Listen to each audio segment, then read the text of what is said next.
Granted, Kanari's at almost 0 hit points, and not with the power of I think no one else has been damaged. It's literally only Kanari. I know. Oh no, I've taken a good bit of damage. Oh yeah, you were below your half hit points. I made it below half. Wow, wow, It's a wow. new experience for all of us. Wait. Okay, wait. guys. Oh, We we're are live. live. Yes. Oh. Good to know. For the DM, I just looked at my little doc that you gave me from like months ago. This says I rolled high enough to say high enough save to remember what I saw, but not to avoid all ill effects. A high enough save to remember what you saw. No, I'm pretty sure it was. From what I remember, maybe I wrote it wrong, but it was to not remember what you saw, but not be badly affected. So you didn't go crazy. You just can't remember what happened. Because it was basically a roll for madness kind of thing, and whether what you saw would drive you. I'm listening. Interesting.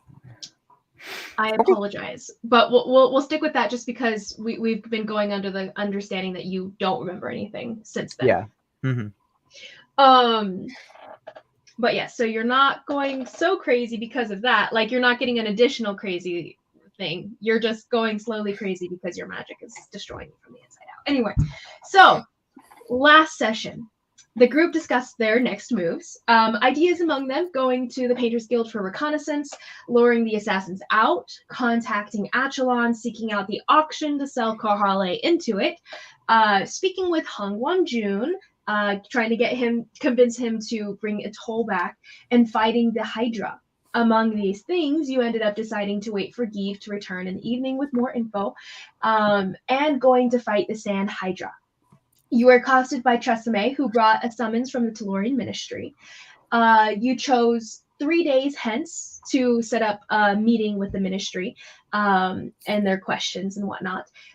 You all hit up Achelon, though, after, because it seemed like a more pressing issue at the time, to see about convincing him to help you guys. So dressing for the encounter as well, you guys got some nice studs. You guys convinced Nemo played his part as the face of the Shadow's End and convinced Achelon to back your lie with the Ministry. Him threatening your lives if you guys can't find his son, after asking him to shut down his search for the Patronus. You all start with a bit of investigation. Anala discovering thieves' cant notes for the hit written on a deck of cards as part of the stuff collected from the bandits that had died. This deck having a repeated symbol that is unfamiliar, but may ascribe to a certain group within the underworld, or may help you guys track down who it was that set this hit on Achelon's group, as well as Anala realizing that the kind of information that they had in these notes had to have come from someone on the inside. So there's probably someone who is trading secrets or selling off secrets on their way over for Patronus to have been kidnapped in the way he was. Let's see. Yes, so in 3 days, right now, present day is the 19th. Nemo, this is the last day of what you've paid for a toll to be taken care of, basically. Her body to stay up. So you're gonna have to. Were you gonna say something in all, Karhale? No. Okay, so Nemo, then for this weekend after today, you're gonna have to go in, and we can kind of like overwrite it and just roll over it since we already know what you're planning to do. But you're gonna have to use that slot of hijack if you want to be able to do that spell. Okay. Instead of paying another 100 gold for a toll. Yes. Okay. So that happened. And as you guys left the city to go fight the Hydra, you guys were being followed, or discovered you guys were being followed right when you guys kind of reached the Hydra's hunting grounds. You guys discovered that a few shadows in the distance coming towards you guys, Kanari and Anal rolling real high, even though they rolled really high on their stealth. So you guys noticing these figures at a distance and then attacking them after a little period of time of checking out your horses, making sure that they weren't after your horses and whatnot. And when you do, you guys discover that they were the bandits following you guys, as they might have been informed that you guys were leaving the city. And therefore coming after you guys, maybe to attack you guys after or during the fight with the Hydra, because you guys would be softened up. But you guys attacking them first, and not being so softened up as they might think. So now, starting here throughout the fight, Kunari getting a killing blow on Pyrrhus, shoving her staff through his neck and shoving him off of it and saying something along the lines of, "See, I told you you would die here again," or like, "This time you would die for sure," kind of thing. Love the line. And Pyrrhus being gone, Cook not really getting involved in the fight for so much, in the sense of she doesn't really want to hurt Nemo and is kind of like about the fight. And now here with Karhale getting a D20, nat 20 on hitting Rotback, the leader of the little crew, and almost killing him, though his turn does come before. We'll go. You can do your bonus action of sinking him into the earth right after he takes his turn, so that he gets his little fighting chance there, since I accidentally overshot him in the round, basically. That is awfully bold of him to assume that he has one of those. Let's see. So, Monsieur Rotback, as we come to this, everyone breathing pretty hard. The sun's beating down on you guys. It's far past midday, because it took you guys a half day's journey to get here, but that was cut in half because Karhale's movement speed gets doubled as her spirit kind of fosters your guys' travel, or at least helps your guys' travel. And all of you guys are sweating. Kunari is bleeding profusely from getting hit multiple times by Pyrrhus, as he'd been hasted, past tense, because he's dead. And Cook having gone invisible. Nemo is presently also invisible, also hasted. And not invisible anymore. Maeve has presently stealthed herself and gone into hidden amongst the sand dunes and whatnot. So you guys don't have visual on her or know where she is, unless you guys take a perception check to try to find her. So now we come here with Karhale standing above, breathing hard as she's brought her hammer down on her silvered hammer down atop Rotback's head, crushing his skull in, doing a lot of scary damage on the man as he's laying down in the grass, kind of like crouched in the sand. And Inala behind her, having been the one to shoot at him initially to show Karhale where he was. And like I said, Nemo, invisible, Kunari. I think Kunari was still stealth. No. She's behind Karhale and Inala at this point, right? You'd come out to kill Pyrrhus, so you weren't stealth. Yeah, I'm behind a rock somewhere. Mm-hmm. So here in the lineup, we have Rotback, who is sitting there seething, like bleeding from his mouth. So he's like kind of got that choking on spit vibe as he spits it out into the sand, wipes his mouth, and his bloody teeth, his rotted kind of bloody teeth. Yes. Note, DM, something I just realized. I can't cast that spell yet. I don't think, because ending my rage early is a bonus action, and I can't cast spells when I'm raging, so I don't know if you count Earth Move as a spell. Oh, that's a good point. I know I've done it before, but I didn't. I don't think it clicked in my head as a spell. I would say, for now, that it still counts as a spell. It takes a little bit of focus for you to kind of like meld with the earth. Maybe later it won't be counted in that same respect as something that you can still do even while crazy, but going wild or whatever. But in this case, I would say probably not, just because you really should have a certain sense of like. I will not be doing that then. A settled state for it in that moment. That just occurred to me right now. It works out anyway. This works out. So you see him in front of you, and he starts muttering into his earring, actually, as he kind of like grasps the earring to his side, and he's like kind of turning away from you, hunching away from you as he says, and Anala, you understand this, Carhala, you don't, because he's speaking Thieves' Cant, in code, as he's shouting to the earring, and he's like, "Come on, Cook! Do what we brought you here to do! Do it right now!" And he's yelling at her in the earpiece, and he's gonna roll a persuasion check. Okay. So, as he shouts that into the earpiece, and then he turns to you and he goes, "Listen, lady, it's not personal, okay? It's just a job." And he's going to disengage and roll away from you as his bonus action. So he disengages. You can't take an opportunity attack on him. No one can.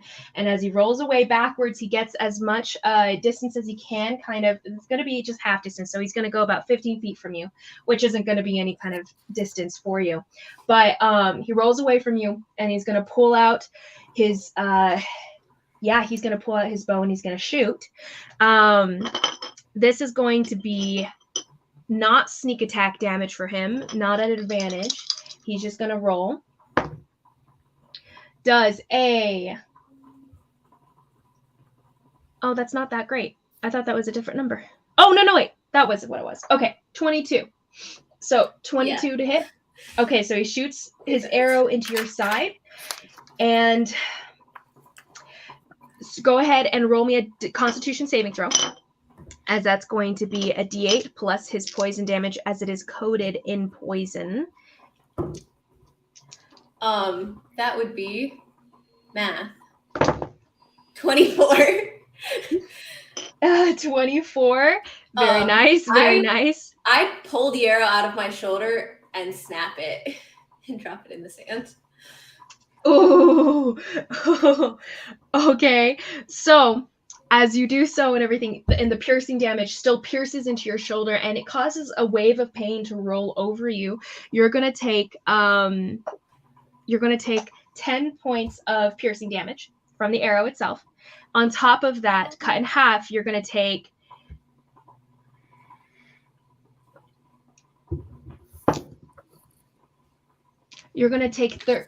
26 points of poison damage cut in half, because you shake off the poison as it's rushing into your bloodstream. It's a real good thing I'm raging, because 26 is what I got left.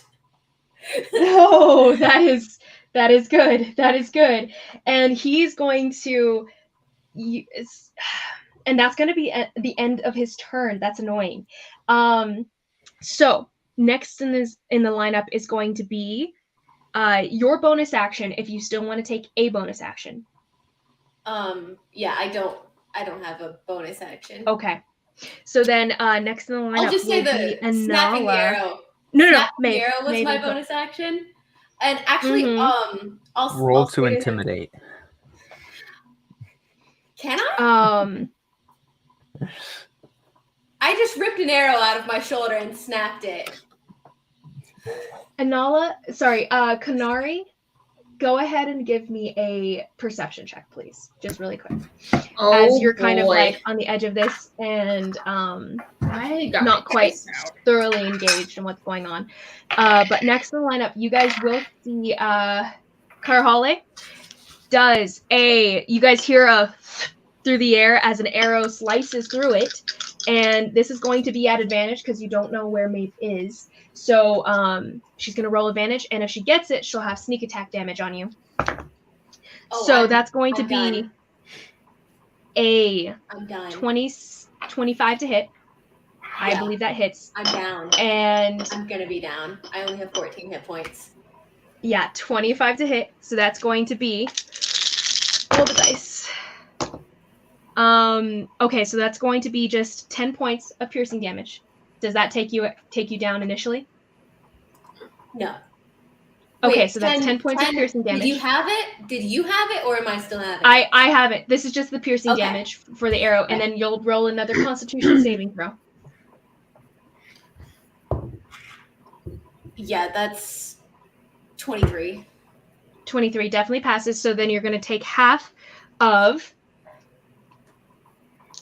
46 for the weapon damage. Okay, so this is going to be the sneak attack, and I'll do the poison damage in just a second. If she rolls low, I might make it. Okay, so that's going to be 17, 19 points, additional points of sneak attack damage. So that's just normal I have 1 hit point. Okay, so now for the poison for the poison damage. That's another 7. Wait, sorry, that was 2 of those? D6. It was No, the she piercing gets sneak damage, attack. a There's sneak an attack, additional sneak attack. and the poison damage. Oh, yeah, the sneak I have attack 1 is hit point. because she had advantage on the roll because she's hidden. And that's going to be I'm a down. lot of damage. I have 1 hit point left. Okay, so as you guys see Karhale take the hit as Dropback rolls away and shoots her in the chest, you guys see another arrow almost simultaneously piercing in her back shoulder. And as she took the first one, she rips it out with like a little bit of a roar as she's so angry at these people who have killed her friend. You see her get pierced in the back. And as she rips out the first one, she kind of continues with that momentum and tips forward to slam down into the sand, unconscious for the first time you've ever seen her go down. Like, it is unnerving for all of you to see her go down. And as she collapses forward, so that's not enough damage to outright kill you or anything. So Karhale is definitely unconscious. Unless she rolled more than 66 in 1 hit. Yeah. Which I don't think she did. And then you hear Anala, you hear understanding Thieves' Cant in Rotback kind of like anger whispering into the piercing, and he's like, "Good job, Maeve! Keep it up!" And he starts to continue backing away, but he doesn't get to move yet. Anala, now it's your turn. As you see Karhale pitch forward and slam into the sand with a big poof of sand dusting up. DM, I rolled a dirty 20 on my perception check. Oh, Kanari. What you hear in as this is all transpiring and you see Karhale going down, you hear just a roar. So you smell the scent, the tang of blood on the air.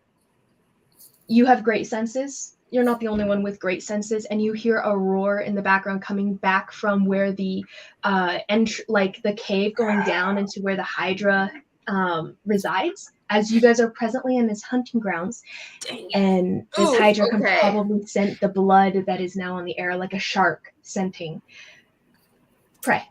And as you hear this roar, that'll come into play in a little bit. As Kanari kind of like perks up at the sound that's a little bit farther away for Karhale and Nala to actually pay attention to, being that they are engaged in this melee here. And Nala, what would you like to do? How close? I was right behind Karhale, right? Or right next to her? Oh, yeah. You could totally take a shot at Rotback, who's right in, only 15 feet in front of Karhale, where she's pitched forward. But you have no visual on Maeve. Well, no. She's actually revealed herself, and then she took her bonus action to try to hide again. So I'll roll for that now. Okay. So, if you'd like to try... Actually, what is your passive perception? It's a 12. I actually have these written down. Lovely. So you actually do notice, I think you do actually see where she's at. No, you don't. Sorry. Take everything back. You don't see her, so you will have to take your action to see her, to look for her. As you look back in the direction that the arrow came from, and all you see is sand dunes and rolling sands as the hot, heated breeze of the desert rolls over the sands. My passive is 14. Do I still know where she's at? Nemo, you notice where she's at. She's kind of like tucked under one of the sand dunes, kind of like hidden half in the sand, and her skin is her clothing is very like muted tone, so she blends in really well. So it's hard for you to notice, but you did just barely see her. So you know where she's at, but you don't it is not your turn, it is Nala's, and she does not. Mm-hmm. Yeah. Okay. I'm already forgetting his name. But I'm going to lunge at the guy laying on the ground.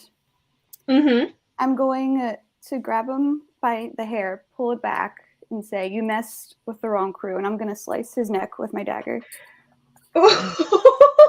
Okay, go ahead and give me a Get it. Go ahead and give me. You don't have anyone in melee with you, so this will be a straight roll, or well, it's a straight roll anyway. But this will be not sneak attack damage for you. But go ahead and give me your daggers, and you can do 2 dagger attacks as if you'd like to use your bonus action for it as well, since it's a light weapon. So we're just roll twice. Yes. Go ahead and roll to hit twice. So 24. So he tries to crawl away first from you and dodge out of the way as you grab for his head. 24 for the first one, and then it natural 20 for the second one, so 26. Oh, okay. No! So he tries to pull away from you, and as you reach for his hair, he tries to move out of the way, but you grip so well, clench so hard into his hair that he kind of grunts with pain as you yank his head back and draw your dagger across the front of his neck. So go ahead and roll 3 d4s. 3 okay. Plus your dexterity modifier. Because this is basically you attacking twice with your dagger as you kind of pull it across his neck all at once. Okay, so 10, 7, and then I really should just roll multiple ones at once. And then another 10. 10, 7, and for a d4? Mm-hmm. Oh! For Wait, damage, right? You said? Oh. So what's the final count? Sorry. I thought you were saying separate numbers, and I was like, how are you getting these numbers I'm from the just d4? saying it out loud. So hold on. No worries. What's the final count? You You said 10, 7, Plus 10, your dexterity modifier. So then, yeah, 27. 27 points of piercing slashing damage across his neck. How do you want to do this? You did describe it already. How do you want these final moments for him to look? As you say, you've messed with the wrong people. I'm just gonna watch the life drain from his eyes and then take his earring off and put it in my pocket. So you guys watch her as she slices it across his neck, and there's gurgling blood coming out of his neck, and he's choking on his own blood. She just kind of lets him go as she grabs at his ear and yanks the earring out of his ear, and you guys see just a little spurt of red as the earring rips straight out of his ear, ripping his earlobe in half. And she puts it into her pocket as he flops down onto the ground, just choking, gurgling on his own blood. And you get the idea that he probably does regret taking this contract. But with that, you guys still have one person remaining, and that was Anala's turn. You go, Anala. Nemo, this is now your turn, as you do notice where Maeve is. So Maeve is the only one left? Yep. Maeve is the only one left. Beyond Cook, who's presently invisible, and you have no idea where she is. Yeah. I am going to go up to the body of the Carhala is also lying face first in the sand with an arrow in her back. That's true. That is true. It's hard to imagine. In case you missed that. I'm gonna go to because I'm right next to the first guy, right? The guy that died first. You are right next to the guy who died first. Yes, you're near the group, grouped up as they are presently. So you're definitely within distance to touch this dude. Okay, can I? Especially hasted. Oh, that's right. Oh, I forgot about that. Okay, can I go to the guy and just try and figure out how he came back, or what? We literally got a person who's still attacking us. Oh my gosh. See if I ever kill you. See if I ever heal you again. I would say it'll be a high investigation roll for you to try to ascertain that. Medicine check or investigation roll to try to ascertain that now within 6 seconds. So I'd say you'd have a better chance of figuring that out outside of battle. But if you want to try, you totally can. It'll just be a higher DC because you're trying to do it very quickly. So it'll be a what? It'll be Either it'll be, so how are you trying to ascertain this necessarily? Well, are you I trying to said, look at it in terms of medicine, or look at it in terms of like magic? Because if it's magic, then go ahead and do Arcana. Or if you're just trying to in general figure out maybe if he's holding anything that might have done that kind of ability, investigation. Okay. It'll depend on you and what angle you're taking.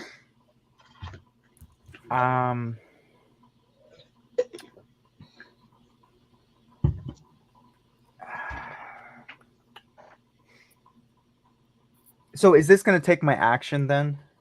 It will take one of your actions, yes. Okay. All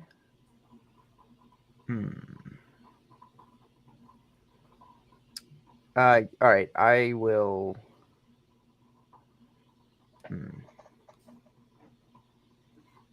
There's someone still standing, and there's someone who has saved your life multiple times, currently bleeding out with an arrow in their back.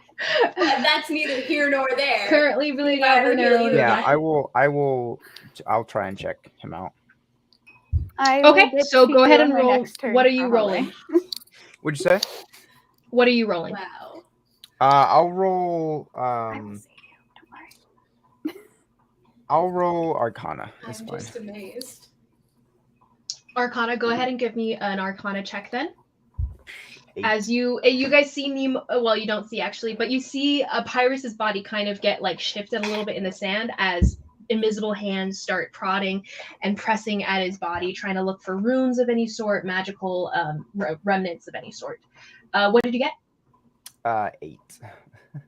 8. So as you go over to his body and you start checking over his body, you don't see any runes, you don't see any magical remnants at all. From your understanding of magic and how it works, it would leave some sort of remnant, and then you breathe in even. You try to smell to see if there's any remaining magic, but anything that might have been there before is now dispersed and gone into the void. Mm-hmm. So that was your first action. What would you like to do with your second? Do you have any bonus actions for this turn? This first turn. I will. Actually, that action can only be used to take the attack, dash, disengage, hide, or use an object action. So this was your main action, by the way. Yes.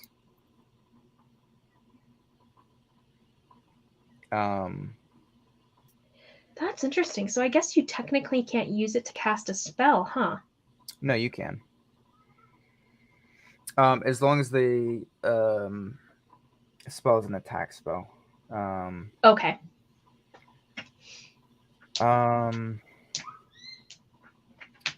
I will.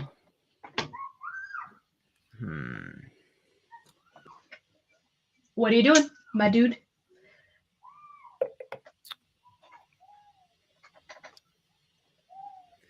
All right, I will. So how far is Maeve away from me? She's probably about 60 feet away from you. Okay. I will. Actually, correction. Last turn, she would have made as much distance as she could in trying to hide again. So you still see her where she's at, but she is 90 feet away from you. Full movements. She's 90 feet away? Okay. And how far is Karhale from me? Karhale? She's only about 30 feet away from you because you were all the way on the far side of where the group kind of was. So she's about 30 feet, 25 feet or so. Okay. I'll go all the way to Karhale, and then from there I will cast Fireball at Maeve. Fireball at Maeve. Okay, so you go all the way to where Karhale is, and you guys see this invisible form reappearing in the air all of a sudden, and this swirling, powerful magic coming from between his fingers, starting out as this blue energy and turning slowly more green, more orange, until finally it's this bright red, and he flings it across the sand, shooting into the sand, exploding with tufted up sand all around. So she's going to use evasion. What roll though? That's a dexterity saving throw, correct? Dexterity save, yes. Okay, that's going to be a 13. Does not pass. She uses evasion, so go ahead and roll your damage. She'll take only half. So wait, you said she does use evasion? Yes. Okay. I don't think it's necessarily a thing that she uses, more like just an ability she has kind of thing. So she just naturally has evasion and can always take half of a dexterity save based thing.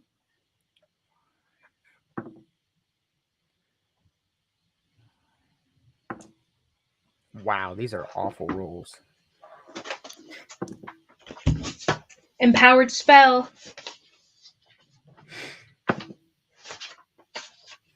Empowered spell rocks, honestly. So That's 21 points of damage then. Empowered spell does what? it lets you It lets you re-roll number of dice up to your charisma modifier. Oh, really? if you spend like a sorcery point, key point. What was the damage again?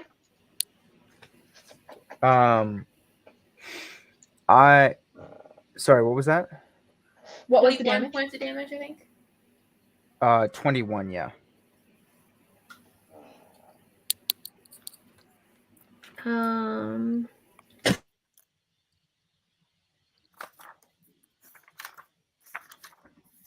Okay. And you guys hear a cry, like a feminine cry out of like, ah! From the distance as you guys feel this wave of heat hitting into you, slamming into you guys from the distance there. What would you, what's your next thing, Nemo? Still hasted? I'll use my bonus action to quicken Cure Wounds on Karhale. Nice. I You thought actually didn't care. can't cast a second spell actually on your turn. It's my bonus action from my first turn. My first turn wasn't using a spell. I think it would have to be a cantrip. You It can only would- have it was on one the same spell turn. and one cantrip. But I'm hastened, so I have 2 actions. Okay. I mean, that's the second- DM's I can rule. I can we'll go technically with it. cast 2 spells if there's That's fine. on the Yeah, turn that's the DM. That haste is kind of weird. with I don't know. haste. We'll go with it for now, and we'll look it up for future reference just to double check. But quicken spell, bonus action, totally. Well, it would more be an argument than if I could do fireball, because my action I did nothing, and then I'm using a spell as a bonus action. In my second action, I'm using an attack spell, fireball. Yes, I think more so. I maybe in my mind I'm thinking like the order of events more so. But it doesn't. We'll go with it for now, and then we can look up minutia later. But bonus action, quicken spell for But good job. Karhale. Cure wounds. Go ahead and roll those dice. It'll be 12. You better heal the barbarian / healer. If you don't heal the barbarian / healer, you're all screwed. 12. So 12 points HP for Karhale. 12? That's pretty good. Nice. And All then right. Sorcerer healing people. And then next in the lineup will be Kanari. Kanari, what would you like to do? As presently, what's her name has been, I would say she's probably no longer hidden, being blown up. How far away is she?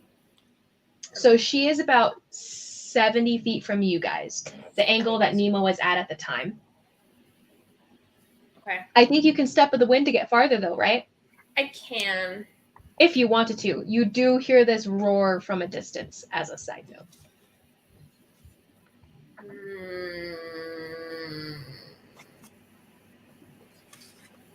And so if I run after her, I'll be running in the opposite direction from the Hydra, correct? Or from the whatever right here, correct? If you run after her, you will be running the opposite direction, yes. Though you guys do still have horses behind you. My horse got yours is obliterated. Killed. Yes. Yours was killed. Nemo's is still there. It's presently kind of like wandering and probably started running actually at the time of the fireball. So it's presently running in the opposite direction of where the probably in the same direction. Did we bring the backup horses that we're gonna switch back out of? Like I can't think remember you what guys we decided. did. So we might. I'm pretty sure you guys brought 4 extra Still horses. have some more horses, some more tied up. Mm-hmm. More food for the Hydra. Basically. Exactly.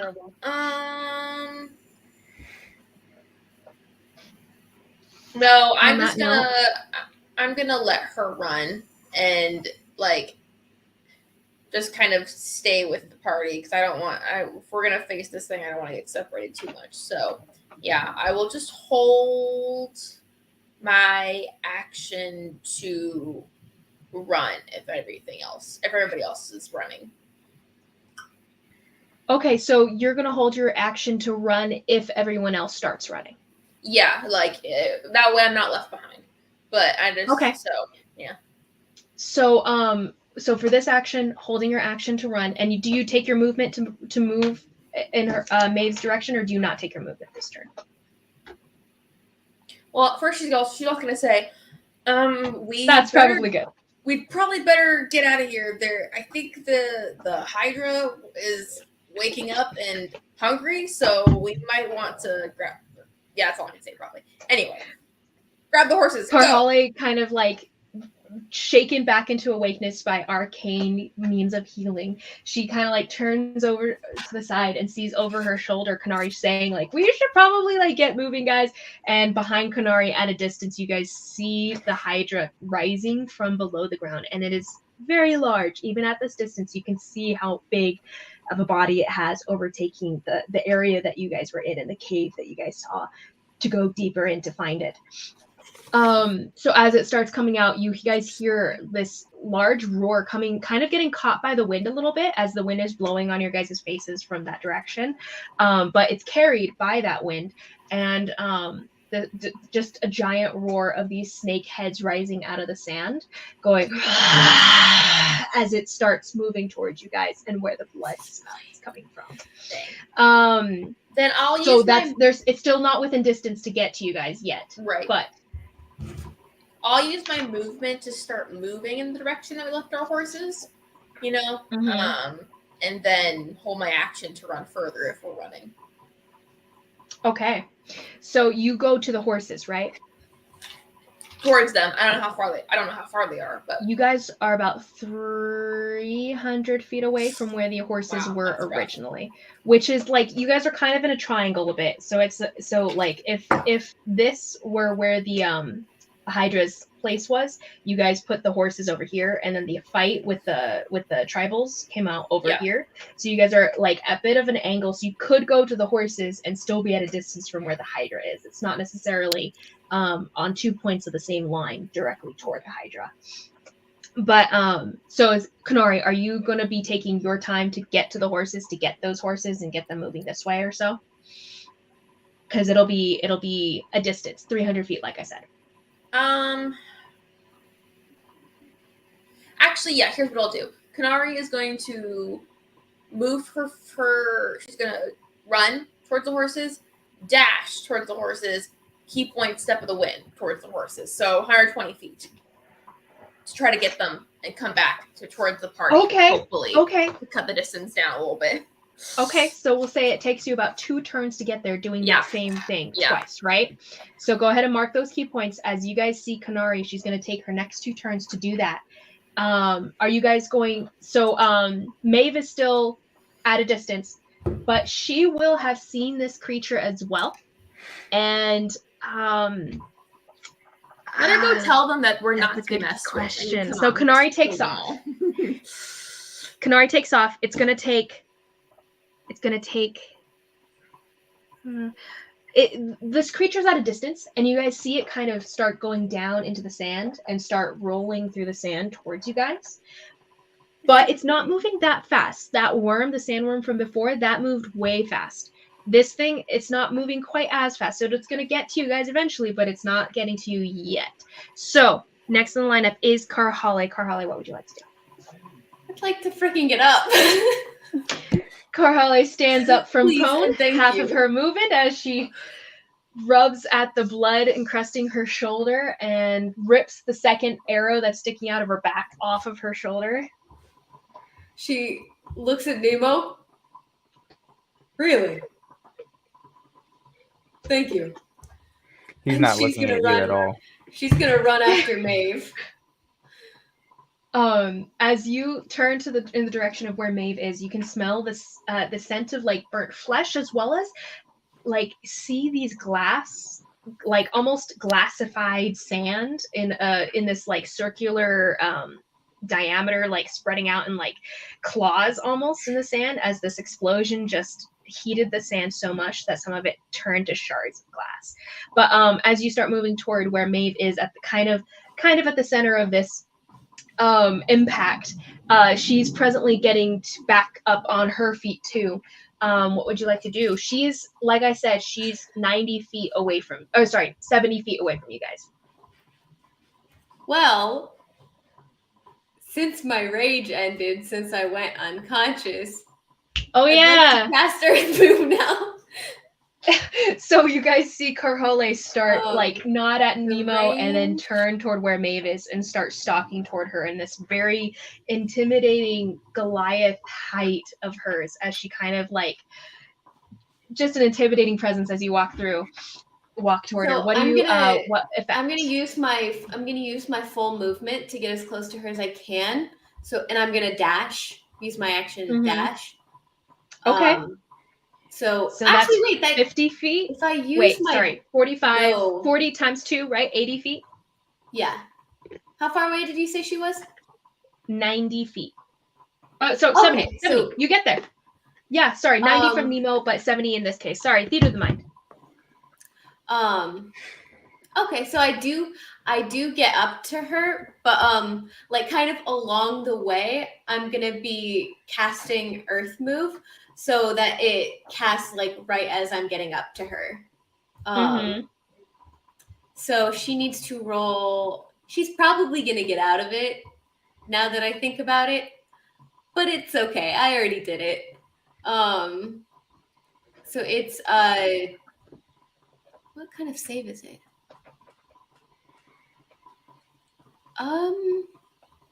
It is a deck save. Actually. So you reach forward and the sand around you. I'm trying to think if there's anything like shiver else. With your will as you pour your will into it. What effect are you trying to go for?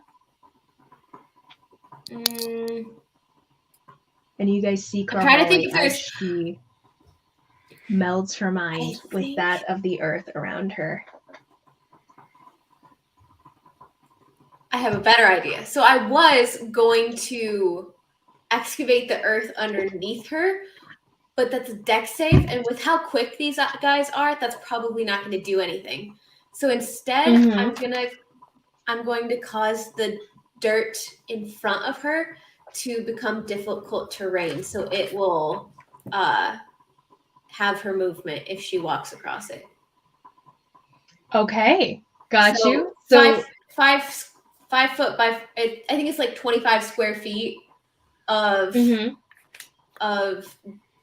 area in front of her will be difficult terrain. So it's 5 by 5 feet? Yeah, 5 by 5. Is that 25? Yeah, that's 25 square feet. Oh, okay. So, so you send your will into the earth, and then the sand itself starts to kind of like rise in like just smaller mounds to where you can tell that it's just going to be harder for anyone who isn't you to walk through it, as their feet are going to be sinking further into the sand than normal, kind of like the hill that you guys left behind, the one that they were hiding on, and how difficult it was to get through. You turn the sand around her into that as well. So is this the distance between you and her, 25 feet? No, I'm doing the space, the direction she's running. So like. Okay. Okay. So it'll. You see her start sinking into the sand and not having as much movement there. Okay. And you definitely do. I will get up to her. Actually, could I get in front of her? Because you can overtake her. You have 10 extra 80 feet of movement, so I want to overtake her. I'll even get onto the difficult terrain I just made because it doesn't affect me. Mm-hmm. And there's nowhere to go, sweetheart. You're not getting out of this one. She looks at you with like a mix of frustration and fear, as well as, listen, if you kill me, you're never gonna know who exactly put this bounty on your guys' heads. You'll never know who it was. If you'd leave me alive, I can take you to the head of Lady Defon, and I can have her tell you what the bounty came from. That is bold of you to assume I care. And she pulls out like her little short sword, like in preparation for a fight. She's like, if it's any consolation, I really didn't want to kill the kid first. No, it's not. And she grits her teeth. This is a showdown? This is a showdown. That's all I have. I dashed. She grits her teeth, and it's now her turn. Oh, it's now her so turn. fitting. And she's like, perfect. She whispers into her earpiece, and she goes, and this one is not in Thieves' Cant because she's too nervous to actually use a code for this. She's like, Cook, can you get me out of this? And she's going to run towards you, and she's going to take 2 short sword attacks on you.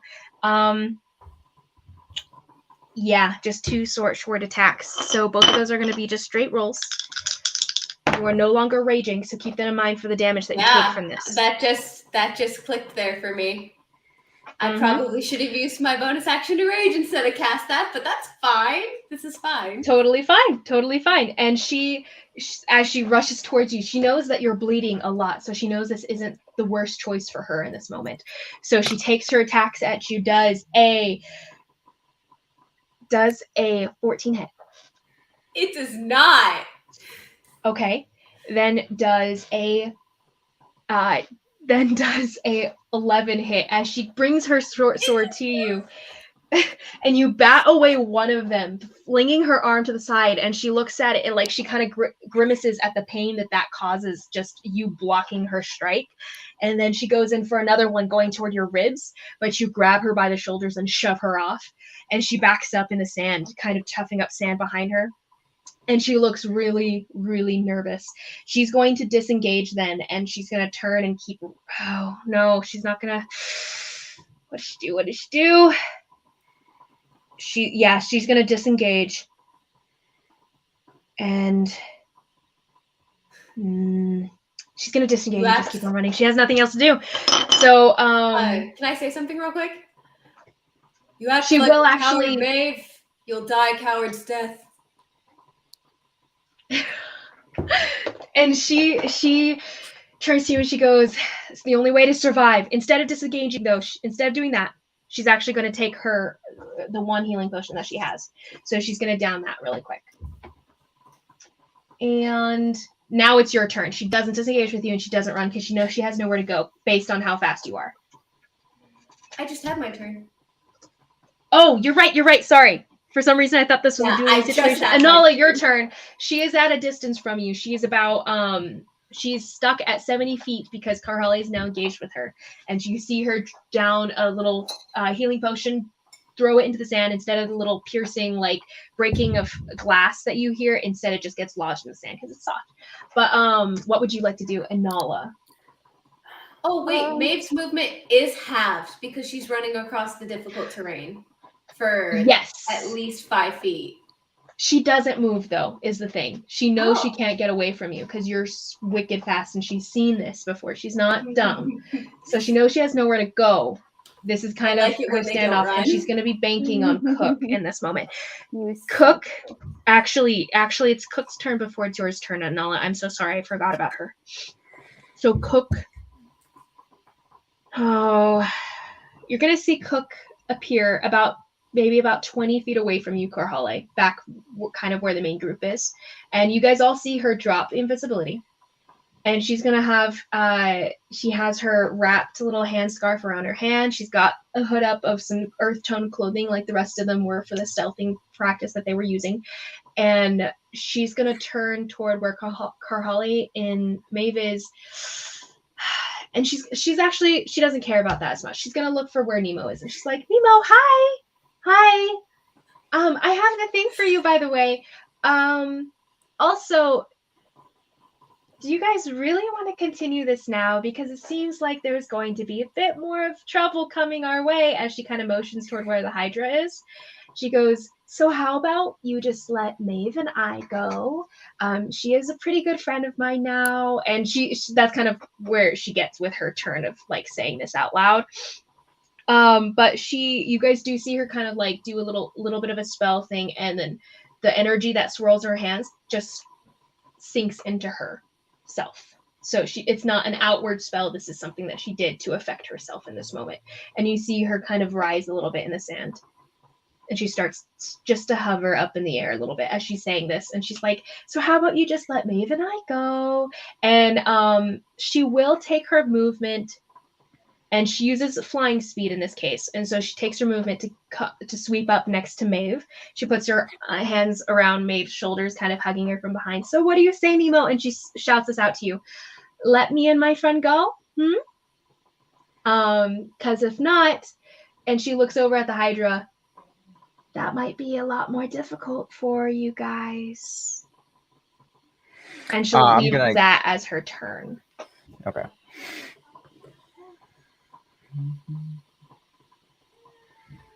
The crazy girl makes a good point. Yes. I'm gonna yell out to her as just of the conversation. That'll be on your turn though. And Nala, what would you like to do before Nemo gets to yell something? Nemo, you are on deck though, and Nala just gets to move before you do anything in this interaction here. Is Kanari? Kanari has taken off in the direction of the horses. Okay. She said things could be worse if we don't let them go. Namely because there's this Hydra that's bearing down on you guys as we speak. And you guys can see the rising sand as it's tunneling under the sand towards you guys.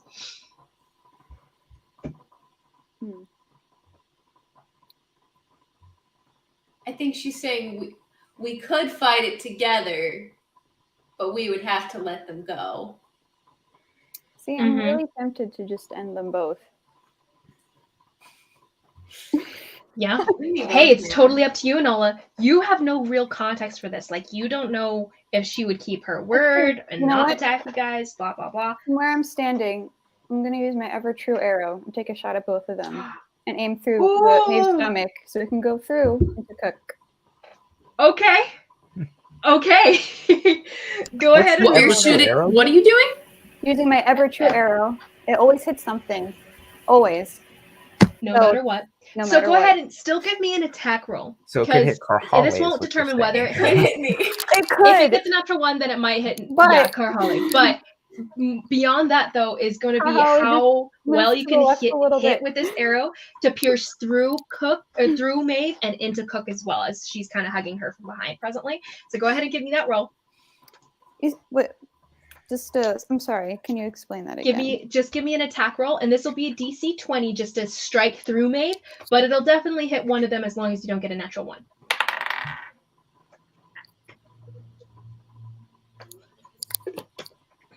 Five. By the way, oh, never mind. It's not advantage. It's just sneak attack. Never mind. You said 5? I mean, is that plus any of your? Aren't I? She doesn't get advantage from that. She gets advantage from like being hidden or stuff like that, not being seen or like higher other things give her advantage. But the interaction between you guys in melee gives you sneak attack damage. Other than advantage. So you said a 5, right?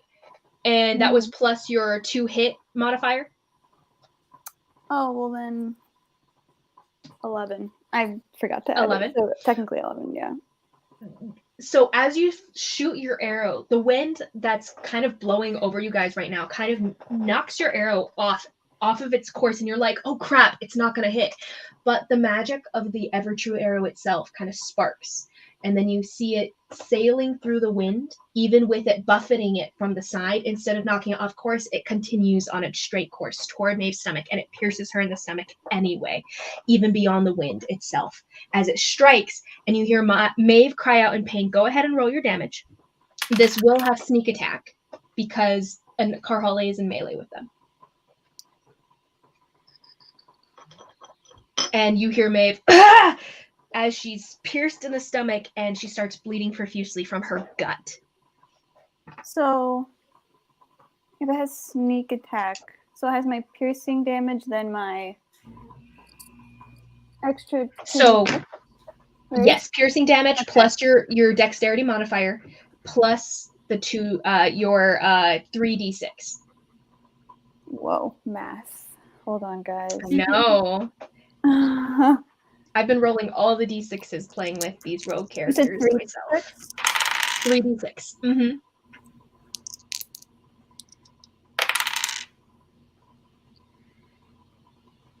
$16. 16. Beautiful. And that's plus your dexterity modifier, correct? Yes. No worries, no worries. So 46. Wow. Okay. So now it's so Nala, that was your turn as you release the arrow. Do you have any bonus actions you would like to do? You could run up to getting closer to everyone as you're presently 70 feet back.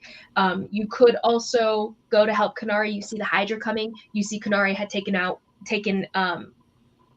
off in the direction of the horses and everything. What would you like to do with your bonus action? You still have 30 feet movement, and you still have a bonus action: dash, disengage, hide, or fast pants. I'm going to make my way towards Maeve so I can get my arrow back. The arrow, so the magic in the arrow itself has now been used, so you won't be able to use it in the same form of ever true-ness again, but you could you can pull it away and use a regular arrow bolt collection. I didn't realize that. Is there a way to get that magic back? Somehow? You would have to have it re-enchanted, basically. So you'd have to buy a new one.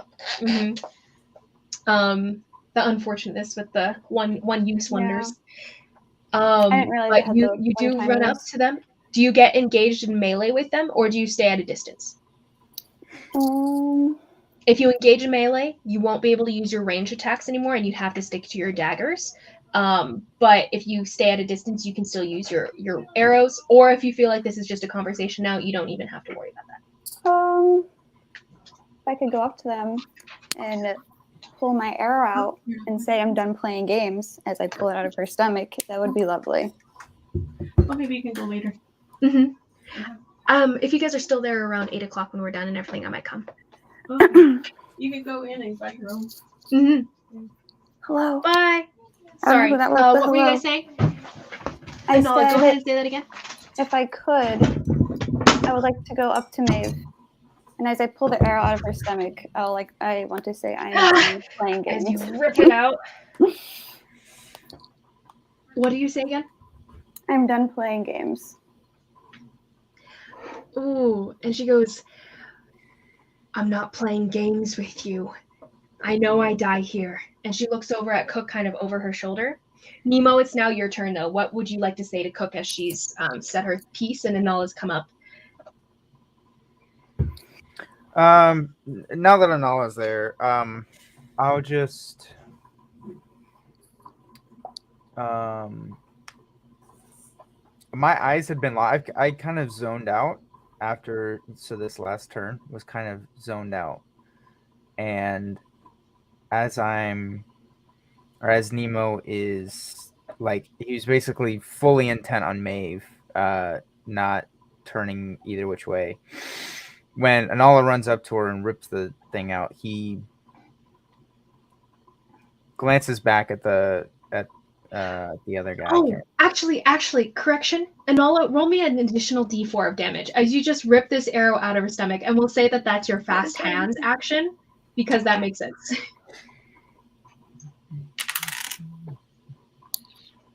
Man. 5. Sorry, Nemo. Continue what you were saying. It just occurred to me that she ripped it out, and I feel like that Yeah. would be extra damage. 5 points. Wait, a D4? Yeah, piercing damage, right?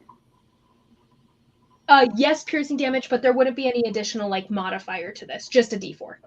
Oh, just the What did you roll? D4 plus what I said. So 2. Okay, right on. And Nemo, so as she rips that out, what were you saying again? As she rips it out, Nemo's just going to, I guess, just walk back over to the other guy and just kind of kneel down beside him, I guess. You're like, they've got And- this in hand. You walk over to Pyrus again, or Rotback, the leader? Pyrus. Okay. Yeah. I'm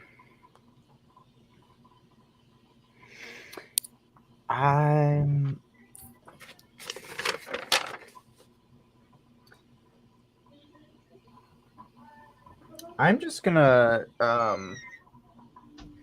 kneel down in front of him and just kind of just staring at him longingly. And I guess I will, after a second, I will soul touch him. Okay. As you take that second of looking at this creature, humanoid, but you don't really think of this person as mortal or human anymore because of what they did to Atoll. But as you look at this like monster dead in the sand, and you try to soul touch him and you reach in to his essence, you can feel that it is no longer there. This guy's dead. Dead.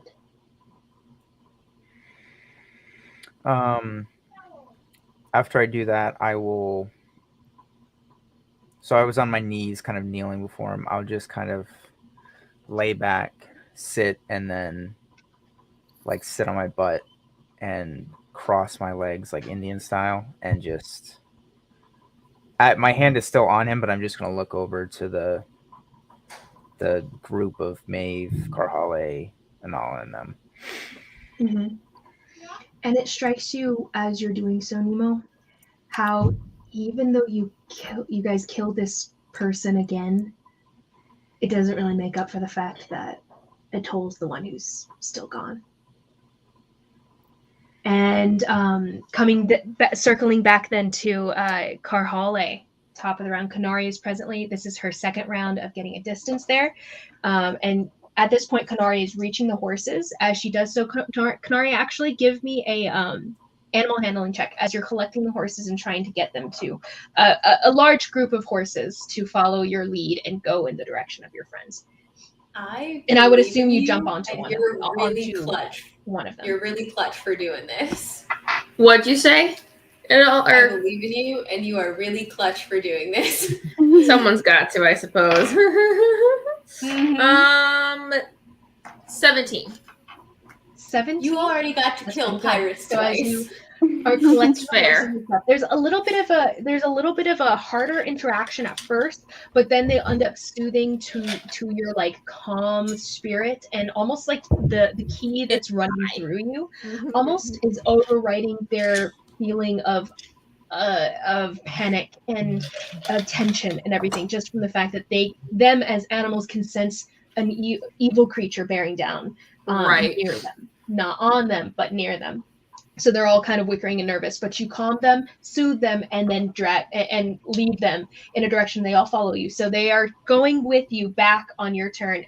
So as this next turn comes up, you are going to be running with them, riding at their speed, which will be faster than yours. So you don't actually have to take your extra key points in this case, actually. Cool. Going back on the trip back. But yeah, so that's the end of this time. That's you making it there, doing this, and starting to head back. So next turn, it'll take you just probably about one turn to get there with the horses. Give or take. You'll still be at a little bit of a distance. But so circling back here, Karhale, what would you like to do? As you are looking at Inala, who just ripped out the arrow in Maeve's stomach, and Cook is there. Hey! That's aggressive. And what would you like to do? How rough does what's her name? Maeve look? Maeve looks pretty rough. Like she's looking pretty bloody, especially with the blood leaking out of her stomach presently. Okay. I'm going to with my 2 attacks, I'm going to hit her once with my hammer. Uh-huh. And see how bad that gets her. Because I might attack her again with my hammer. But if I think I could kill her with my bare hands, that's what I want to do. Okay. So I'll kill her. I'll use my hammer if that's what it takes. But with where she's at mentally, I'm raging again, and I want to kill her with my bare hands, ideally. Okay. If you want to take your first attack with your hammer, you can, and then second attacks or whatever with your fist, if you want to, you can. Yeah, First attack, is that with your hammer? My first attack, yeah, I just rolled it. I rolled a natural 20. Oh my gosh. Are you trying to hit Cook with this damage as well, or are you like aiming around Cook and going straight for Maeve's head? I'm going for Maeve's. I'm trying to like knock Maeve out of her arms. I don't care about Cook. She didn't hurt. She didn't hurt at all. Totally works. As you bring in your hammer and she's hugging her from behind and you slam into her head and it knocks, like, flings her arms open as she can't hold on as the strength of your sweeping blow with the hammer comes down on Maeve's, like, kind of that nook between the neck and the shoulder and stuff, and you can feel the crack as it breaks through her clavicle and she goes down to the ground. Go ahead and roll that damage. And Cook's like, whoa! She backs off. That's a critical hit, so hold on. I gotta do math. So that's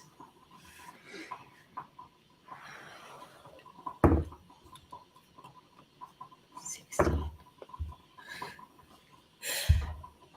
26. Oh wait, 26. Sorry, 28 bludgeoning damage. 28 bludgeoning damage. Okay, so you crush into her body. Yeah, and critical hit. She's not getting up, but she's still breathing, and she's there like in a lot of pain as she grunts with it as she goes down and cries out. You're standing over her body. She's on her last legs, figuratively in this sense. What would you like to do with your my second attack? I'm gonna pick her up by the collar and I'm gonna look her dead in the eyes. I hope that bounty was worth a child's life. And I'm gonna snap her neck. Right. Snap her neck. Go ahead and roll that. Can I presume 17 hits? 17 definitely hits. So that is unarmed strike. That would be. And she's like gripping at your hand and trying to pull your hand off of her neck as you're squeezing and squeezing, and you give it a twist. That would be 10 damage. How would you like to do this? Exactly what I said a minute ago. I probably should have waited till after, but just what I said. You squeeze, and as her eyes start bulging with the pressure as you're squeezing her neck and her face starts flooding with blood and starts reddening, you put the back of your palm right at the back of her head and you give it just a little twist. And it's like snapping a twig as you hear that crack and her eyes lose the life, snuffed out, and you drop her to the ground. And she just lays there ragged, broken, in the sand below you. Dang, alcohol is metal. She's Holly's not scary. in a good Maeve place is like now, guys. probably like 3 feet shorter than you are too. As you like lift her up in the air, her feet were like not even touching the ground at all. It was scary. Anala, Nemo, you guys are presently out of combat unless you guys start attacking Cook. And Cook is there. She's like, and I really liked her too. Well, bygones, bygones. So Nemo, here's your potion. And she starts to kind of like very, very flittering, like kind of skipping over to Nemo as she walks with, she kind of like just rolls over the horrific scene in front of her there, and hands you, Nemo, a dark sludge-like substance in a vial. What is this? Like, I hope that does what you want it to. You had asked her before for a potion that would bring you to a near-death-like state. Well, to death state while not killing you outright. Oh yeah. She goes, just know you will need someone to heal you to get you back. This will basically just put you into a coma.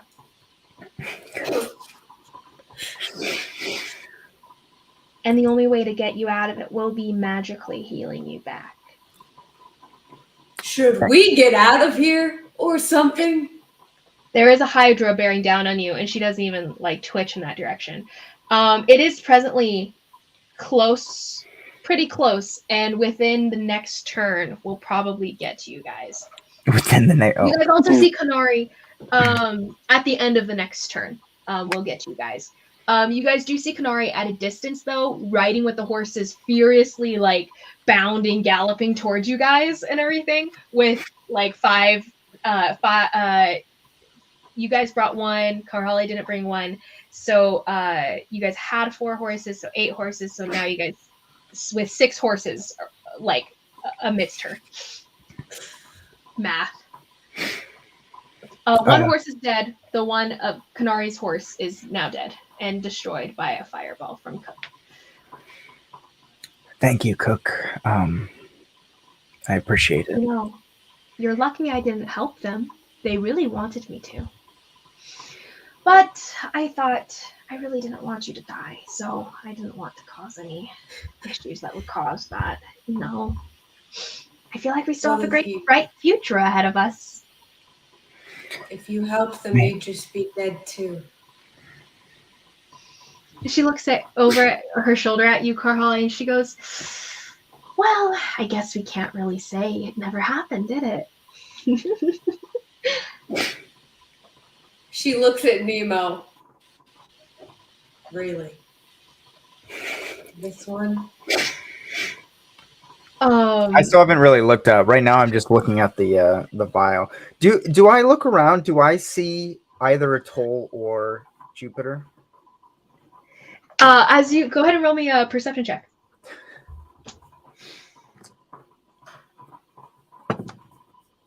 As you guys are kind of like coming back together, centered at where Karhali's at. Nemo, are you still at the body actually? Would everyone kind of like come toward where you're at?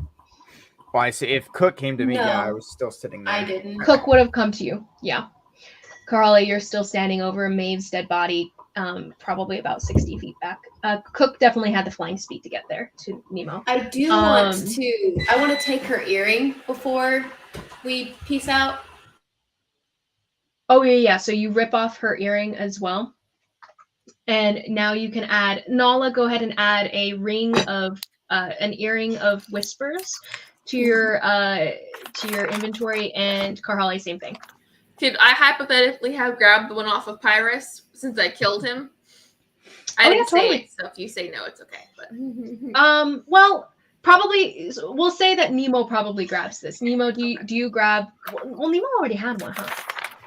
Well, Nemo has 2 right now, so we'll say since you didn't say it, you don't have a way to contact them from the distance. That's fine. But I just wanted be able to anyway, have grabbed it. Like I wanted someone to grab it. Nemo, do you grab the earring off of Pyrus? No, Kanari can have it. But you grabbed it. Well, someone's gonna have to grab grab it though, for me or for whoever. as you guys are presently, you guys see a roaring hydra at a distance coming down on you guys. It bursts out of the sand at the distance it is at now and starts running towards you guys above sand. So before you guys saw like the bulging kind of sand as it's been burrowing towards you, and now it jumps out and starts running towards you guys. But it's still going to be in a little bit, so you guys have some time to do stuff before then. Kanari at a distance as well. She'll be arriving at the top of her next turn, of the next round at least.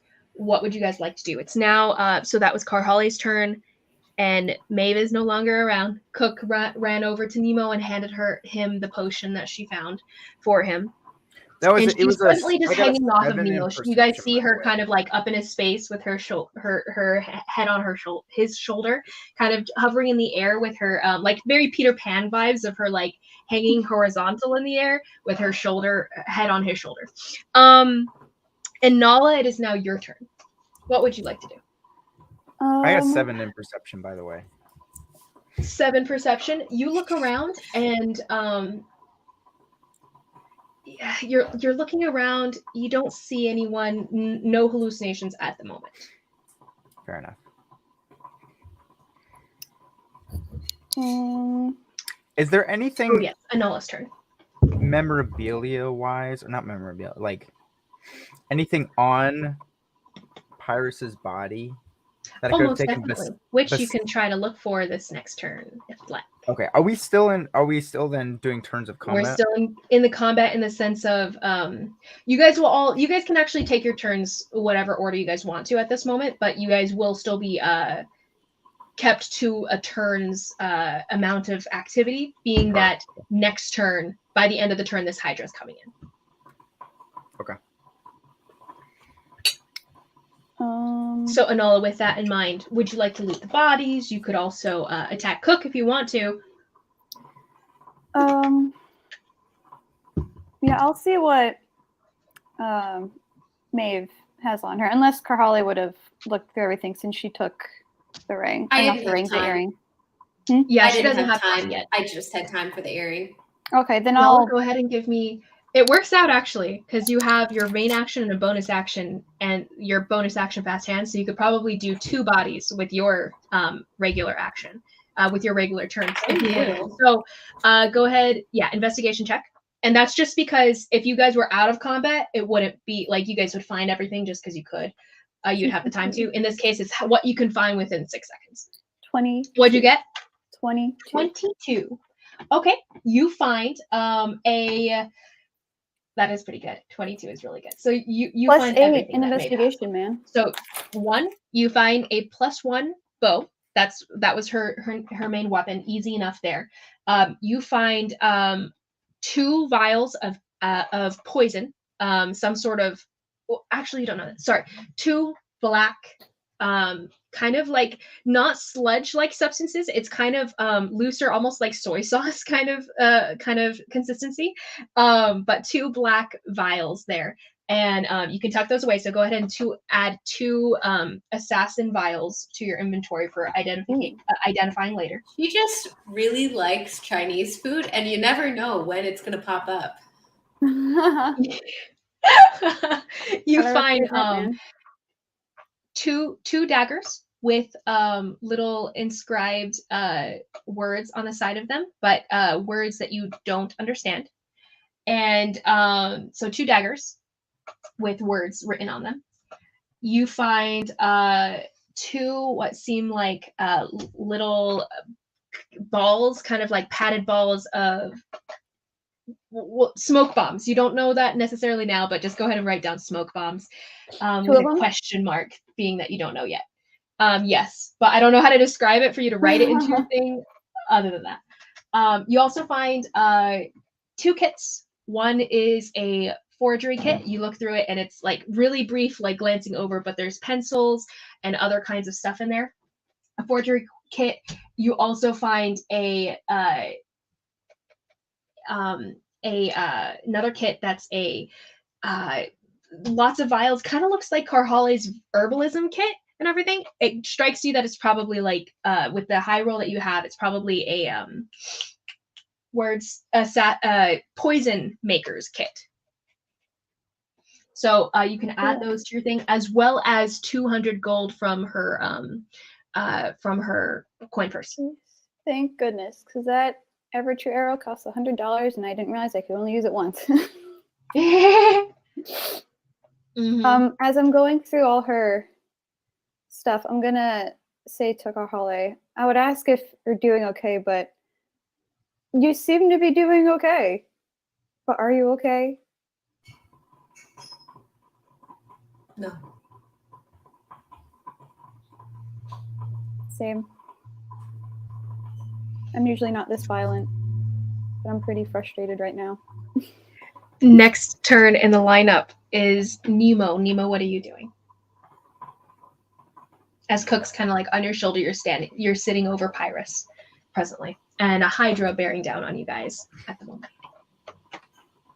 I'm just gonna check Pyrus for any like memorabilia or anything like that. Okay, go ahead and give me an investigation check as you start going through his pockets. Whoopee. Oh man.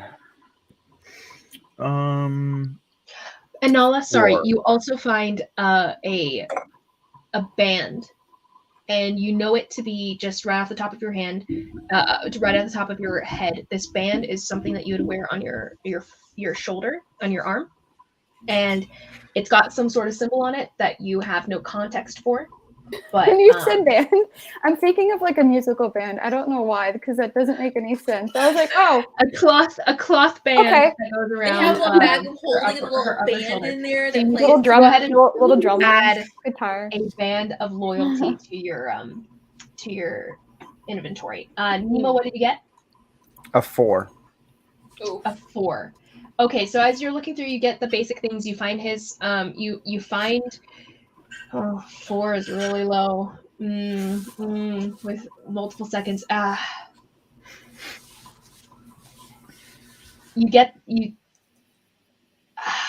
even a. I'm so sorry, but so within the 6 seconds, as you're looking through, you can't quite find, because assassins keep their coin purses in kind of hidden spots, and Nala found hers hidden, like tucked into like her breast. Like where she bound her breasts and everything, like just kind of hidden out in her body. And Anala was like looking through all the spots because she was fast and she knew where they keep their stuff. You cannot, like, since you look at his belt and it's not hanging on his belt, you're like, where is he keeping his cash, his coin? And you can't. I'm not looking for coin or anything. I'm just looking for like, does he have a ring or like something in his hair or? You don't find any. You find a simple chain around his neck, no rings. Nothing in his hair. Honestly, beyond that, you grab his little pouch. You grab a pouch that he has on him, because that's just kind of sitting out in the open and everything, so it's not hard to find. So you can add his pouch to your thing. The pouch itself, you'll have to go through maybe at a separate time. You just like, it took you so long kind of like looking through trying to find maybe other things of interest, but I'll just take the necklace. I don't really care about the pouch. Okay, so you leave behind his pouch. You take this simple like kind of chain necklace around his neck, break that off of him, and you tuck it into your own stuff. Go ahead and add a simple chain to your inventory. Anala, you did have fast hands. Did you want to try to get to the other body to try to loot it? I forgot about your fast hands ability. So you are kind of at a distance. Oh, never mind. I'm so sorry. Okay, you're at 70 feet away from the other bodies. So you could use your dash and your normal distance to get there. Yeah, and then I'll just do that on my next turn. Okay, so you are presently standing over Rotback's body, waiting to try to like look through it. Next in the lineup then is after that, I'm just gonna go to the horse.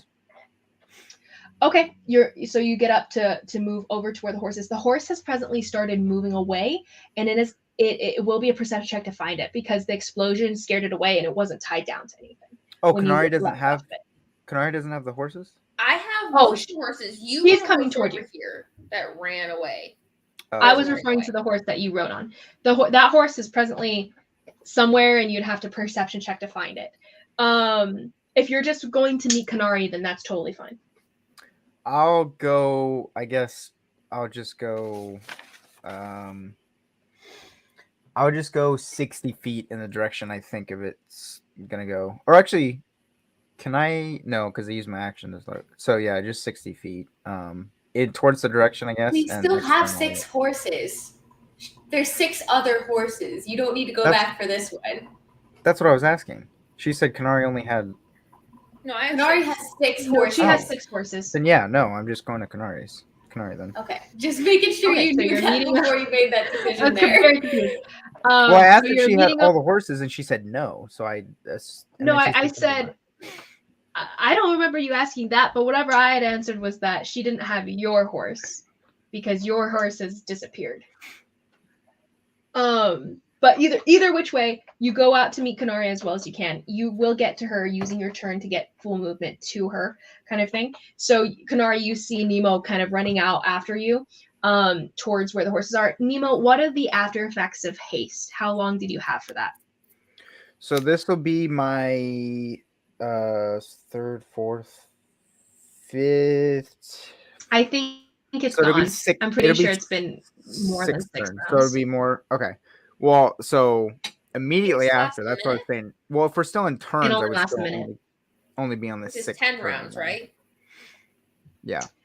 Oh, that's true. Wait, is it 10 rounds? Is it a full minute or is it It's less? 6 It's a seconds. full minute, yes. Oh, okay. For some reason I thought 6 rounds in my head. Because I don't do math apparently. It is a lot to keep track of. So you still have it for I would say it's been If we're still doing turn-based, this would be my 6th turn with it. okay. So you do have 4 more rounds of haste then with your devil speed. So you definitely make it up to Kanari and you can leap onto the horse this turn as well and keep on riding. This will be a horse that you're not familiar with, so you won't have your combat tactics with. But you can still ride it. Kanari racing forward with the horses. Kanari, what would you like for your turn? Do you have anything you'd like to do beyond just riding the horses back? Just being like, we really should go. Let's go, and that's pretty much it. Because, yeah. And Kanari takes over this around the hill that you guys have been fighting on and gets into your guys' space, Karhale and Nala, and is like, let's go, shouting at you guys to get onto the horses because the Hydra is presently coming in. And at this point, the Hydra has crested the same hill on the other side of it and is coming up over the edge, coming towards you guys. And you guys can see multiple snapping heads, 5 different snapping heads of like cobra-headed snakes, but giant ones, slithering on the sand towards you guys. Yes. Can I hold my action for if it gets within melee range? I can hit an attack. I mean, that's if it, just yeah. Totally. So you withhold your action to attack if it gets onto you guys. Keep in mind, by the way, that a creature can attack you guys or your horses, as a side note, as it's in your guys' range. Yes. So, Karhale, your turn. So have the horses made it up to me yet, or no? The horses have made it up to you guys in general. Yeah. So you could definitely run and leap onto one. So yes, I shall do that. If I see Irsa, I will pick her first. Okay. So as you run in, Irsa's more toward the back and everything, but you're so fast that you can get through the kind of crowd of horses and get to her and leap onto her back right away. Okay. And where is Nemo on the horses too? Are Nemo and Nala both on the horses? Is presently on the horses, and Nala not yet. But she was close enough to me that I'm not worried about her. Like, well, I started to leave, so I don't know how far away. So she's going the opposite direction. Okay, I just wanted to make sure that nobody was getting like left behind. Oh, she Make sure would. someone grabs Pyrus's stuff. So Nala Or his was presently standing over Rotback's body, And if you want to try to grab some bodies and fling them on top of the horses, definitely do so. Okay, yeah, I'll do that. I'll at least take Maeve's. If I could get Pyrus's, I would. Okay, so you But grab I'll- Maeve and run with her. She'll slow you down a bit, but it's not so bad because she's not super heavy. She slows you down a bit, but you do get back to where the horses are kind of ambling, and you throw her body on top of one. Rotback, go ahead and give me a survival check of trying to hold them down really quick as you just tie them down. Okay. So you're going to pick up Rotback as well within your turn as your action here. Okay. Are Rotback and Pyrus the same? Rotback, two different Pyrus is a people. separate body. Mm-hmm. Pyrus is a halfling. Right. Rotback Okay. was the leader. He's the one who died by dagger. No worries. That would be Pyrus has been left behind by Nemo. He ran off. What's it called? You said what was the check? What did you get? Survival, you said? Mm-hmm. 19. As you kind of just like tie it down really quick. Very good, very good. So you tie it down, you get a really nice knot real fast, and then you run over to Yrsa, mount her.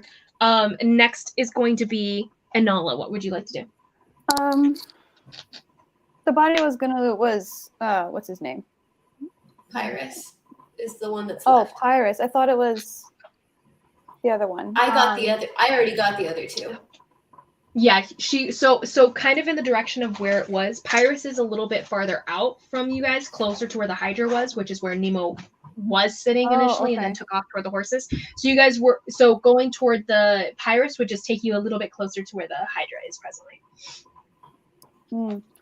But you can still do it. You're still wicked fast, and you could get in there and get out real fast if you wanted to. If I can do it fast enough and not nearly kill myself or anyone else, sure.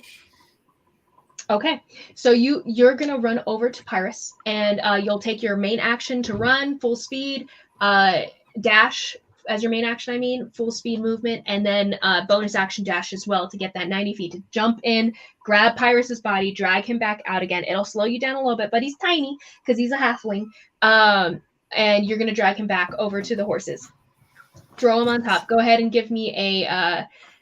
Well, you don't actually have time to actually tie him down. Do you hop onto this same horse that the body is tied to? Yeah.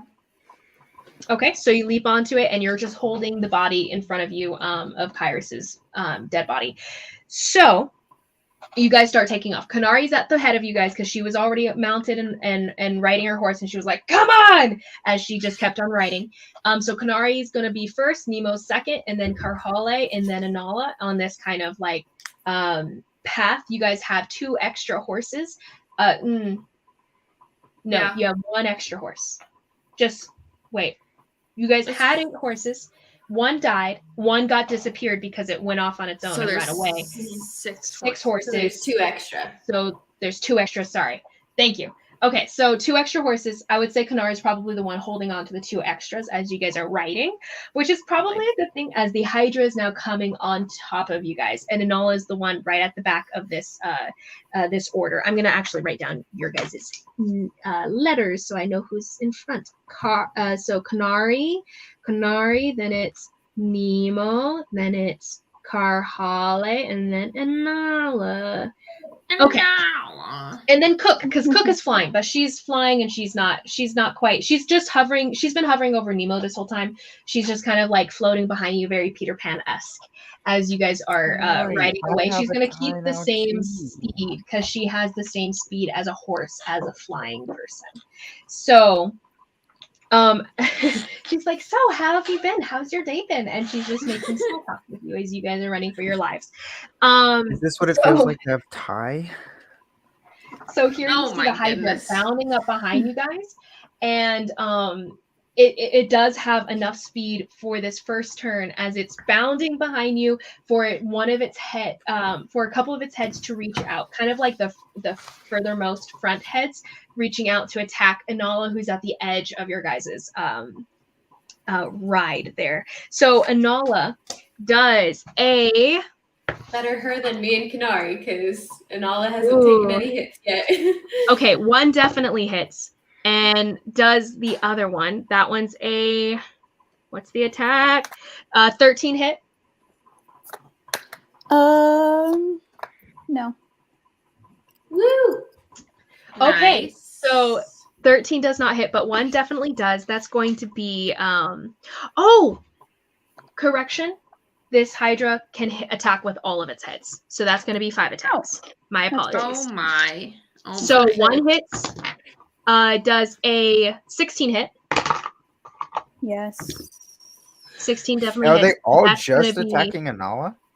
Well, they're right behind you guys, and you guys were kind of staggered in the way you guys are racing out, kind of thing. So it's attacking Anala, and because she's the furthest one behind. She took most of her time to get up onto the horse and to get moving. Okay. She didn't take any of her action or movement in that turn to get moving and everything. So she's just farther behind than the rest of you guys. So that's how many hit? I forget. I lost my train of thought. It was 2, I think, right? Well, you did 2 originally, and then you said 5. I don't know if you did an additional after that. Another one definitely hits. So we'll say 3 hit for this turn. I'm pretty sure I rolled them all, but 3 hit for this turn. That's going to be 1d10. Oh, dang, that's rough. Okay. That is 11, 12. Don't count up. Plus 15.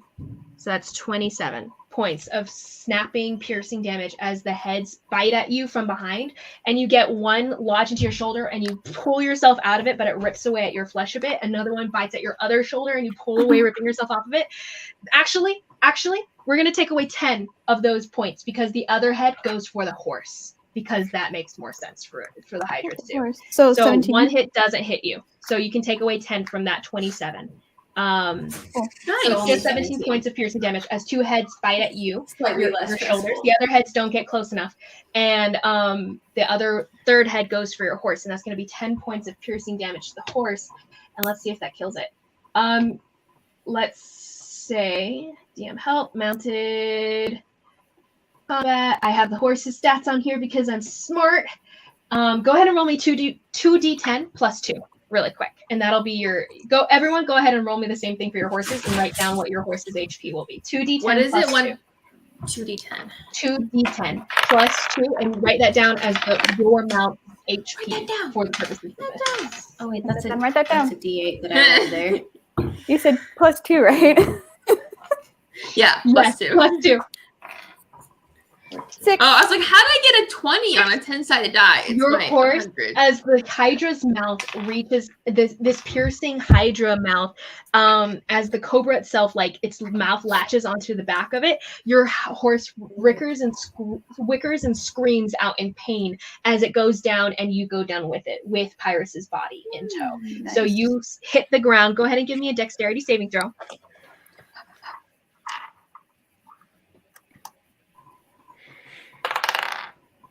Ooh. 23. 23. Nice. Definitely. You hit the ground and you keep on rolling and you keep on running, actually. And you're super fast anyway. Do you try to take Pyrrhus's body with you? Because it will slow you down just a little bit. Ooh, we really need that body, don't we? We really don't. Not that No. bad. Not enough. Is that- Not worth your life. Which body? Pyrrhus. The one who killed Atoll. It's up to you.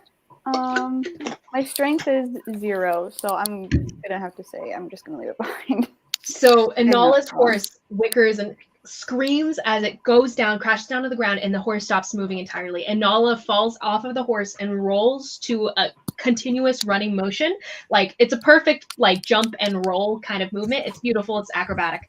But she keeps on running after it, and she has, if she's using her double dash, her bonus action, she can get 90 feet around. It's not quite as fast as you guys, and she'll be behind, but she is going to be outrunning this Hydra. That's not quite as fast. It's huge, but it's not quite as fast. But in this round, that was its attack. So next turn, Yes, next turn it's going to be Karhale. No, Nemo. You're right after Nala. What would you like to do? Okay. Oh, that wasn't Nala's turn. That was Hydra's turn. I'm so sorry. Kanari, it's your turn. Karhale, you're on deck. Okay. Kanari is going to slow her horse down a bit, drop back. Okay. You were about 40 feet or so ahead of them, kind of thing. Dropping back, you're gonna turn around, or are you gonna stay at your 40 feet distance from where the Hydra is presently? Turn around. She wants to get to the Hydra. Okay, so you stop and you get your horse to slow down, turn full frontal backwards or 180 kind of thing, and you start riding toward them. So you can definitely get there within this turn with the horse's action. So what would you like to? Yeah, I'm going to. How much speed does the horse have? I guess that's a good thing to know. How much speed does this horse have? 60 feet regular, and then the dashing action, you have 120. So you have way enough to get there. Cool. All right. So I back up the 40 feet or whatever it takes to get to the Hydra. I let go of one of the horses so that Anala can jump onto it. And then I pull out one of my katanas and I take a strike at the Hydra. So Okay. I would say it will take a bonus action to do the extra of untying one of the horses. I'll just hold on. That she can jump onto it if she wants, but okay. I'll just hold on to her. No worries. No, I'm gonna walk the whole way. You whip out a katana and you slash down, and you guys see Kanari pulling out a weapon you guys haven't seen her use yet. Which one are you grabbing for, actually? The darker one or the silver one? I only know what the one does, so I will use the one I know what it does. Which one was that? The silver one? The other one is still +1, but the dark one is the one that you know what it does based on interaction with it. Yeah, the dark one. So you guys see her whip out this black dagger, familiar being that you saw it being wielded by a fake protector of the material plane called Young way back when. So she slashes down. Go ahead and roll the hit with that katana. It will be a D8 plus your dexterity modifier. And the dirty 20 to hit. Ooh, okay. Definitely hits. So a D8. So let me go ahead and are you going for a head or are you going for the body itself? I'm going to go for the body itself. So that's going to be 11 points of damage. I'm going to expend 1 charge to suck the life out of it. So I'll do an extra D12 necrotic damage. Okay. So sorry, what was the first amount of damage? 11 points of damage. 11 points of damage, right on. Extra 9 points of necrotic damage. So I heal 9 points of damage, or 9 points. And then I will do stunning strike. Or try so to. As you slash down through it, you guys see this brackish energy wafting up off of the sword. And as she slashes through the Hydra's head and it screams, you guys see the energy itself flowing from the sword and flowing into Kanari, and she seems to bulk up almost, stand a little taller, a little bit healthier. Kanari says, I obviously can't see it, but I feel like this looks really cool. So anyway, nice. Stunning strike on it. So let's see if stunning strike. Does that apply when you're holding a monk weapon? It's any melee attack. Nice. Yeah. Okay, so as you slash through it and everything, that's a Constitution save. That is a 17. Does a 17 pass? 17 passes. Okay, I got one more strike as part of my action because I get 2 hits. So I'll strike it again. Ooh, natural 1. So I'm going to use my inspiration point to reroll because I don't need no natural 1s in my life today. Very much. Got you. Mark down that inspiration point as you flash back to this moment of you having such a great line, and you're like, "Oh yeah, I'm awesome." You reroll. 22 to hit. So 22 definitely hits. That's another 7 points of damage, and I will do another stunning strike on it. Another stunning strike, right on. Okay, so it rerolls. That's an 11. Yes! It is stunned for a round. Ew. Nice. So you guys see Kanari slash through it one more time. What was the damage again? 7. 7. Okay. So you see her slash through one of the Hydra heads again, and at the same time, you guys see her slashing through it, and she actually slices through one of the heads. My asking about whether you're targeting a head or not doesn't matter. It's dependent on the damage you make per turn, kind of thing. So you see her slashing through one of the heads with the new katana that she's wielding now, and one of the heads flop off. And in that moment, the entire creature kind of screams out with 4 of its heads screaming, and it freezes up in place as it kind of like almost cowers away from Kanari, frozen in place. Is that your turn, ma'am? I technically still have a bonus action to make an unarmed strike, so I'm just going to kick at it because I can, and it's stunned, Okay. So I will... Was it a bonus action to use a charge? Oh, you're right. I forgot about that. Never mind. I don't have a bonus action. Just kidding. Yes, no worries. Totally no worries. Right. I had it and I forgot about it. I remembered it anyway. So yeah. So she's like, we can either hit it now or run, but it's up to you. And then yeah. So that's my turn. You did still want Hydra Venom as a side note, so if you guys want to try to stick around, you guys can. Dude, I don't know if I want totally it up bad to you enough guys. for anyone to die. It is frozen though. If you guys mount some attacks, who knows? I don't want to tempt you guys. I might be the devil's advocate here, but whatever. So next in the lineup then is Karhali. Karhali, what would you like to do? Are we killing this thing or are we running? Tell me now, please. Please.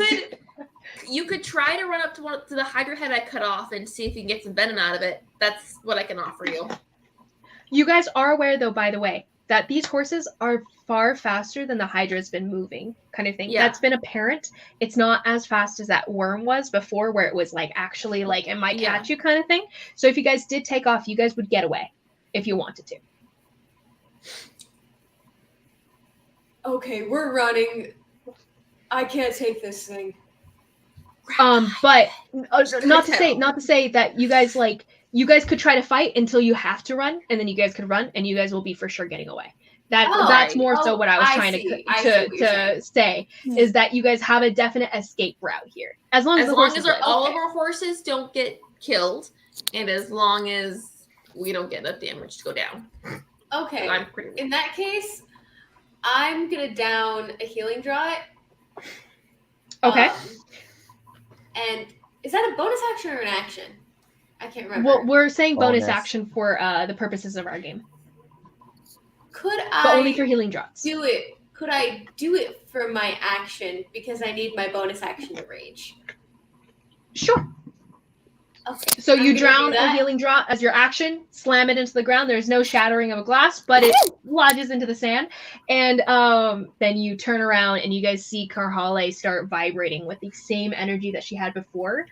That it's a little bit more wild now than it has been in the past. And so Karhale, mark off your second rage point. And do you go toward the creature? You could make it there within this turn with the horse that you're on. Yeah, I'm gonna do that. Okay, so the horse's action to dash won't be necessary. So if you want to use dodge for the horse, so it protects itself, you can. I didn't think about the fact that I should rage, make my attack, and then I can do the healing thing for my next bonus action. But it's fine. I already said it. I'm just mad that my 2 attacks are going to waste this round. It's fine. Continue. That's all.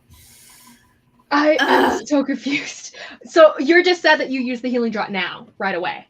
Yeah, it would have been a better choice to annul it. Rage, now your turn. make my 2 attacks, and then next round take the healing draught with my bonus action because I can't do anything else with my bonus actions. But I already Anala, said what would you like to do? Nemo, you're on deck. I'm still on the horse with Kanari, right?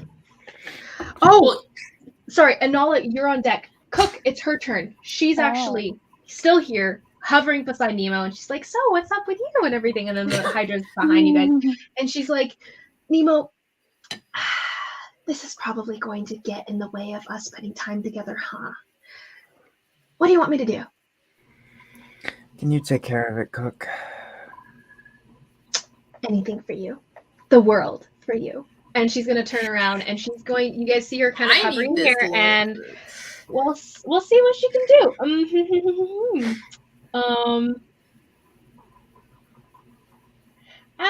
She'll try to make it kind of epic. So she's gonna fly over to where the Hydra is, and she's gonna be hovering over where you are, Enola, still kind of like at the feet of the beast, trying to back away as far as you can.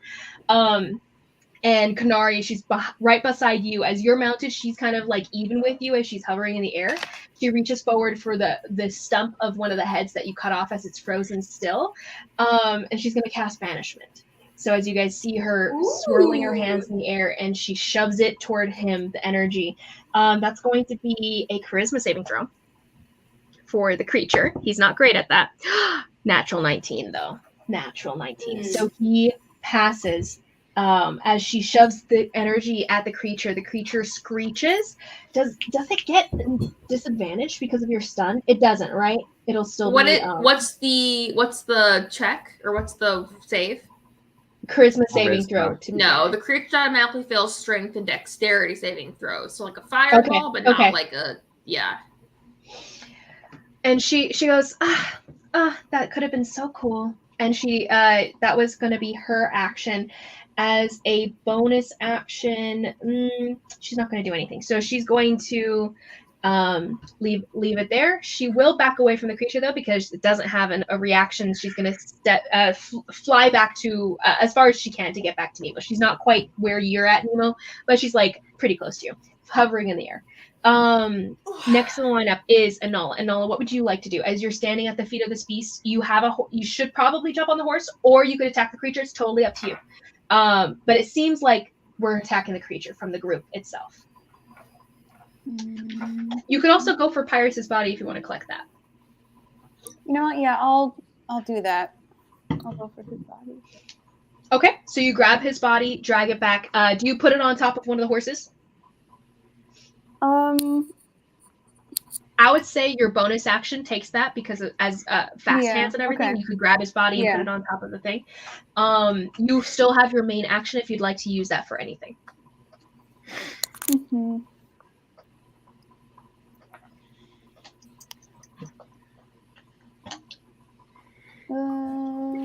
Attacking the creature would give you an advantage, as you it's stunned presently and it can't move. So if you want to just deal damage on it before you guys run, you could do that if you'd like. It also could be sneak attack damage, which is awesome. Ow.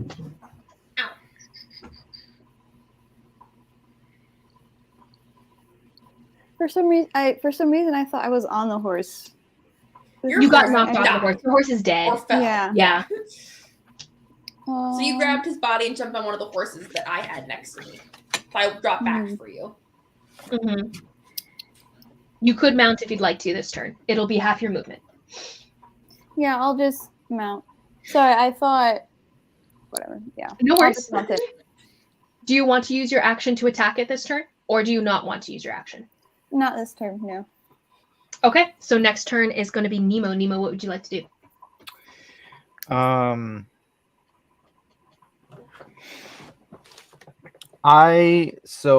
stop my You're within horse, 40 feet of this creature. 40 feet? Okay. I'll stop my horse and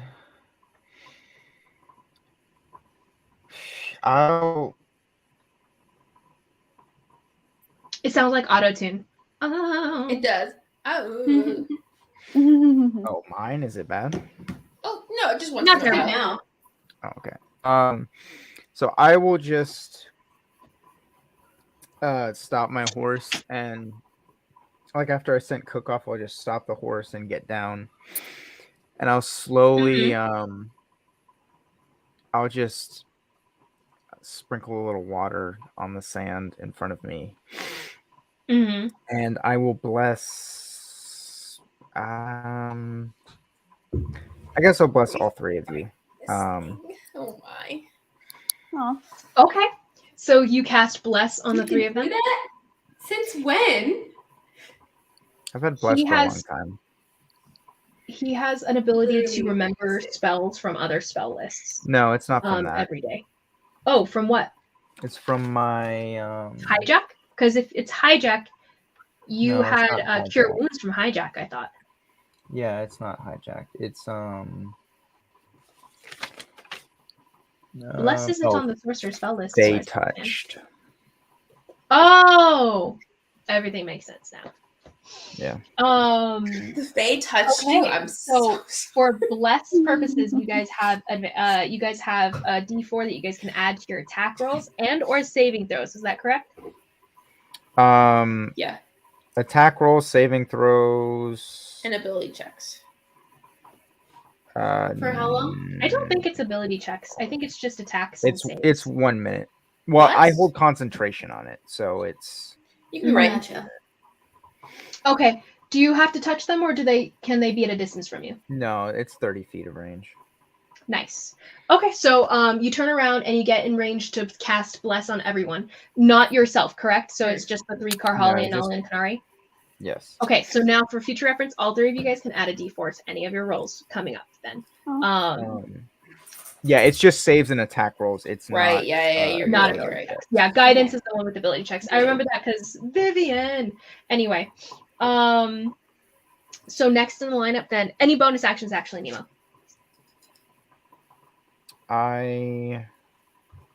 You are still hasted, by the way.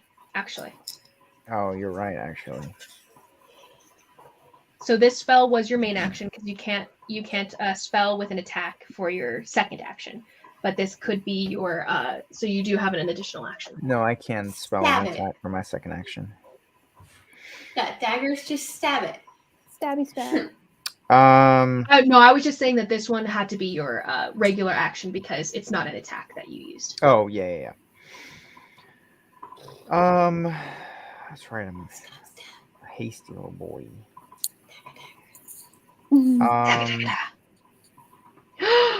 Oh, I forgot to.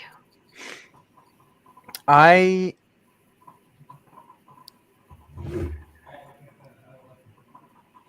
will. I guess I'll just no. Actually, you know what I'm gonna do?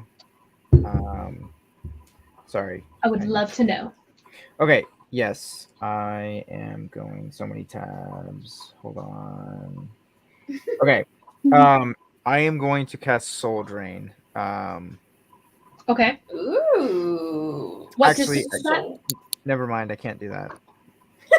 Well, Well, I can, but I have Bless concentration on you. Bless. So, Oh yeah. Soul Slice is not. yeah, I guess I'll Soul Slice. Yeah, I'll just I do assume that. you have the spell slots for this, right? Yes, yeah. Good. Um, Go ahead so and roll it'll to attack. be a 19 to hit. Definitely hits. You also have advantage on the roll, but didn't apply in this scenario. I'll roll. well, roll just in advantage case. so that way you can see roll an natural 20. Oh, that's Yeah. true. Just in case. We always You looking never for know. those nat 20s, baby. Always Nat looking for those net 20s. baby. The Hydra's on deck, but Kanari, you're next. All right, so it's 15 points of force damage. 50 Nice. points, right on. He also has disadvantage on saving throws until the end of its next turn. Ooh. Stunning strike again. Get I got in. 1 key point left, so we'll see. Oh yeah. Just get him stunned. I will beat the crap out of him with my Yeah, 17 hit points that I have left. Same. That'll Okay. be my turn. Okay. Next in the lineup then is the Hydra. So the creature itself is still stunned. Does oh yeah, he doesn't have a freaking turn. Okay. Next in the lineup then is you, Kanari. All right, I will go ahead and take some attacks at him, I guess. So, Okay. I'll take my katana again because I already have it out. I'll strike at it. You use your bonus action for this, for the chart to charge it. No, I'm not going to right now. Okay. Slicing down with this like 26 wispy black energy coming off of this katana as she slices it down. Definitely hits. Roll that damage. And then what was it? Sorry, I'm trying to look at it real quick. No worries. That's 10 points of damage for the first strike. And then I'll do my second strike. As it like sliced across the side. My goodness. 18 to hit for the second strike. 18 definitely hits. What was the damage for the first one? I'm sorry. 10. 10. Okay. And then that's another 7 points of damage for this second strike. Nice. And then I will do an unarmed strike as well, I suppose. Natural 20. Of course it's not on a weapon, but it's fine. Natural 20. No! Natural 20. So unarmed Natural strike. 20. You go, woman. Still also, critical I didn't damage. realize. Plus a D4. Not Never on mind. damage, is it? Oh, you said that was damage? Oh, sorry. Oh, no, it's a hit. Sorry, I see what you mean. I didn't roll a D4 because it automatically hits, right? So, but that definitely automatically hit. 24. I'll make it hit more. Ooh, I rolled a 4. So that's 30 to hit. There's a Oh my Does goodness. 30 It doesn't hit? actually. Does A 30 god hit? comes down to Almighty protect goddess stand. it. So that's 10 more points of damage to it, and I will do stunning You strike. guys see her slice through one of the heads again, and another head lops off and slams into the ground next to her. And she's looking wicked, like powerful over there. That was another 10 points, you said, right? Yeah, and then I'll do stunning strike on it, Okay. which I believe it has disadvantage on because of Nemo. It does have disadvantage because of him. I realized just now, though, as long as it has more than one head, it has advantage. So this will still be just a straight roll. Ooh. I should have rolled a second time last time and taken the higher. Well, but I completely forgot about it. It's fine. then I may be taking off. We'll see. Okay, so straight roll. It has a 18. Dang it. Okay. Kanara's going to say, I think now is the best time for us to maybe get out of here. And I will use my horse's movement to start, at least get You disengage and then ride 60 feet. You can't stunning strike it again? Sorry, the creature itself can disengage. The creature itself can disengage and then ride away. Oh, yes. I'll disengage and start running away. So you guys see her kick the horse and start running. Oh, I need to remember. I just got here. Come on. You could try. I'm not gonna go that far. I'm only going like my one distance away. But like I can't. I have no more key points, and 17 hit points. So as you start riding away, this creature can't take a opportunity attack on you because you disengaged with the horse, or at least, no, it can't take it. It shouldn't on you either. So as you ride away, and it's kind of screeching in pain and kind of like reeling back with all of its heads kind of like coming up, it's going to come down and strike at the nearest person. So the nearest person will be Nemo. How close were you for this slice? I'm right up on top of it. Karhali's right up on top of it? Mm-hmm. Okay, so Karhali right up on top of it. It'll go for you as a bigger threat here. It's going to streak in with one head, at least for you. One, actually, the way the Hydra works, it'll split up all of its attacks anyway. So it's going to go one for Karhali, it's going to go one for Anala, one for Nemo, as you guys are all within distance that it can reach you guys. As it moves forward, trying to overtake everyone. Did it lose another Nala head? got away. I was on the horse that Kanari got on. You got on the horse and rode away, right? So you're 60 feet with Kanari, as the horse's movement there. Nemo. I'm 30 feet away. Yeah, so it can move that amount of feet. So it can get you. So it'll go 2 for Karhali as she's the bigger threat, 1 for Nemo. Kanari's farther away. Did it lose another head? Did I miss that? It did. Kanari cut off 2 of its heads so far. So for Karhali, 1 definitely hits at a natural 18. The other one's going to be a 11. Does that hit? Nope. So one head goes in and pierces, strikes your shoulder, grabs you, and kind of pulls you up, kind of off of your seat, but it doesn't pull you off of its seat. And I punched in the face. Teeth dig into you. So go ahead and roll me. In the nose like a shark.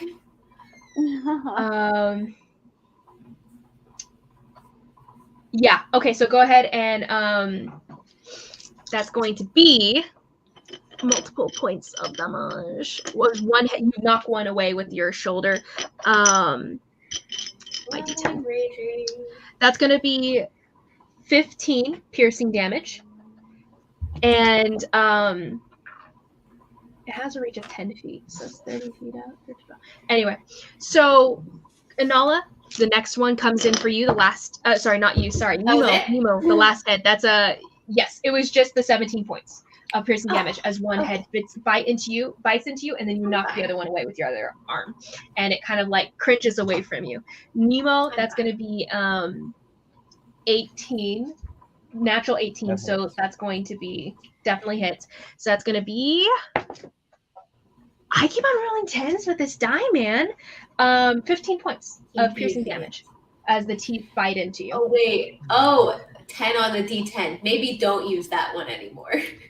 Karhale, Nemo, go ahead and roll me Constitution saving throws from the poison of the Hydra. Hey, better me and Nemo than any of the others. Inala, go ahead and roll me a Constitution saving throw because I forgot to have you do that before when it pierced you. So we'll say that the poison is finally getting into your system now. 18, you said, Karhale? Yes. Pass. Nemo, Constitution saving throw. Sorry, I don't have advantage on that, right? Not that I know of, but you do have a D4 to add to it because of your bless. Oh, not you. No, I'm not busting Inala myself. and Karhale do. Haste it. It's just in dex. that case. It's just dex, right? Yeah, just mine's dex. 21. It makes Then. it faster. I got 21 too. Hey, 21! Woo! So you guys both 21. shake off the effects of the poison as it tries to sink into your system. Nemo? Okay. So you said Constitution save? Mm-hmm. It's a 10. Nice. how did you roll a 10? That's going to be... I rolled a high. 4. So. Oof. That's going to be an additional D10. That's going to be an additional 10 points of poison damage as it sinks into you. Okay. I am unconscious. Of course. Nemo gets pierced in the one of his shoulders, and he collapses from the horse and falls off of the horse and slams into the ground. He's No like, damage I'm good. Yeah, literally. A minute later. And Cook's like, no! And she's going to... Here. I forgot she's here. Okay. Okay. I'm fine. I don't need to do something. She's got it. Next is going to be Kanari. Kanari, what would you like to do? Oh, what? It's That was the my Hydra's turn, right? Yeah. Yeah, that was Hydra's turn. Yeah. Dang. Okay. I'm Wait, going. didn't you just go? I think you might have skipped me. Yeah, you skipped. It was me then the Hydra. That's the way it goes. So you just had the Hydra go. That was weird. Okay, yeah. Sorry. Karhale, your turn. Kanari, not your turn. Goodness. I don't know why it's written this way. I'm weird. Yeah, because Kanari definitely should not be going next, because I don't think any of us have gone yet. Okay. Well, DM, I think I know what it is. Mm-hmm. What?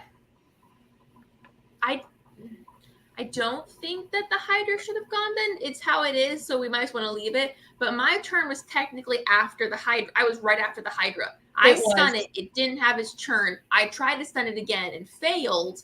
But that means it still had to go all the way back to its turn again, I think. You're right. You're right. Oh my goodness. Okay. Because it released it and I totally put the order but it shouldn't have had its turn because it did succeed. You're right. Okay. So it didn't this turn didn't happen. So go ahead and Kanala, you still take your save still worked from before. Okay. Karhale Nemo and I don't have take to that save. Nemo, you're still alive. You're still up. Yeah, I was so thinking, whatever that damage was. I think it was Hydra 25 points of damage. take that back. Because yes, you are totally correct. That was incorrect. Oh my gosh. Okay. Karhale, it's your turn. Then it's Cook's turn, and Nala's and Nemo's, and then it'll be the Hydra now that it's up again. Yeah. I'm gonna freaking hit It does only have 3 heads though. I'm raging, and I'm going to smash it on the head with my hammer. Okay, so as you come down on one of the heads, go ahead and roll the hit. And Nala, you're up on deck. 15 to hit. 15 definitely hits. And just barely. Sorry, just barely hits, so it'll be half damage. okay. You have your And D4? then oh no, I forgot to add that. Thank you. Blessings. So that's 17 to hit then. Nice. And then that's 19. 22 to hit for the second 20 one. definitely hits. Mm-hmm. Okay. So that is 9. And you're presently raging, correct? Yes. 9, 13, 15. 15 for the first one. Okay. 16 for the second one. So you guys 31. see Karhale's hammer slam into one of the heads, and with that, ripping the head off of its neck as it falls down to the floor. You know, I think we might be able to take this thing. This is fine. Totally fine. And the 2 remaining heads are like screeching and angry as you guys see wait. Okay, so this doesn't apply yet because the stun wasn't up at that point. So it'll happen next turn. So anyway, Karhale, bonus actions. I know what you're talking about, DM. You can drop. You can down another drop if you want. I'm actually gonna. Can I use a healing potion or a healing draught for my bonus action? The potion is an action. The draught is a bonus action, right? Say that again. Did you have different things for like the draught versus the potion? No, just healing potions and draughts and anything in that realm will be bonus actions. If it's a magical potion, though, we'll say it's a regular action, being that you have to like let it set in for a moment or something like that. Okay, that's what I was asking, because I have healing potions, not the draughts. I have 2 healing. Go ahead and take a healing potion. Oh, I could. Okay, I will do that as your bonus action. I will do that then. They're the ones we got from Gariel at the Sienna Estate. You didn't tell me what kind they were. I would say that they're regular unless said otherwise. Okay, so 2d4 plus 2. 4 plus 2. Okay. Mm-hmm. And Nala, your turn. What would you like to do? Cook does come to you, Nemo, and she starts. She's gonna cast her last fireball that she has. So I'll roll that. And Nala, what would you like to do? As you guys see her swirling her hands in the air, and this purplish energy shoots out and hits it. Beautiful, Karhale. And there's this explosion of fire that slams into the side of it. She does do it to not hit you, Nemo, as you are within kind of within that range. So she angles it a little bit away from you to not hit anyone. Karhale, you're right on top of it though, right? Yeah. She doesn't bother making it not hit I didn't you. figure. She only cares about it. So go ahead and roll me a dexterity saving throw. Dang, if she I have advantage. I have advantage on dexterity saving throws against effects that I can see. Oh yeah. So danger sense. If she had done it when the Hydra was stunned, then he would have been able to make a dexterity saving throw. But oh well. It's a dirty 20 for my dex save. It fails.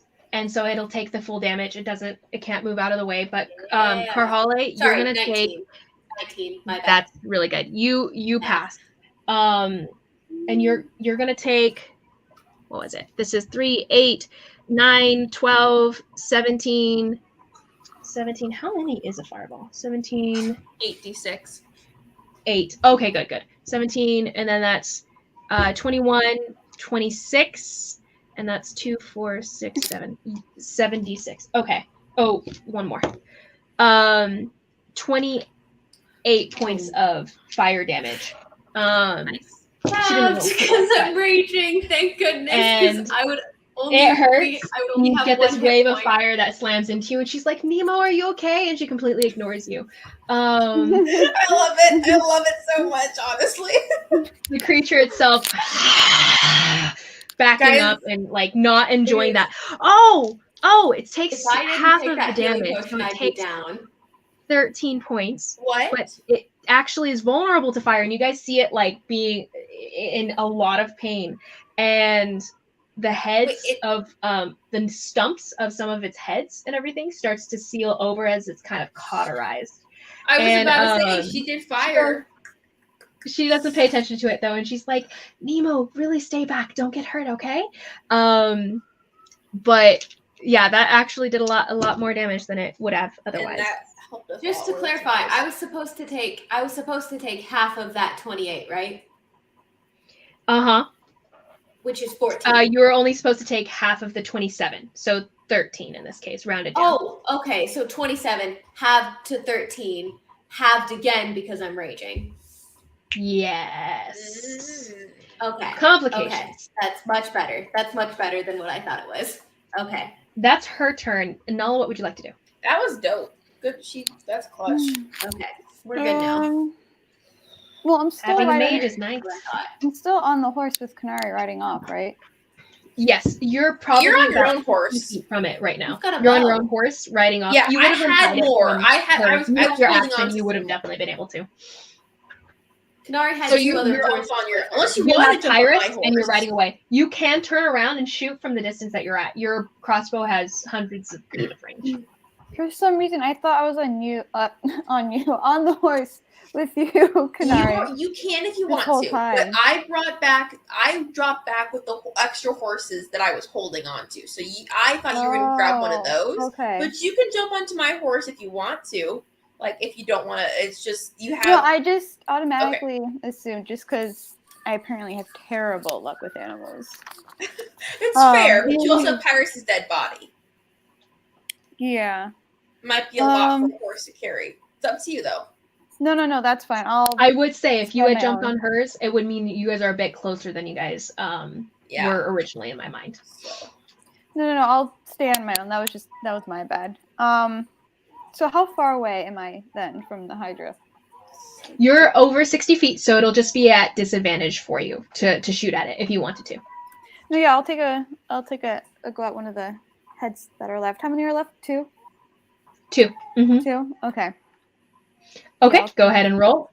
You will have disadvantage on this check, but yeah, so disadvantage, so there's no sneak attack, but you can still take your shot. Not bad. The 19. 19 definitely hits. Go ahead and roll damage. Your crossbow D8, por favor. Oh, wait. Let me add my D4. I forgot. Hold on. Oh, it doesn't matter now. It definitely hit. Now? Okay. Yeah. It purely was just to make sure you hit. Yeah. So we would have reminded you officially if you hadn't been able to hit.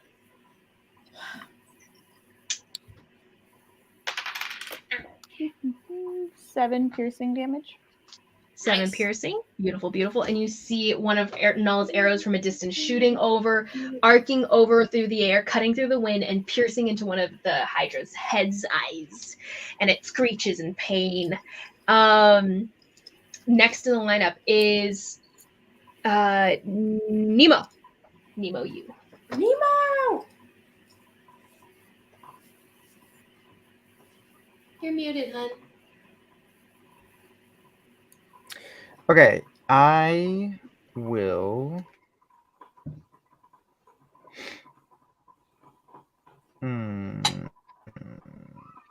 Okay, I am going to attempt to soul drain.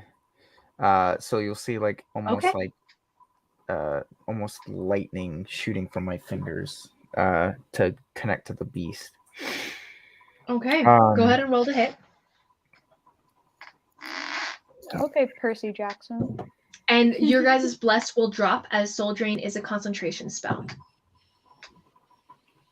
Yeah. 18 to hit. You guys see that blue energy coursing from his chest, from the spider cracking that's been happening on his chest this entire time you've known him, sinking into his fingertips and then shooting out in this crackling, like lightning-like energy shooting into the Hydra itself. What was that to hit? 18 or 19, I don't remember. Oh yeah, definitely latches onto the creature, and the creature screams out, screeches as it's reeling back with its singular 2 heads now. And it's not liking this. It's not liking how this feels right now. It takes 2 points of psychic damage. 2 points of psychic damage, right on.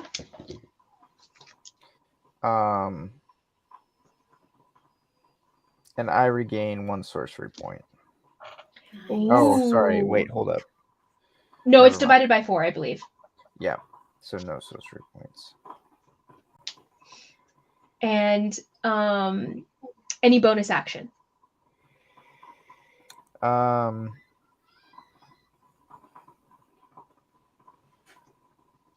I'm good. Okay. So what is the distance on Soul Drain? 60 feet.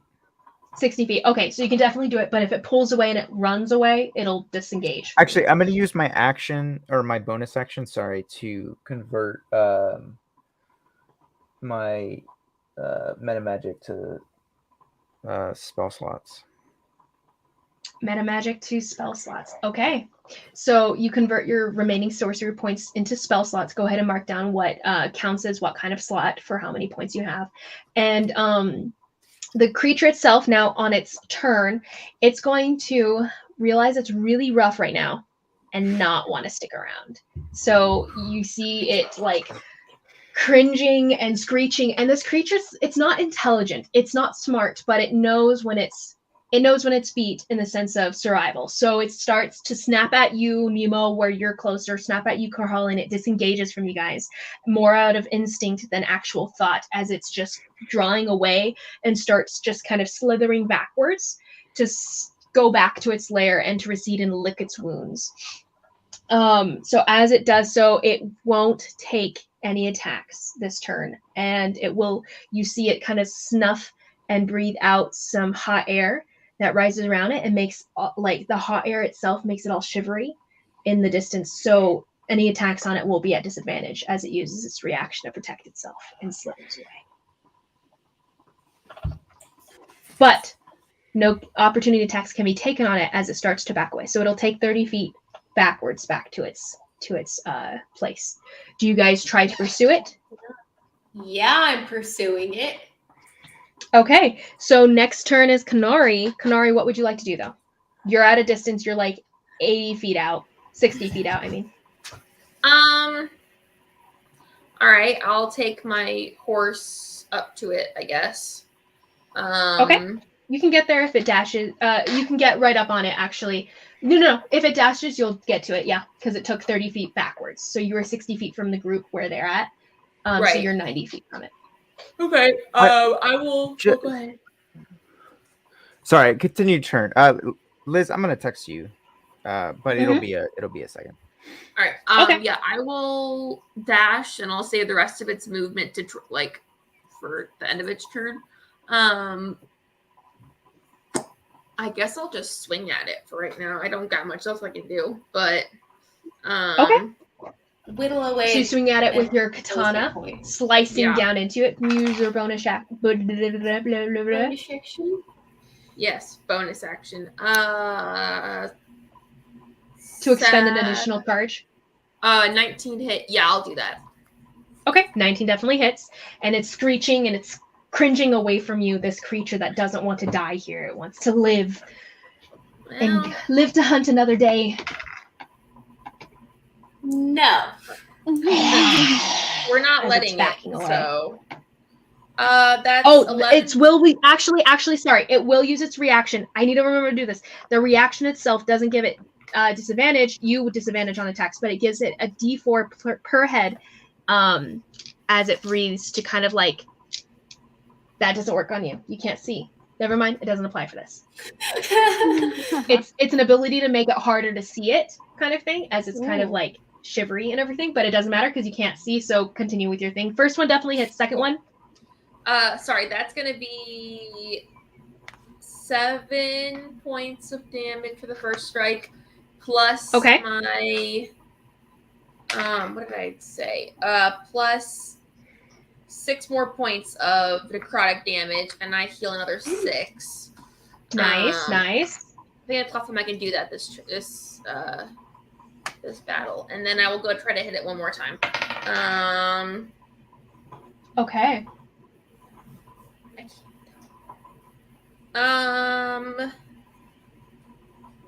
16 to hit. 16 also hits. Definitely hits. Cool.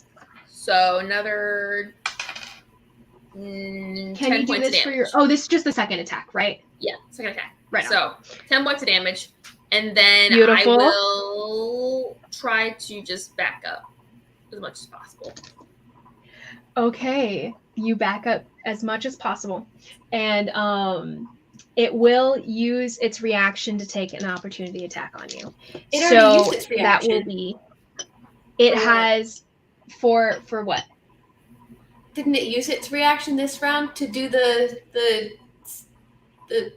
You're right. It did breathing use a thing? reaction to do. No. It did. It would have done it. It would have done it actually for both heads. Yeah, because it wouldn't have really known because it's not smart enough to know whether or not Kanari is blind or not. So it did it, but it doesn't work. So it does have a plus 2d4 plus to its AC though. So I'll roll that. But so good luck, Okay. Holly. but DM, you are correct. It texted doesn't you. have its reaction, and I saw what you texted me. If I am what's her incorrect, name? just What's her ignore name? it. Already did that. She did the fire damage to cauterize the heads. Yeah. So I described her fireball hitting Yeah. straight onto the body to cauterizing over the head's wounds. Okay. Oh, what about the previous 2 turns? It The was previous stunned. 2 turns, you're right. It was stunned. It doesn't So matter. I was ruling that it just didn't grow back while it was stunned. Okay. In the second turn? The second turn, it was stunned. It was Oh, stunned. okay. It was weird, yeah, but it Okay, all right. worked, I think. Yeah, Yeah. it happens at the end of its turn, but since it didn't have its turn, I ruled that it didn't grow back, basically. Okay. And And the other and then head, when I by the just time it smashed got to his I turn, didn't cut it off. she cauterized the head's wounds. That was the main thing. Mm-hmm. Yeah, Okay. one of them. But one I of them appreciate you. was killed with bludgeoning damage. So Well, I don't think it matters. That I don't doesn't think it matter. matters. It doesn't Oh, matter does what it? kind of It damage. will It grow just back. matters whether it's cauterized, because by the end of its next turn, by the end of its turn, it grows back ahead. But I'm thinking that that's more of a, like, it has to make it happen kind of thing. It doesn't just happen and stuff. Mhm. So that was just a personal makes ruling sense. that it didn't grow back while it was stunned. But next is going to be, that was Kanari, so Karhale, what would you like to do?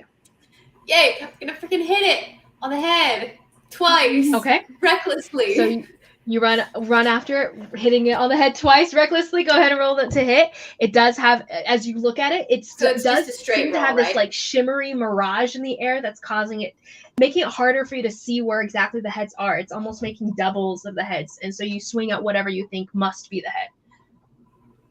But yeah, it's just a straight roll then, right? Yes. Okay. So the first one is 25 to hit. The second if one you're is reckless, you 24 still to have hit. advantage. Sorry, if you're reckless, you still have advantage. So you said I got disadvantage because of the thing it did. I'd misspoken there. It gives it a plus to its AC. The ability that it is. Oh, So I'd okay. clarify that it's only a plus to its AC. That's all. So since you're reckless, you still have advantage, but you Okay. still hit, I think, Yeah. anyway. Yeah, the one was 24 and one was 25. Yeah, both still hit. Go ahead and roll that damage, ma'am. Cool. Ew, that one wasn't great. 9, 10, don't roll it a third time. Be 18 damage for that one. Painful, and it screeches as it's hit in pain. And for this, for the second one? No, that was it. I rolled a 1. I rolled a 1 on one of my d10s. Oh, okay, right on. For my damage die, I rolled real low. Nice. So yeah, 18 was it. 18. As you crush into one of its skulls and everything, it doesn't fall. One of the heads doesn't fall off in this turn, but you can see it's looking really rough, and it's very scared. At this point, it's like it's more whimpering than roaring, and it's trying to crawl away on its last, like the last life that it has. Inala, your turn.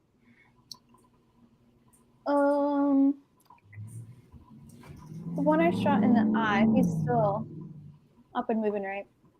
Mm-hmm. All right, I'll try and go for his other eye. Okay, so as you aim to shoot, go ahead and roll to hit, ma'am. This one, you do have, you are still at a distance. Mm-hmm. So unless you move forward and move closer, you will still have disadvantage on the roll. Okay, you know what? Do you want to move closer? You can do that I'll move closer. if you'd like to. Yeah. Okay, so you move. You kick your horse to get it riding up closer, and you guys see Inala galloping in closer to the creature as it's moved away from you guys, and you guys were kind of chasing after it. So does Inala. So as she gets closer and she lets loose an arrow, what was that roll? 22. 22 definitely hits, and you will get sneak attack damage on this as you aim to shoot. Okay. And the arrow's flying through the air as it connects. Go ahead and roll that damage.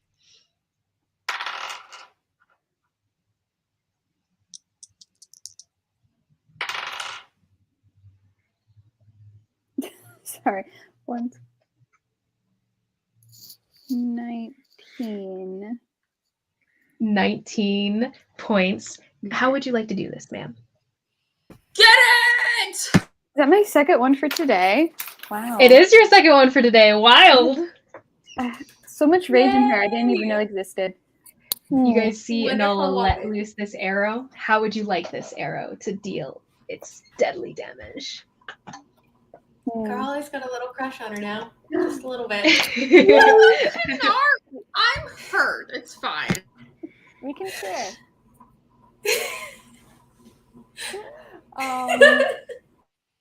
How does this connect, ma'am? Oh, just goes straight through. Comes out the other side. You guys see her arrow slicing through the air, and it's almost like gaining power as it falls through gravity and through the wind that's buffeting it. Pierces into the second eye of the creature, and with 2 arrows sticking out of its head, it kind of like reels back. The arrow itself pushing so hard through its head that it pierces through the other side into the dirt. And the creature, with this like little hole in its head where the eye should be, falls back, collapsing down to the ground with a big poof of sand as it gets pushed up into the air and blows across you guys like a small little mini sandstorm for anyone who is nearby. Karhale kind of spitting out the sand. Kanari, same thing, as you guys are hit by a wave of sand as the creature goes down. A dead Hydra at your feet. Hey, you guys are out of combat. Nemo, your soul ring does end. Yeah. We're all alive. There you go. Well, yeah. Yeah, we are. I'm All pretty right. tired, though. Well, Nemo's crazy girlfriend, I officially don't hate you. Oh, hi. Oh, thank you. I really don't care. Who is she? Cool. I'm gonna get my Hydra Venom. Maybe she's a threat to your boyfriend. Inala and Kanari. Yeah. She hasn't seemed to be a threat so far.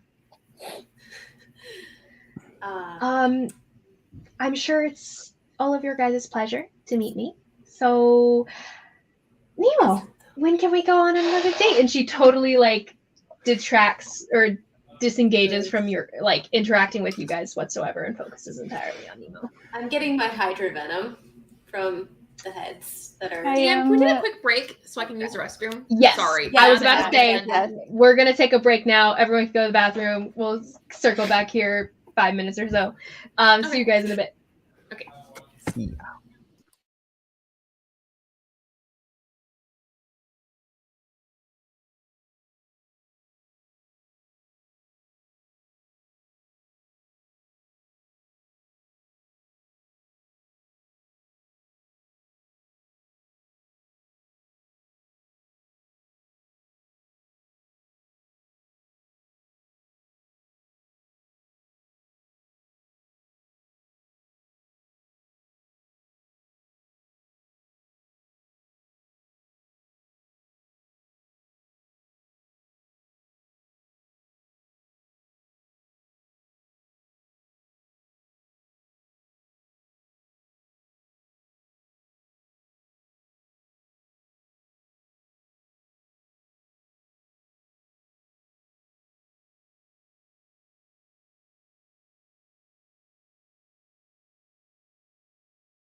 Hello.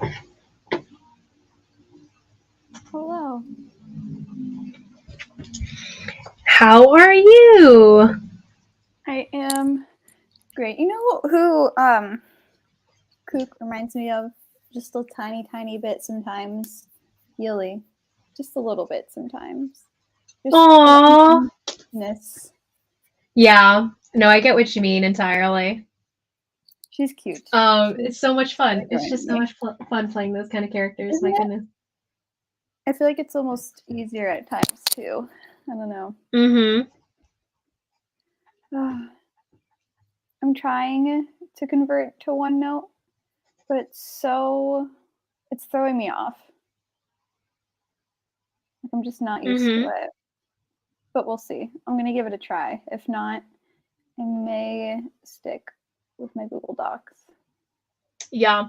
I honestly, I think Google Docs is just it is pretty good, to be honest. I think OneNote is great if you're DMing as well, though, because then you can have like yeah, a whole lot more at your hands, at your fingertips. But Google Docs, I don't think is bad at all. Oh, so what's in a typical med kit? Because I have one, but I don't know what's in a med kit. It basically consists of like bandages and tweezers, stuff like that. Like just kind of your basic first aid kit in essence. So it's just enough of stuff for you to be able to stabilize someone who's presently bleeding out or whatever. So amongst like usable items for other purposes and stuff, you in essence have bandages and ointments. So if you ever want to use the bandages for something, you definitely could. But beyond that, it's nothing super useful beyond the point of stabilizing an individual. For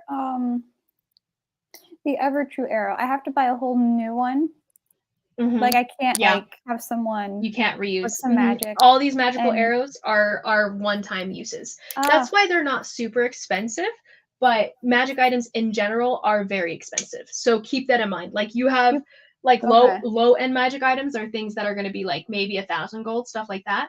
Higher end will be things like 14,000, 20,000, stuff like that, where they're actually reusable stuff. So but the bow and arrow, the crossbow that you got from what's her name is a better crossbow than yours is. It's a +1. So you'll have a +1 to attacks and +1 to your damage. So if you want to switch that out now, you can make that addition if you'd like. Well, I have a crossbow and a short bow. So which one? This would be a crossbow that she was using. Okay. So it'd be a +1 to hit or to damage? Both.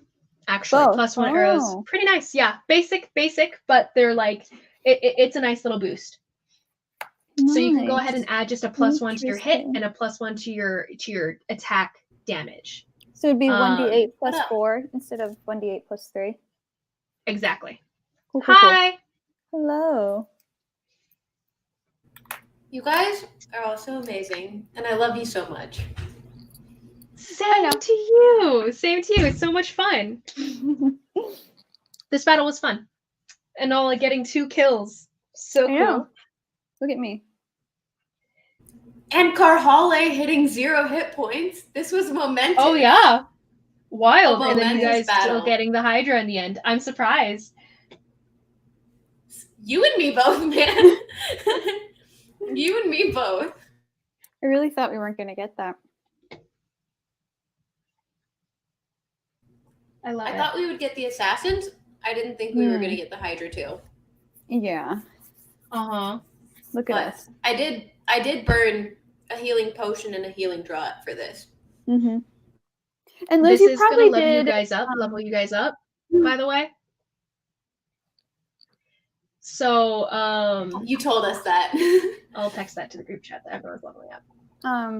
You guys are leveling up, and I'm gonna just bounce you guys to level 8 actually. So it's 7 and 8 because 8's just the ability modifier anyway. So it's not really like a crazy thing to work through or anything. Elizabeth, but you guys can make that addition after this session, okay? I'm gonna kiss you next time I see you. Did you hear that? Yes, that's what I've been doing. We're leveling up.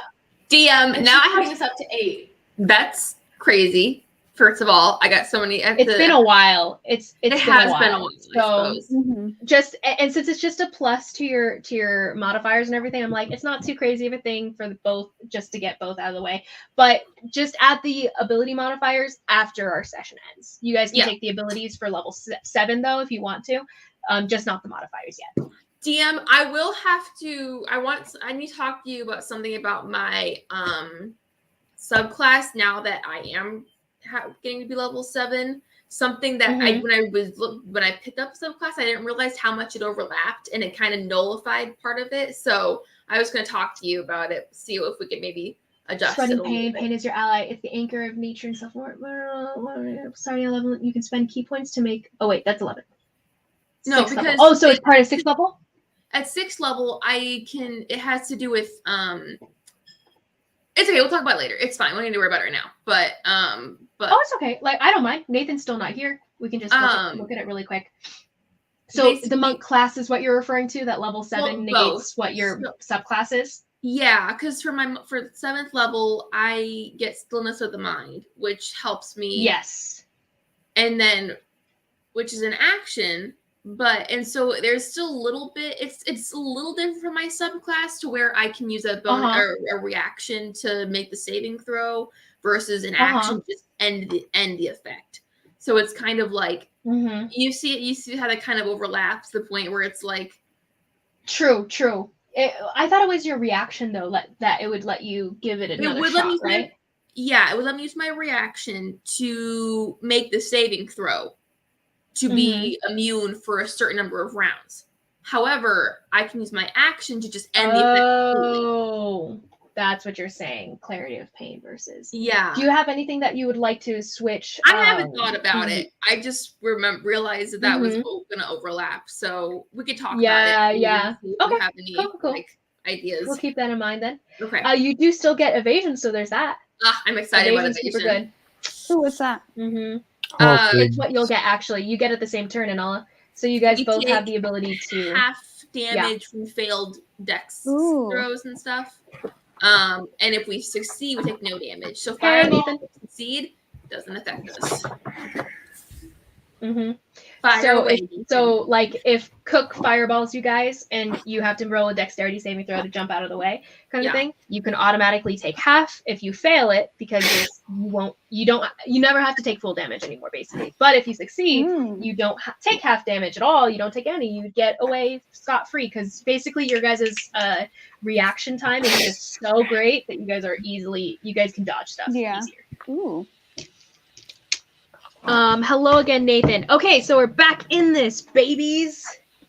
So, coming out onto the battlefield, you guys, with a dead Hydra at your feet, Karhale starting to collect some of the teeth and everything from the creature. Karhale, go ahead and give me a medicine check as you're trying to, without destroying or losing any of the venom, break off the teeth of the respective heads. So you'll have 10 teeth from the double little poison venomous teeth of theirs. That would be it's a dirty 20. Ooh. Very good. You can now add 10 sand hydra teeth to your inventory, please. And Nala, what were you gonna say? I was gonna go back and retrieve the 2 arrows, but then I was also gonna start just going through Pyrus's stuff. Okay, so you collect your arrows. Go ahead and how many arrows did you shoot? So I think it was about 2. Just 2? Okay, yeah, you collect both. Right? Enough. Or am I wrong? I thought it was just the 2. I thought it was more. We'll say just mark off. Technically at the end of a fight, you collect up to half of the arrows that you use. Like some of them are broken in essence. You can collect up to half. So I would say you collect 2, and I think you had at least 4. I think you shot at least 4 things. Okay. Throughout the 2 battles. Yeah. Yeah, 2 different battles and everything. So just say you collect back 2 arrows, mark off 4 though, or just 2. You collected 2 of those. Let's see. There was another thing. Oh, does anyone want to loot the bodies? Because now you guys have the time to kind of focus on it. It is later in the day now. It's coming on kind of early evening, around 7 or so, where the sun is starting to set and everything. I was gonna loot Pyrus's body. Okay. Pyrus's body. Rotbax has still not been looted as well. But since you have all the time in the world, I'll just tell you what you find. As Null, it's pretty investigating, and your base investigation is real easy as you start looking through all the nooks and crannies that people might hide things in, especially assassins and that kind of job or whatever. So first off, you find on Rotback something that's a little bit like ooh kind of thing is a pouch of holding. So it's not a bag of holding where you have like a big like mouth that you can put big things into, but it is a pouch where it basically like it'll be unending coin that he can hold on to without needing to carry a big trunk of thousands and thousands of golds and stuff. But you don't find too much in there, but you do find 80 platinum and 200 gold pieces that he had on him. So that would be 1,000 gold. 1,000 gold overall. 80 platinum. So go ahead and add 80 platinum and 200 gold for that. As well as on Pyrus, you find 200 more gold. Still? I think Carhale still has it. Kind of in charge of that, I think. Okay. Controlling the money. So you go ahead and add a pouch of holding. And keep in mind that it's only you only have 5-inch like mouth diameter to like put stuff into it. So you could put 5 like inches, a rod. that's average, right? That should be fine. 5 inches is a lot. That's a lot of space. It's a joke. No, I got the joke, Kanari. I was gonna laugh and then I got distracted. Nemo, which I think Nathan's comment five made it even inches funnier. isn't terrible, kind of thing, but it's a 5-inch diameter or so, so it's like about a hand. I'm glad someone heard it. So there's stuff you could put into it. You don't know the exact measurements of what the space inside of it, the magical space is, but just in general, it seems like an unending pouch as you start pouring coins out of it. And that was just on Rockback, right? Can I have that? That would be for my herbalist supplies and also the money that I carry.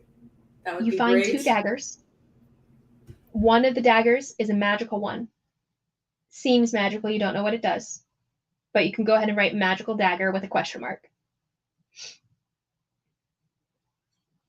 And then the other one's just a regular dagger, +1. So go ahead and put +1 dagger. You find on the 2 different people 2 more bands of loyalty for the same symbol, same group, in theory. 2 more bands of loyalty. And then on Pyrus, you find a shadow cloak. It's not quite as good as a cloak of elven kind, but it does give a +2 to stealth checks.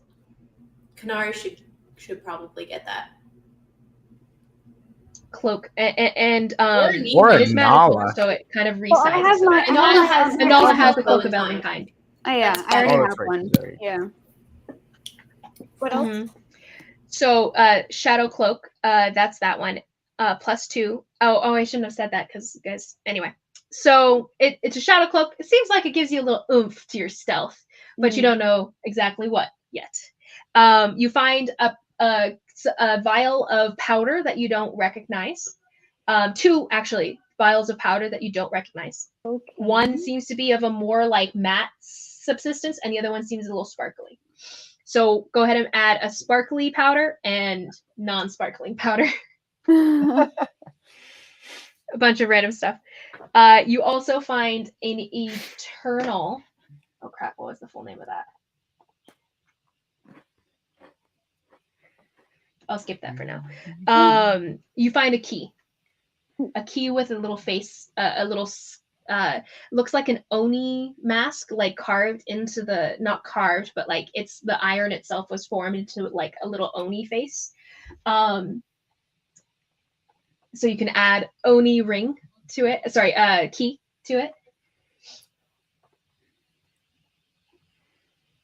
And what was that last thing? You find 2 packs of dice, playing dice. An eternal. You know what? I don't know what. I never finished it, so we'll just pretend that wasn't there because I didn't write down what it was. But it's actually there. It's just something, an unknown object. You do find in the pouch. Well, actually, you don't because you don't know that they're in there. So never mind.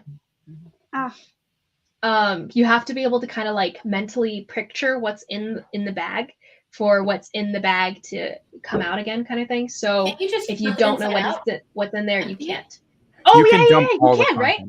You can dump all the content. Okay, never mind. So you do get 6 vials of like kind of milky, not milky, but that like soy sauce kind of substance, black in the pouch of holding. Vials in the pouch of holding. 6 of those. So you had 2 initially from Maeve, and now you have 6 more. And also 4 more potions of healing. Regular. Can I please have a potion of healing? I don't have anything, and I get way too up close in battle to not have a potion of healing. Kanari needs 2 of those. And that's what you find on the bodies as you guys take the time to kind of like set up. As Karhale takes about 30 or so minutes, maybe about an hour to get the teeth and dislodge those. The teeth themselves are pretty big. They're about like that big each tooth and everything. So yeah, you'll have to stick those. They won't fit into the pouch, but you'll be able to carry them on their own. So just real quick, healing potions, Kanari has 2, and then each of us get 1. Just to clarify that real quick. Okay. Everyone make sure that you have 1 healing potion written down in your inventory. And what were the other 6 things? Were those things that we should split up? Well, now 8 vials of the black soy sauce looking substance. That's not the same substance that was given to me by Cook, right? No, yours, the one she gave you, was like a sludge, some sort of like molasses-like substance. Do we know what the soy sauce is or no? You will when you have Karhale look at it. And you do have your scroll, your scroll of identify if you want to use that on something, but it's only 1 use per day. But it will be able to be reused later. Oh, per day. If you want to use that on something, you could do it.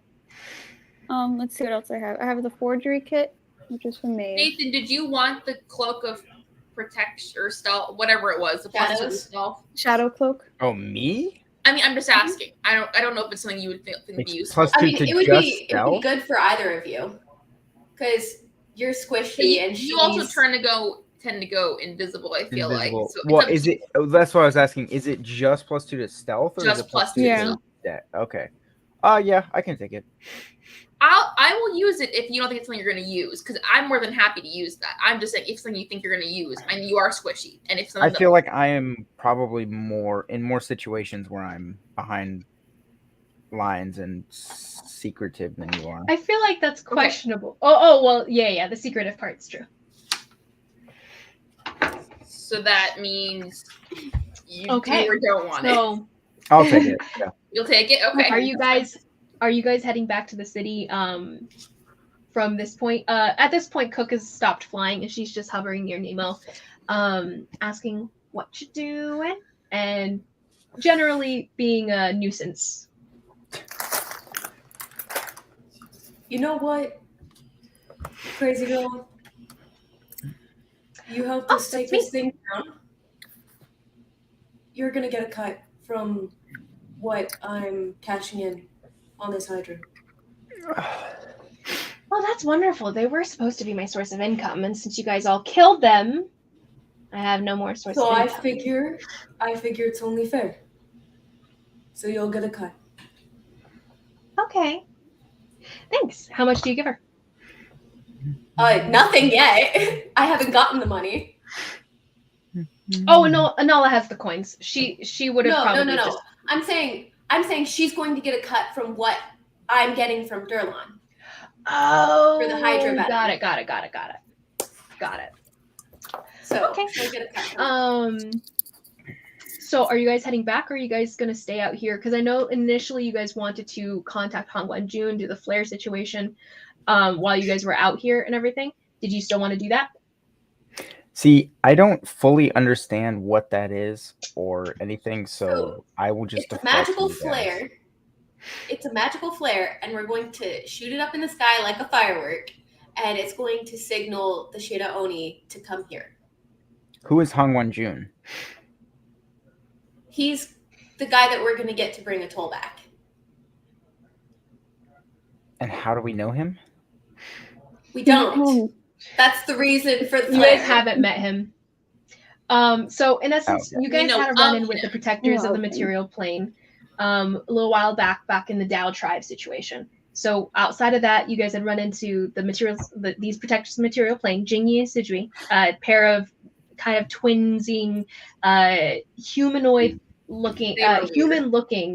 kids with like these white robes and everything, dressed all in white, with flying on swords and everything. They had these little swords that flew. And they were intending to put this area, the Yin village that was the Yi village that was really restless, and it had zombies and hatred that like infected the entire area, the land there. They were intending to put it to rest. So they had come around a bit after you guys ended up fighting Paolo and those people who were trying to toss you into the village to get you guys trapped inside this village of restless hatred, seething ground kind of thing. So they showed up and they were like, oh, hi, our master is over at the village, and you guys saw smoke at a distance, some sort of problem going on at the village. They didn't really know what was going on, but they said that their master, Han Guanjun, was back over there because he had some sort of alarm that had sent him there, kind of thing. And then they were supposed to put the area to rest, which they did. And that's your guys' encounter with them. Later, Give explains that those guys were protectors of the material plane, and also white Oni, pale Oni, self-righteous, kind of uppity, trying to protect the material plane people. And I hadn't connected. He said that Han Guanjun was the one who was able to, who was said, part of rumors and stories that he knows is that Han Guanjun had attempted a ritual to bring back someone from the dead way back when.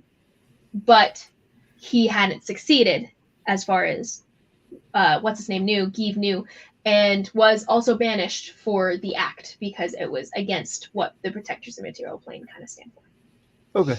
Well, so are we going to try to contact him with Cook here? I mean... Oh, don't mind me. I don't have to be here exactly. I can head back if you need to, do your own stuff, Nemo. I'm just... By the way, and she kind of comes up next to you. Who was that girl you were talking to before? Earlier today? Oh! Earlier today? She's really pretty. I don't know what girl you're talking about. The one that you were talking to in the White House, at the White House. I think she seemed to be one of the holy people, from the temple. Oh, you mean the one who came to get me to go to court or whatever? Yeah, she seemed like she liked you. Okay. I don't... And then your friend, and she looks over at Karhale, says that you stood her up on a date? When did I say that? You said it when Nemo was like, what? And then you were like, yeah, you stood her up. You really ruined that relationship. That was Aaron telling Nathan. You didn't say that? I think you guys discussed this out loud, though. I'm pretty sure you guys said he was a dick and I think we're kind of talking about it. I'm pretty sure you guys were talking about it out loud. Okay. I mean, I had Which I don't think as Aaron saying it to Nathan. Mm-hmm. But I think maybe that okay. that specific line might have been maybe just Aaron and you, but I'm pretty sure just in general you guys had all been discussing how he had stood her up and was like a jerk for it and stuff. Mm-hmm. Probably, yeah. Probably. Cook, I don't really feel like talking right now. Oh boy. Okay. Smooth well, criminal. I'll just head back then. And she's... Thank you, by the way. A miffed. There's a bit of a miffed. I'm going to say thank you, by the way. And reaction there. Give her a kiss. No. Roll a persuasion check. Thank you, by the way, for everything today. Natural 1. Oh, inspiration. You have inspiration. Oh my gosh, he won't use it though. He's not going to use it. She's an ally. I hope you get everything you want today. Goodbye, Nemo. And she's gonna go over to one of the horses. She's like, "Do you mind if I take this?" And she's gonna leap on top of it and not wait for an answer. And if you don't stop her, she's just gonna take a horse and go. I was gonna offer that to you, but go ahead. And she'll call back. Thank you, as she kind of rolled over any response that you had anyway, but she does send back a little thank you as she starts to ride away. Nemo, are you trying to make all the girls hate you? Is that what you're trying to do? I feel like you tried to cause us trouble. I don't feel like talking to any of you right now. Someone's Okay. muting. I expect nothing from you. I'm still disappointed. He did save your butt though, Carhale. He kind of healed you for a little bit. That's true. Slightly less disappointed. I mean, Not much. anyone else would have done that. That's not exactly something special. Sure. Still appreciated. Anyway, are we gonna Way to detract from a positive brownie points, Nathan? I know. Nemo's just he has repressed feelings for Jupiter and he feels guilty about cheating on him, and so he's lashing out and anyway, are we Well, I guess we can so just what's the so plan? we can think this through. We need to bring a toll back. Something that could possibly happen is Han Won-jun sends one of his underlings and they wouldn't be able to help us. They would just be able to take us back to him. But I can the still hear problem you. with that is if they get here and we still have to do this whole thing with the Aeltress, that might not work. We wouldn't be able to go back with them. Well, we could at least ask them if they have the capability or the willingness to help us, because they could just say no, and if we wait, for a few months and they say no, then I mean, we should be looking for their options in the meantime, I feel like. This is our option. We've been looking into it for, a week and a half now? That's fine, but my point is, if this is our option, we might as well ask them if they'll help us now. And if they will help us, then we'll try to figure it out. They may have, I don't know, something they want us to do for them or some kind of prerequisite, which we should try to work on before we hightail out of this country. Okay, let's set it off then. And I guess when they come, we can try to ask them for a different way to contact them, another flare. I'm sure they carry some. Well, they might also be a bit upset with us for using this, because I think Eve kind of stole it. We'll just say that we found it. We acquired it off the black market. It was doing fireworks. It was a gift. It was a gift, which is technically true. Just say it was my birthday and we were doing fireworks. Okay. We're not going to do that, but okay. I'll dig it out of my bag and let's set the sucker off. There's a little line at the end that's poking out of it, like a little piece of ribbon or some sort of material that you can tug on, and when you do so, you hear a little bit of a click from within it, and then a bit of kind of a flaring sound of fire almost, and then you feel it jerk in your hand as it shoots up into the sky, and there's this large sound, the fireworks sound of the as it explodes. And when it explodes, instead of just a regular firework spreading of fire in the air, instead it turns into a symbol, like a magical symbol in the air that just sits there as the fire, the sparks dissipate around it. This symbol stays in the air for a moment. And as you guys sit there, the flare is up and everything. It'll take probably some amount of time for it to be registered, and then whoever it is that registers it to get here, kind of thing. I am gonna try to keep an ear out for if Cook is trying to come back and be nosy. Oh yeah, Cook has taken off in the direction of the city and everything, and she doesn't seem to be returning, at least as long as this flare is up. But go ahead and roll me a perception check. And I guess just for anything that's really prowling about, we don't want to be unawares. 24. 24, really good. As you're kind of casting your senses about the area around you, you do sense different kind of creatures, just animals, kind of amid the area, just lizards, snakes, and whatnot, that are just generally kind of around you guys. And you can sense them almost coming out more than they had been before, almost as though the Hydra itself was such a threat that a lot of smaller creatures wouldn't come out and everything. But now that this thing is dead, all these creatures are like, oh, hey, it's safe to be out and about now and everything. Even with you guys as creatures, plausible threats around. Kanara climbs up on top of the Hydra and smashes her staff, and she's like, "You will serve me now, not this Hydra. We make us." As you shout out, all the creatures shrivel back into their holes. And then we didn't lose a dictator, we just switched dictators. Yeah, more like under new management. Anyway, but I love it. Anyway, she gets a genuine laugh out of Karhale. Yes. Do you guys spread the earrings, by the way, about clean, maybe rinse them off of the blood and everything? Yes, Yeah, we do now.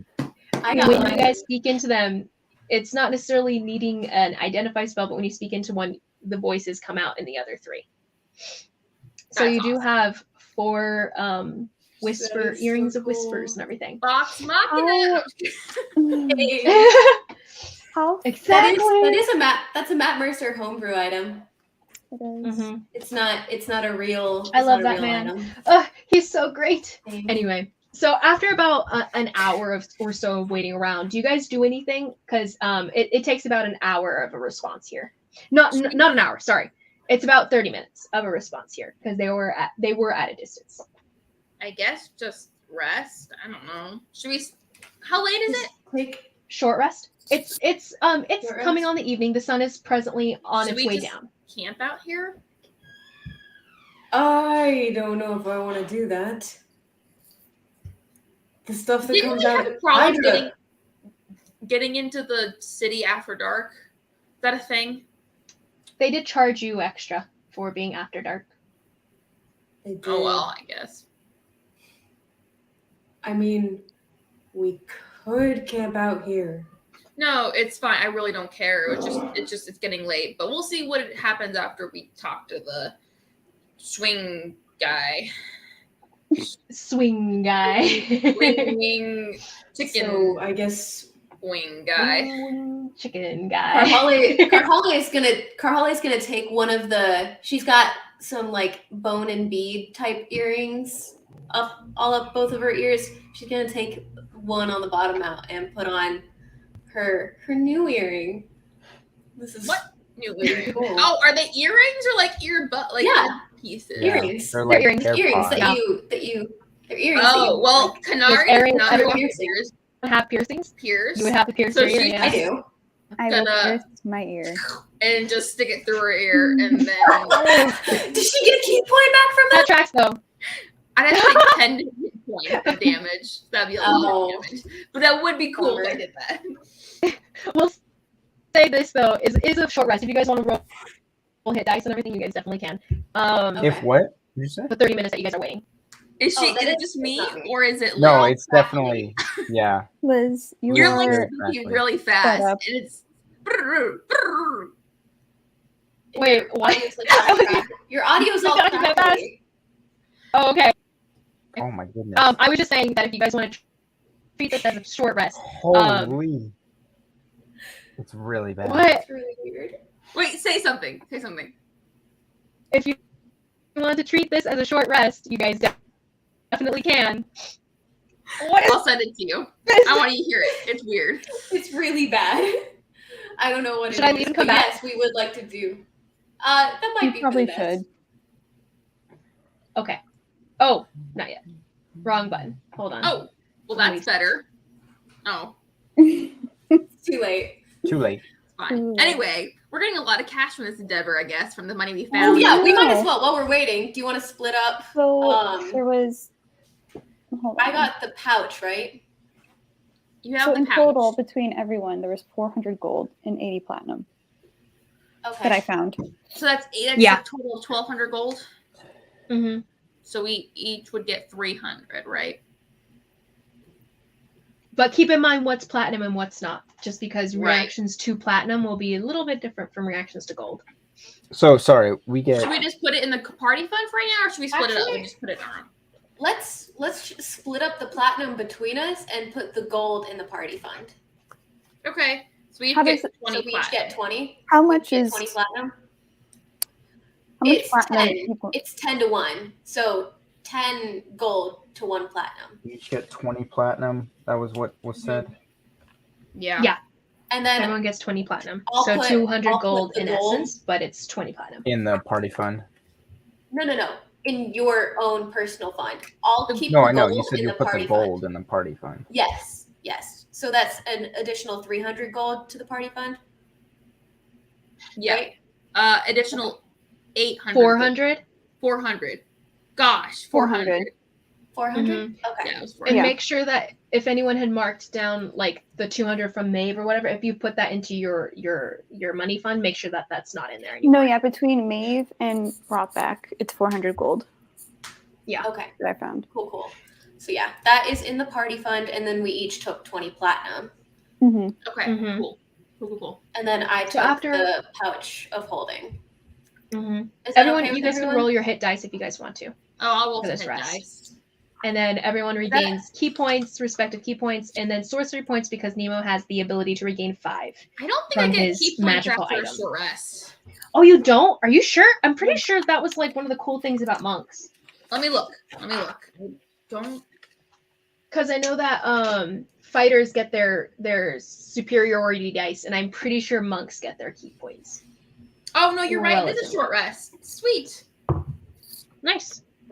Okay, cool. Anola, That if is you want to cool. roll hit point your hit dice, you can. So as So you're like taking a short the rest, D20? yes, you have for purposes of this 7. So you can roll all of them if you want, or just some of them. Everyone And that'll shoot be just natural water. healing. Giving yourself some natural healing. What is mine? Oh, a Wait, so I'm D8. sorry. What am I doing? So as rolling hit everyone's kind dice. of just resting right now, as you guys are waiting for this flare to come into fruition, Mm-hmm. you're just resting and healing up from the wounds that you've sustained so far, naturally. And so you can roll your hit dice, and those are the HP that you would gain. Under your HP, it should be a Okay, little box that nice. says hit dice. It says a D8 or a D6 or whatever. I think you're a D8 as a rogue. And you can Yeah, roll up 5d8. to 6, right? Or are Yeah. we at But since you guys are Well, leveled up depending to on what level level 7, you are.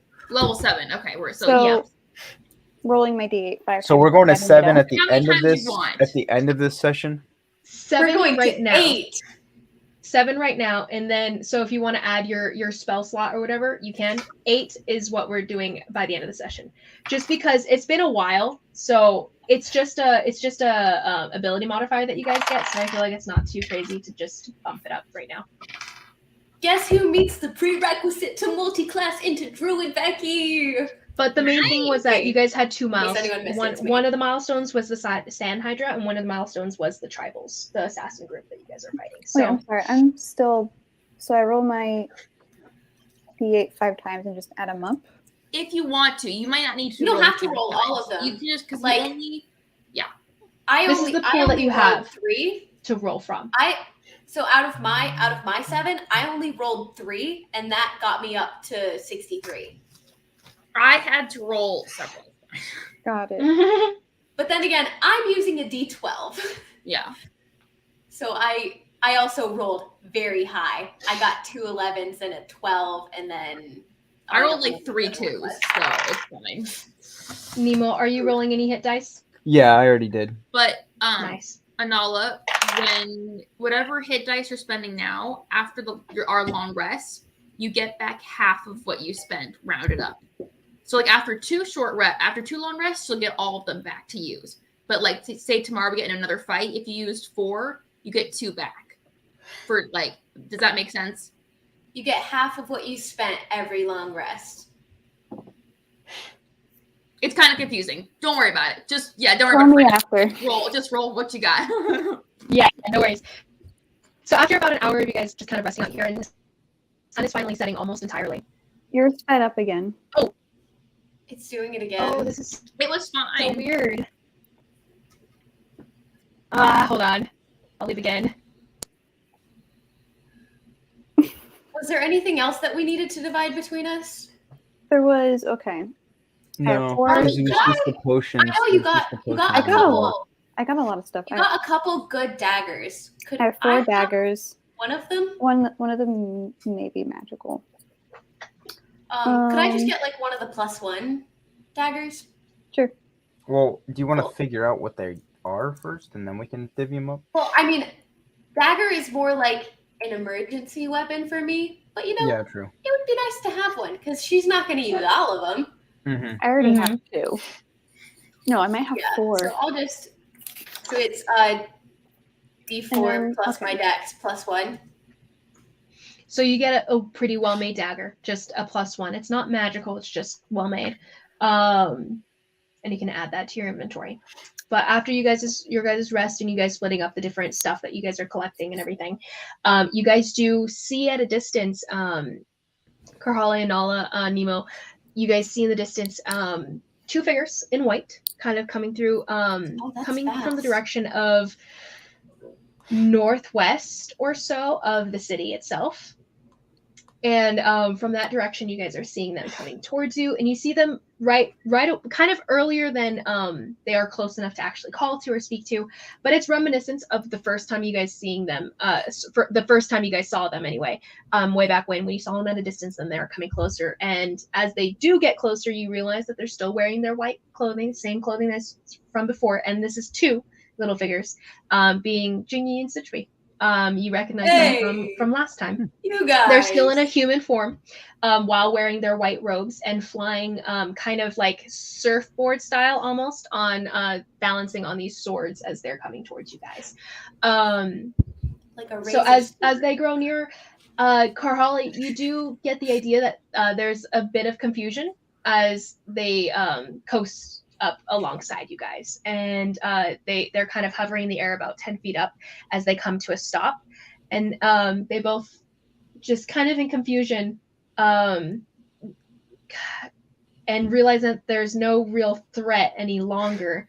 And the first one to speak up is Jingy, and he's like, okay, where did this come from exactly? Where did you guys get that? It was a gift. And we need to talk to Hangwan Jun. Sidri next to him kind of sweeps down on his sword, puts his hand on Jingy's shoulder, and says, yes, it is an honor to see you all again. And he does kind of a little confused bow a bit. You wish to speak with Hangwan Jun? Why exactly, may I ask? Yeah, why are you guys wanting to talk to Hangwan Jun? What do you guys have to do with him? You guys don't know him. No, we don't. I don't know if you remember the kid, the blonde kid that was with us when you saw us last. Jingy's like, I don't remember this, but Sidri nods solemnly. Yes. Is there something wrong with her? She was killed, and we want to see if Hangwan Jun can bring her back. I'm sorry for your loss. And he looks at everyone, actually. As he says this, he directs it toward everyone, looks you in the eye solemnly. Jingy gets a little bit quieter, but he says, yeah, sorry for your loss.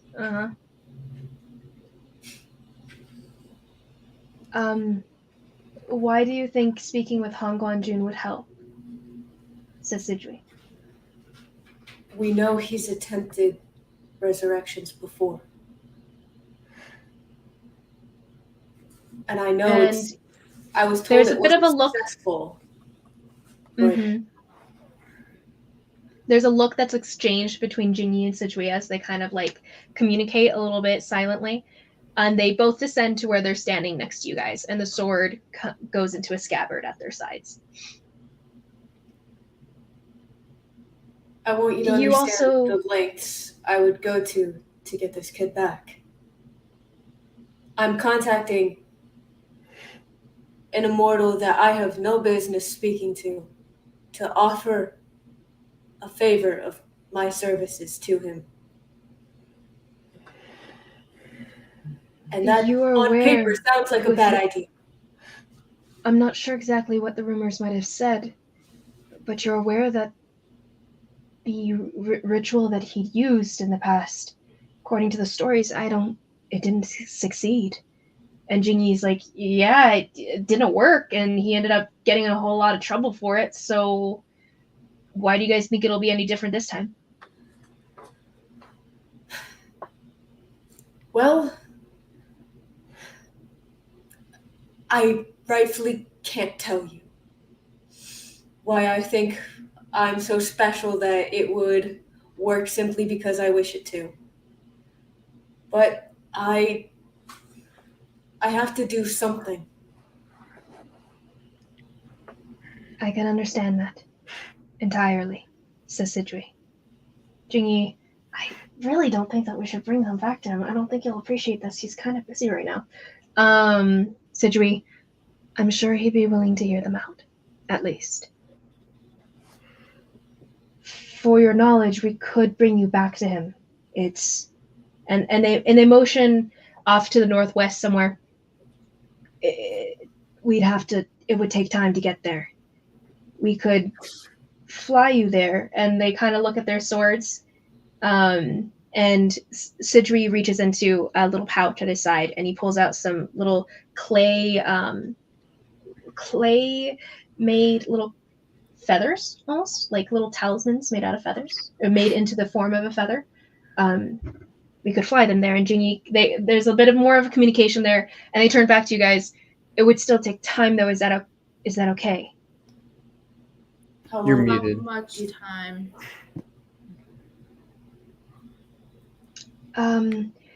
It was about a half day's travel out to where we were, coming to you guys. It's probably going to be at least 4 hours. Oh. From That's Jingy. not really as bad as I thought. Flying. You'd have to leave your horses behind, though. We couldn't take the horses, too. Sorry. We're not that strong. When is the auction? Not for a few days, at least. You guys are at the end of the It's on the 19th second. right now. The Although auction Nemo, on the if second or third. you will need to return soon so that you can get Atol's body fixed. But we could talk to them. Mm-hmm. I think the more pressing thing is that we have to be in, Atol's body, and we have to be in court in 2 days.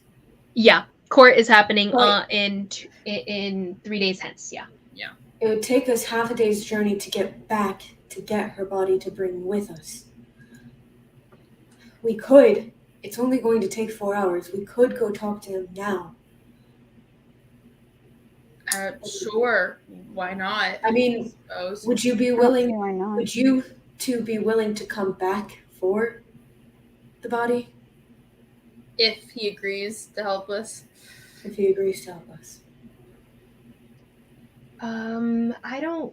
And Jingy is kind of like, I don't know how I feel about that. And Sidri goes,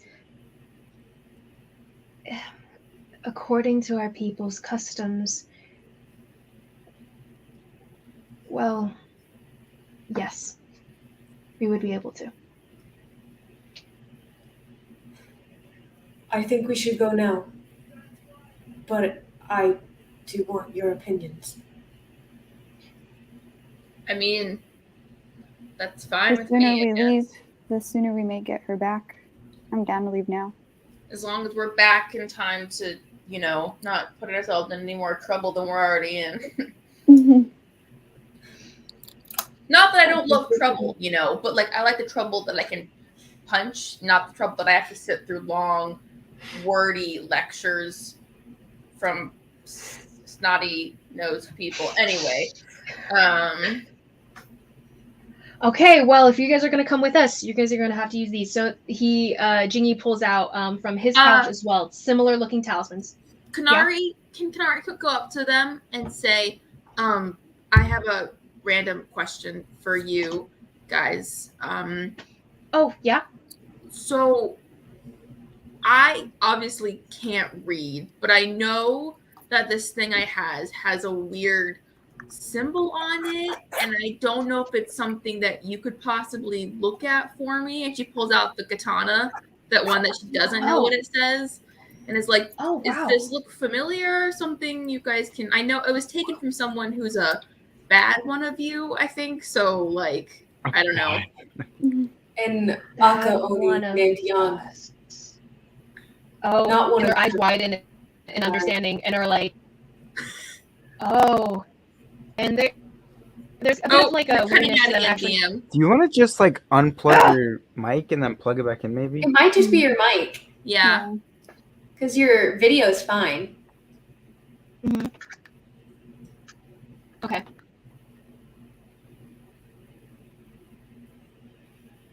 You're muted. I can't hear. Oh yeah, you're muted.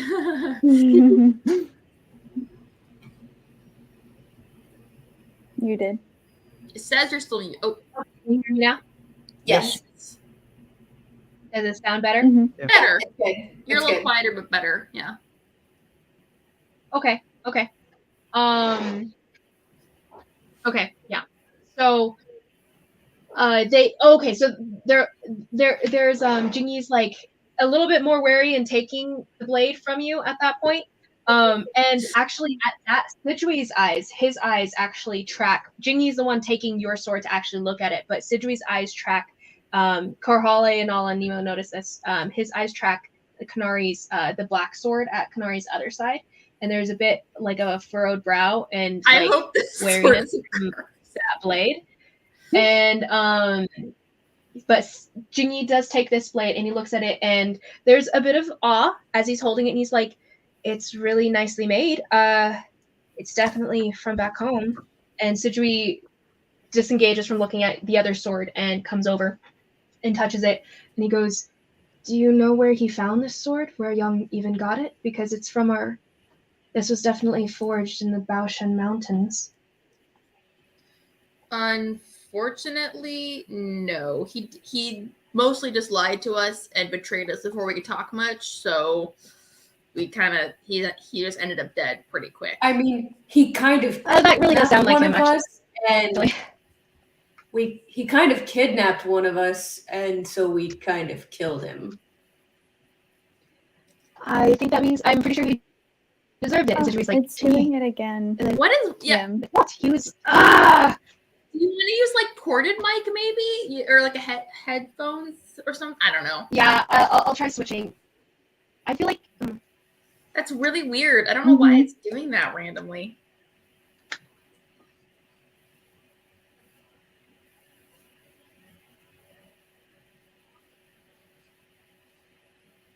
I mean, it'd probably even be better to just use like your laptop or your mic, computer yeah. mic.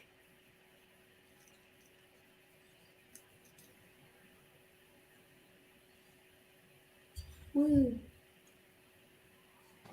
okay. Can you guys hear me? Okay. Oh, that's so much better. Whoa. So much better.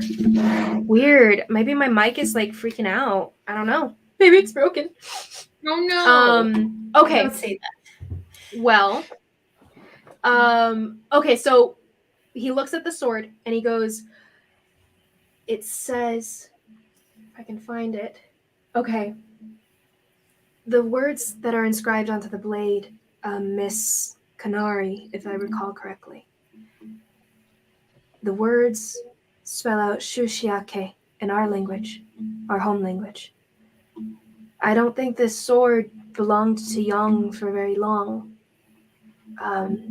From what I know, and Jingy's like, Shushiake, are you serious? And he looks at it and he goes, wow. Well, What this does is just... It used to belong to someone important. The sword itself isn't super powerful. It's more so that the context of what it's from. But in essence, it's the personal sword of Xia Xingchen. I guess Young killed him and took his sword. And there's a bit of like a sad feeling to that. Xia Xingchen. He used to be powerful and well known, like Han Guanjun, and more recently was vanquished, I guess, by Yang. The sword itself, Shushiake, it means the one who walks the sunset clouds. It's a beautiful name. If you say it, though, I'm assuming you've held on to it for a long time. You've been fighting with it? Yes, it's been with me for a while. Then the sword itself answers to you. If you say, well, try it. Yeah, say Shushiake. Go ahead. Shushiake. And the sword itself, as you say it, starts to lift in your hand and starts to hover before you. There's like this glowing, like silvery, frosty glow. I was hoping it would do that. A sword like this is very important to the one who forges it. It's forged as almost an extension of their soul. That's how it gains flight. The only way Yang could have something like this is if he killed Xiao Xingchen a long time ago. Zhao Jingten is the one who crafted this sword? Yeah. In essence, it's a part of him that you'll be using if you keep this sword. Well, I mean, I'd like to keep it, but hopefully I could do him some honor with it. I mean, we did kill the one who killed him. I guess that's something. And as the one who killed his vanquisher, I believe he'd be willing for you to use it from now on. Yes. Thank you. I will treat this with honor. Kanari kind of just gets like a little, just kind of mutters for herself, like, Xingyi is like, by the way, it might be a little bit hard to adjust to because it's a little bit hard to balance on top of that. Like, the gods know how often I've fallen off of mine, so just be really careful, because if you're blind, hundreds of feet high in the sky and you fall, it might be dangerous, which is why we carry these things with us. The little talisman, he kind of waves it around. And he hands one to Karhale, he hands one to you, Kanari. Well, he's like, actually, he's about to hand it to you. And he's like, you don't really need it, but also, I guess you are still practicing, so you can keep it. And he lets you take it. And there's a bit of like, I don't want to part with it, but he lets you take it. If you break it, it'll stop you guys from falling. It'll make you fall slower, basically. So you guys have a talisman of feather fall. If you snap it, you get the effect will go onto you, so you will be slowed falling. He gives it to Karhale because if we fly in that direction, you can probably fly on yours, right? So give it a shot, see how well it works. If it doesn't work out, then we can tugboat you guys with a feather fall on you, Karhale, if that was, I think that was That's what me. You said. Yeah. You're really heavy, so we couldn't carry you, and he points at Inala, fine. You could ride behind me, and Sijui points at Nemo, you can ride behind me. And we can take you to Hangguanjun. Sijui, what of the other blade? The other blade? You looked nervous, and I didn't like the way you looked at it. Roll an insight check. Ooh, can I also roll an insight check? Yes, you can. I'm so nervous.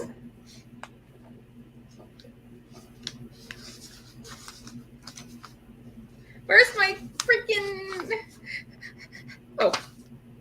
17. 17. Thank goodness. Pretty good.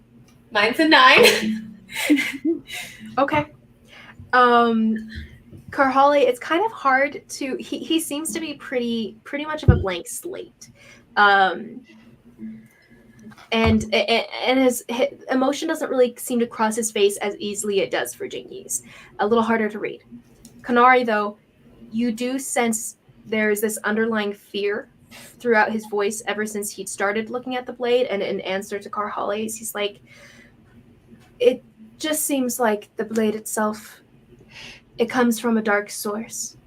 So it seems like dark magic might power it rather than something pure like this blade. And he passes, he kind of like glancing brush against Shushiake's blade. But if it hasn't had any negative effects so far, it should be okay.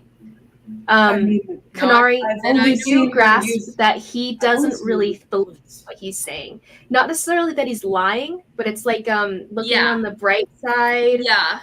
There's definite like I wouldn't touch that blade with a 5-foot stick kind of thing. Maybe I should have a knowledge and no, I get what you're saying. I get what you're saying. Like he's kind of like it hasn't done anything bad. But that's what Kanari grasps. Kanari, you don't feel any negative.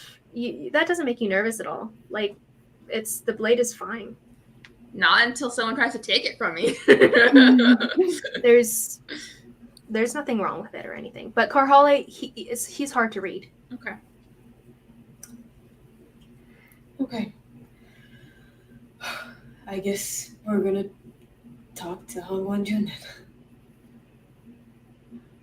then. So they have you guys snap the talismans, and as you guys feel this like gentle almost lift, almost making you guys lighter, they have Anala and Nemo mount behind them as they mount their swords, and you guys take off into the distance. And Karhale, they give you like this silk cord to hold on to as they kind of tuck you behind them, kind of like this kind of like water skiing behind a boat almost. Yeah, in the air. DM question. Yeah. Okay.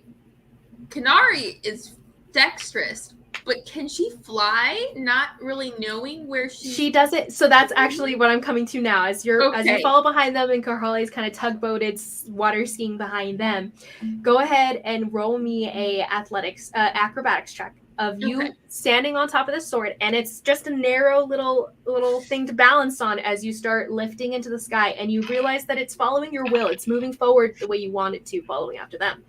But it is a little bit difficult. Mm-hmm. First time trying it. Yeah, for sure. 18. And you guys see Kanari trying to like kind of find her balance, and she is barely holding it. She's kind of got this like awkward like little stance on it, but she's holding on. She's not falling off, and it's a little wobbly and everything. And she doesn't look as natural as Sijui and Jingy as they take off like with their arms behind their backs and like not even a question about their balance. But she's like holding their like arms out, trying to keep her balance as she's flying behind you guys, wobbling a little bit. But she's doing it. And so all of you guys take off in this direction. You guys fly for about 30 or so minutes until you guys come to until you guys are kind of coasting over what you were called to be the Gazuda Springs, which is at the distance that you guys are going. You guys pass that by, but Kanari, not Kanari, she can't see. Karhale and Anala and Anemo, go ahead and roll me perception checks as you guys pass over the Gazuda Springs about half hour or so into the flight. Ooh. 16. That's 16? Nice. Really good for me. 30, 20. Oh, wow. 13. Nemo, you don't notice this. As you look down, you don't even really quite recognize what you're looking at, the springs, but you see some water like reflecting the light of the setting sun. Anala, Karhale, though, you guys both noticed that the tower of stone that had been there, it's gone. And the tower itself, it not necessarily that it's gone. There's still this like piece of rock, because as you guys are going over it, Karhale, at first you're like, oh, there's the Gazuda Springs. You recognize the formation of pools of water, as well as the stone of the tower. But as you guys are passing by, Anala, you realize right away this. Karhale, you realize after the fact as you're kind of moving away from it and the angle changes, and you notice that there's nothing below the topmost part of the rock. It's almost like there's this floating hunk of rock where the tower used to stand, but there's no stone below it. So it's just this floating, a floating block. Tower is this? Is this the place where there were like two snakes and above like a the treasure pools chest of or water? something? Gazuda Springs. Yeah. Mm-hmm. Yeah, it was the thing. Where we went up the stairs. Yeah, the Mhm. tower. The tower is presently Now the tower's missing. It's just the higher The room. room at the top is the only thing that's left, and it's just hovering, and the tower itself is gone. And you can tell even in the So fading light that there's like rubble at the bottom filling some of the pools and everything. Someone Is destroyed that me? I really Well, hope that I wasn't mean, me. we destroyed it. It wasn't exactly. Did we? Did it No, fall? I Carhale wonders as destroyed she's it. floating above it, holding on to this tugboat situation. I may have accidentally caused an earthquake there, but I talked it down and then it was fine.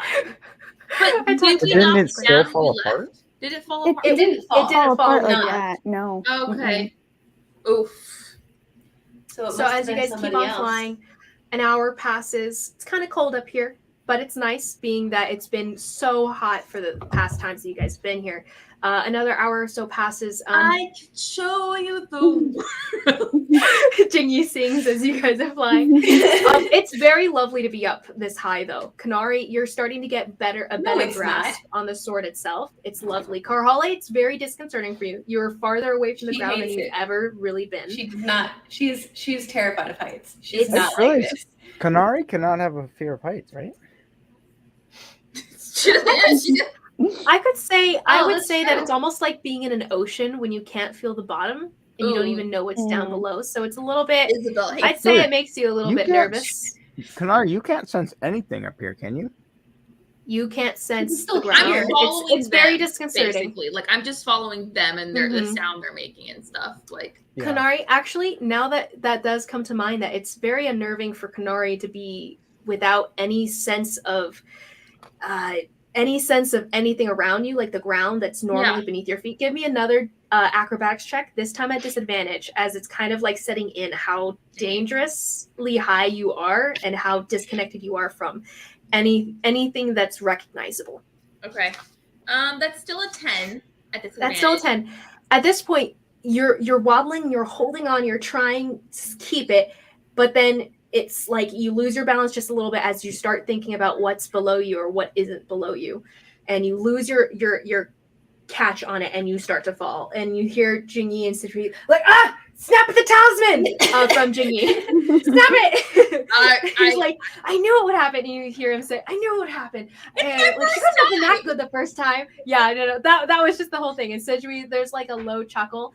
But they're not really worried as you snap it and you start to like kind of just sink I don't slowly. snap it, DM. No, I'm just kidding. I would have followed my death. Thank you. I probably right at this point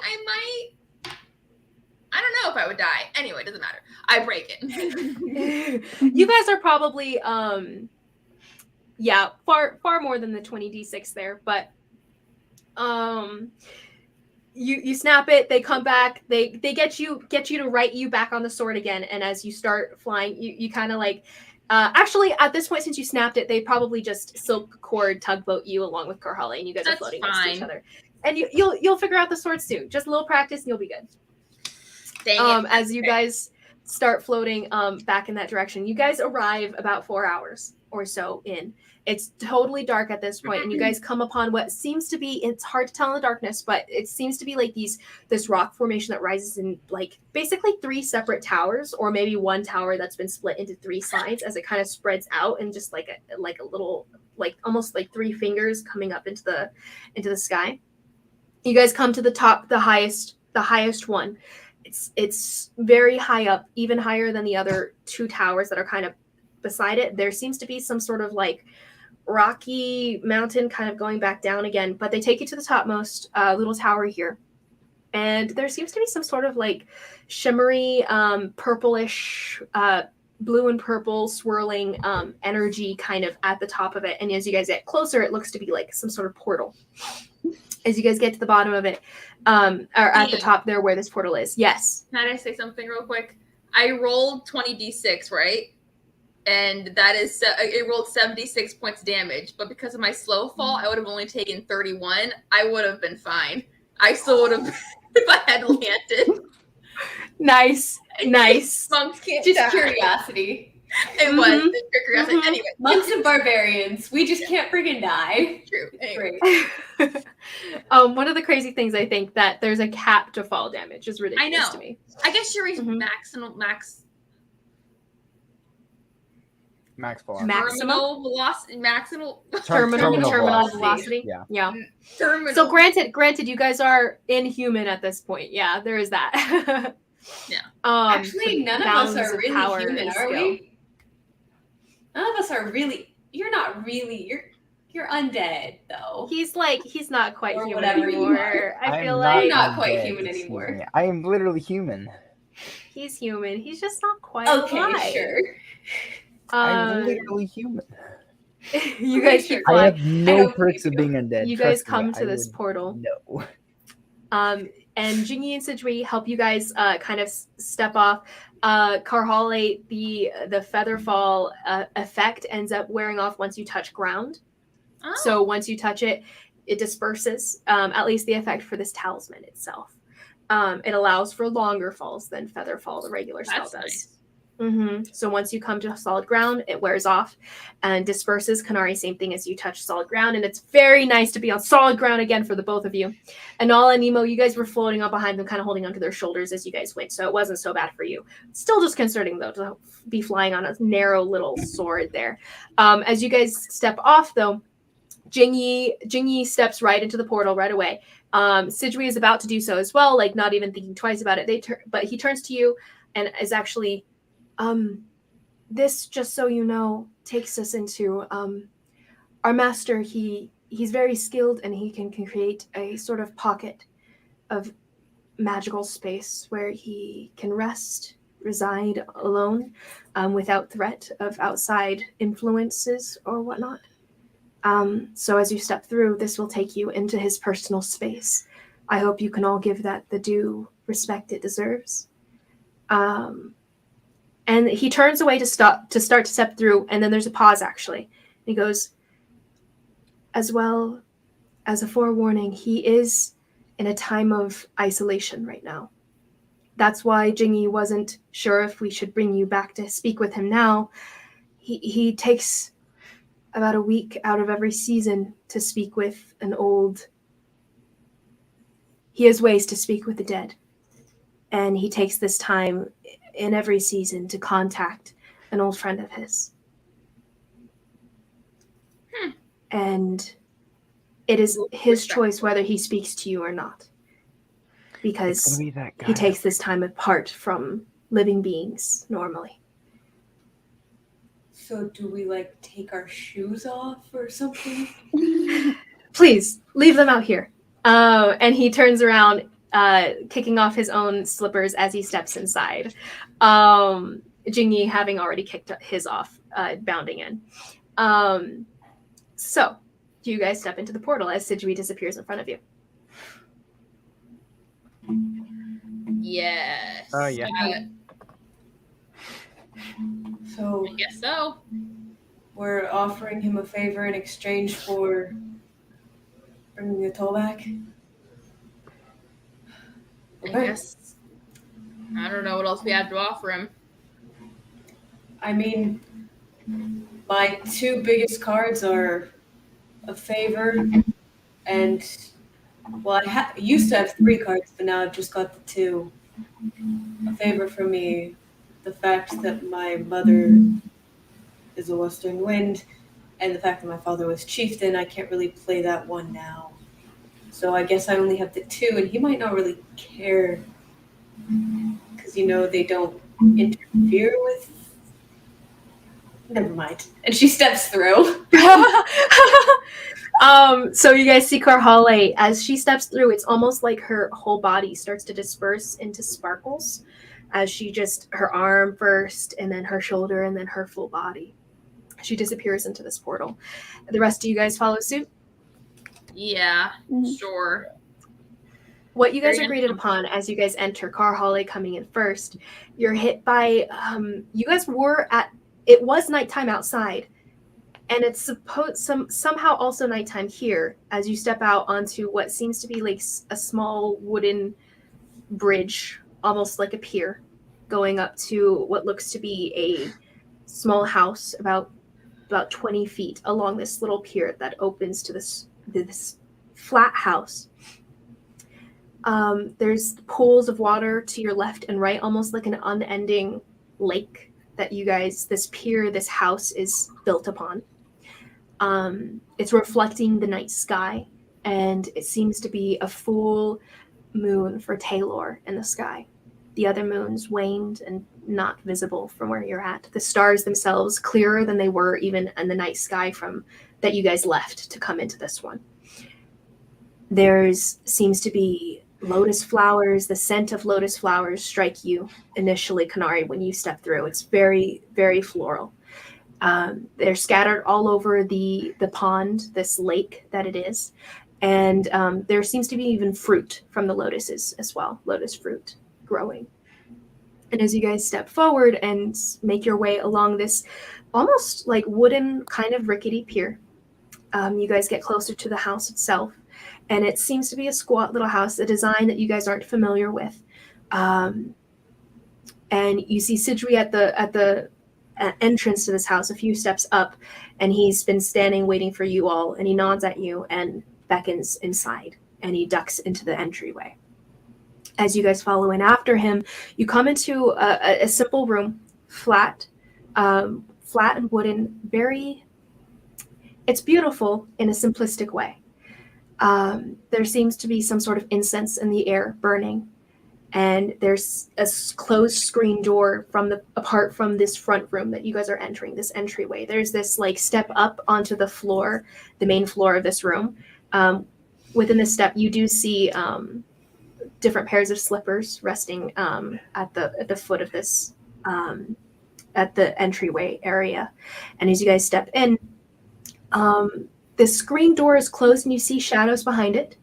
And then you see the little screen door slide open a little bit and Jingyi stepping in from the screened off area, closing the screen behind him. And he comes over and he goes, he doesn't seem to want to speak with them. I just talked to him, but he said that they could speak to him and he would, and he says that. Sidri turns to you guys. Are you okay with saying your piece and him not responding? I can live with that. Yeah, I mean, what else do we gotta do? He leads you further in, and you guys come to the screen door. You can see this shadow beyond the screen door. You can't see through it, but the shadow itself is very large. You can tell that whoever's back there is a lot taller than Jingyi and Sidri are, even seemingly sitting down as this form seems to be. And the music that greets you guys as you guys come into this household, and you couldn't hear it outside, almost like the acoustics or the magical acoustics of this whole plane itself was cutting it off at the edge of the door. And as you step in, you're immediately hit by the sounds of this calm, soothing song. And Kanari, based on your base insight, it seems to you as a song of longing, of reaching. Almost like magical fingers reaching out into a void with the sound of the notes. As you guys come forward, though, the song doesn't stop. There's maybe a bit of a hesitation as you guys get closer to the screen, but there Jingyi kind of motions at them and is like, I'm going to wait outside. If he freaks out or, attacks them, I don't really want to be in here. So he steps out and Sidri's like, shakes his head at him. That's not actually concern. Hongwon-jun isn't like that. And like gives him a look as he walks away. The personality. You can say what you'd like to him and he will listen. Hongwon-jun always listens. And he steps back to let you guys speak. Can I be a warlock for Hongwon-jun? I can't say his name. Hongwon-jun. Hongwon-jun. Hongwon-jun. I feel like that'd be cool. Anyway, sorry. He'll go be ahead. your traveler. Okay, cool. You die, you come back. You're like a trainee for him of some sort. He's giving you this power. What do you guys say to him? As you look at this shadow, this faceless entity. Do you guys want me to? I don't know. You're the one who has a lot of passion right now, but Nemo, it does seem to have sometimes a good effect on people. Sometimes. Nemo hasn't spoken this entire time they've been. The entire 4 hours and the entire time. He's kind of Oh. right now. Okay. I'll jump in if you need me to. I'll support you from here. Takes 5 steps back. No, she's with you. God, we're right behind you. No.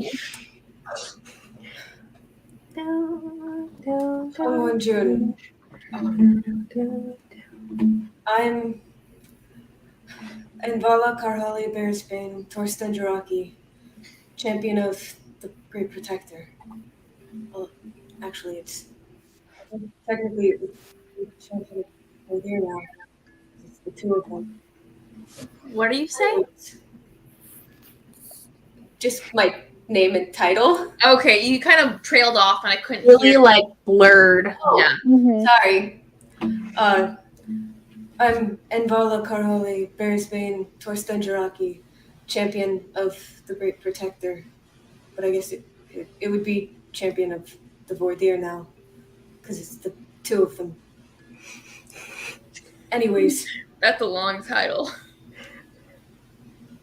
well, we've come to ask you to do something for us in exchange for hopefully offering. Oh, hold on. She can't hear anybody or just Carl? You guys hear me? I Oh. can hear you. That's lovely. She's gone. You were jarbled for a second, but you're fine Okay. now as far as I can tell. I think Yeah. it was for her end. She's just having all the problems tonight, guys. Yeah. Poor Liz. No, yeah, as soon as there she is. Lizzie, can you hear her? Do you live? I don't know. We can hear you. Maybe put in your earbuds hello. back in. Your Hello? Bluetooth. Hello. We can hear you.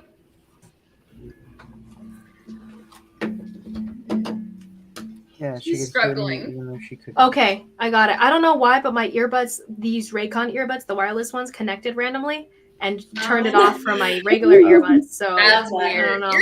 Oh, you poor thing. I know it's You being weird. Anyway, I All- heard all up aboard to the struggle the bus. long Population Liz. long I heard long Long title. It's a long title. yeah, long Long title. title. It's a long title. We've come to ask you for a favor. Hopefully, in turn, we can offer you our services in some way. We've lost someone that we care about very deeply. I think you might know a thing or two about that. And I know you weren't able to get them back, whoever you tried to bring back. And I hope that you're the type of person who wishes for others to not suffer in the way that they have. If you're done, Karhale, I don't want to cut you off. No, go ahead. Okay. Kanari leans in and says, and the person that we're trying to raise, we think is kind of like one of the last actual good prophets of Taylor, and hopefully raising her will have some effect on restoring Tall to the way that it should have been with Jezreel, and when they actually cared about people and the right tenets of their God. So I don't know if that means anything to you. I don't know if it concerns you at all, but for the future of Tall, I think she would be very For the future of Mesona, I think. I don't know if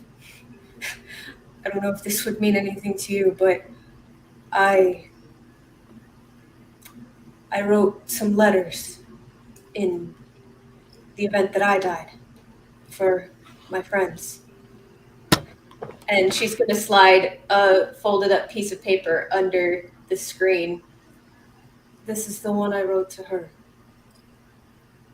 Ooh, I want to know what it said. The shadow shifts a little bit as a hand reaches forward and you hear the slide of paper against wood as it slid across the floor, and you can hear it unfolded.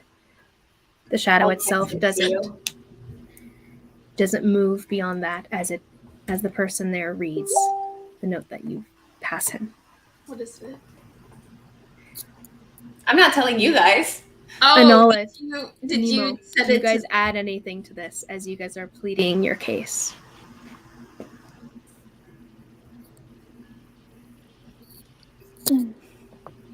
No.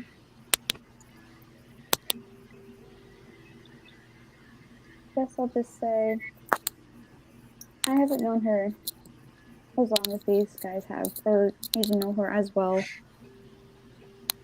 But the world's been a darker place since she's been gone. And we can all feel her absence every day. Bringing her back, it's going to do some good for a lot of people. It may not happen right away, but years from now, everyone's going to know her name. Nemo, do you say anything? Mm-mm. Okay, then everyone that's spoken, go ahead and roll me a persuasion check. Ooh, I'm not good. I was hoping to give advantage. Karhale, take yours with advantage, please. Ooh, okay. I will. With the note. That was worse. That was worse. I still add just the take my first D4. one. I can still add my D4. Or No, that's long over. Dang it. You can use inspiration if you need it. Bless is so great. Yes, you do have inspiration still, I think. Why not? 13. Okay. 9. 23. Or sorry, 22. Wow. Nice. Okay.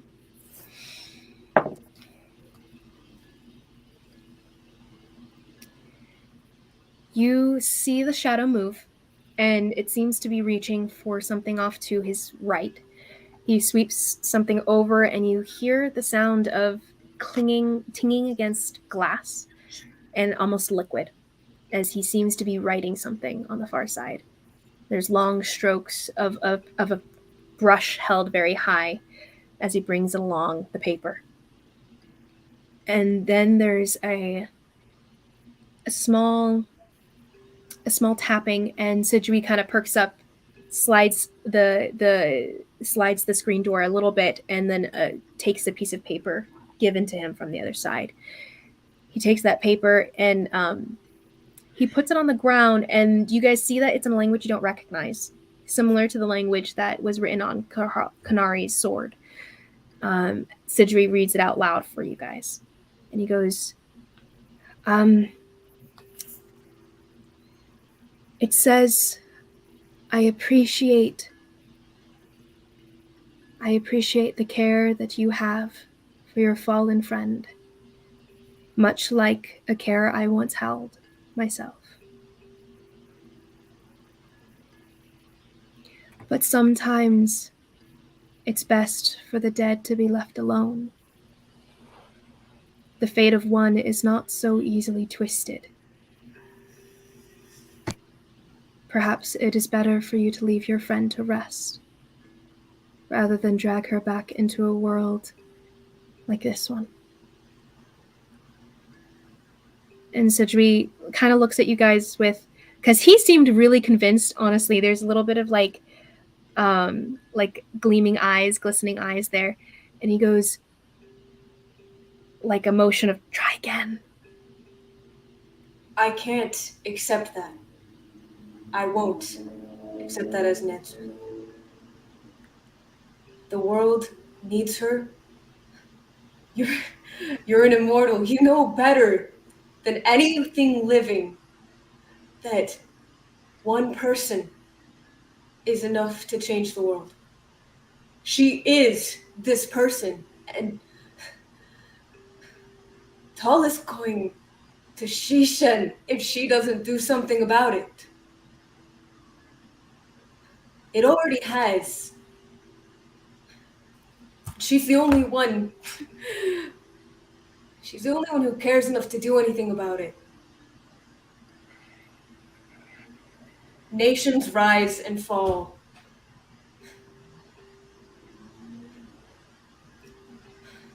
But that doesn't even matter. The darkness that's coming, I think you see it. This isn't about nations. It's about everything. in existence.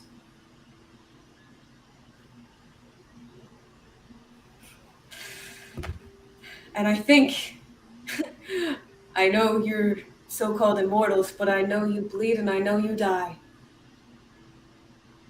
This doesn't just concern the nations, it concerns you.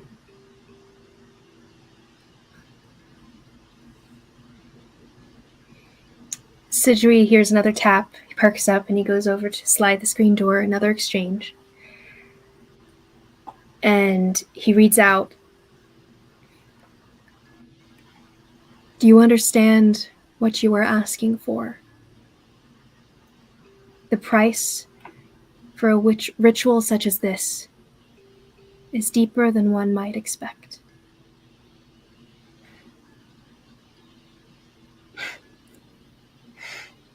When she comes back,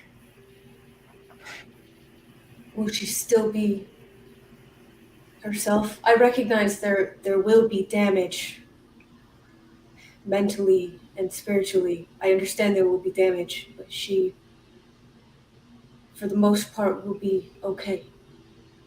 She won't come back and be like evil or weird or something. There's Or another does he mean exchange. price to us? And I don't care the price to me.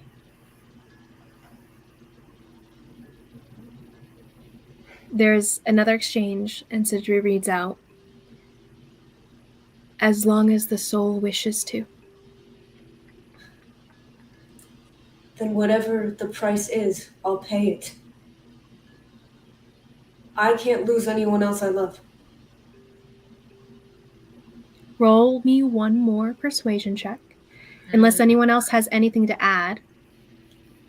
I mean, Kanari kind of just say like, and like we said, we seem to be on the same side of wanting what it's good for the world. So if we can help you in some way that is hard for you to get into, then we'd be happy to. Roll with advantage, Karhale. Okay. One more persuasion check. Okay. Ugh. Math. 21. 21. The first roll was a 2. There are about 5 minutes of tense deliberation as the silence settles on this small magical building. It's almost like this tension is magical in of itself. You can feel it on your arms. You can feel it raising goosebumps on your skin. And then there's another tap, and Sidri perks up again, slides the door, the exchange again, and it reads out, "Return after my isolation ends." And there's also a note that Sidri doesn't read out, but he nods to himself as though it was written to him. But it seems to be a yes. And the music itself on the far side it had slowed and stopped when he started writing his notes, and now it picks up again as he starts to reach again with magic for something beyond. Sidri himself gives you guys a thumbs up and then starts to walk outward. I guess Kanari just like, we're very thankful for allowing us to disturb your peace. Thank you. And kind of just back out. Giving a little bow. Don't know if she doesn't know if you can see her or not, but just giving a little bow. Kanari, you are vaguely familiar with the language. You've heard it spoken many times throughout your life.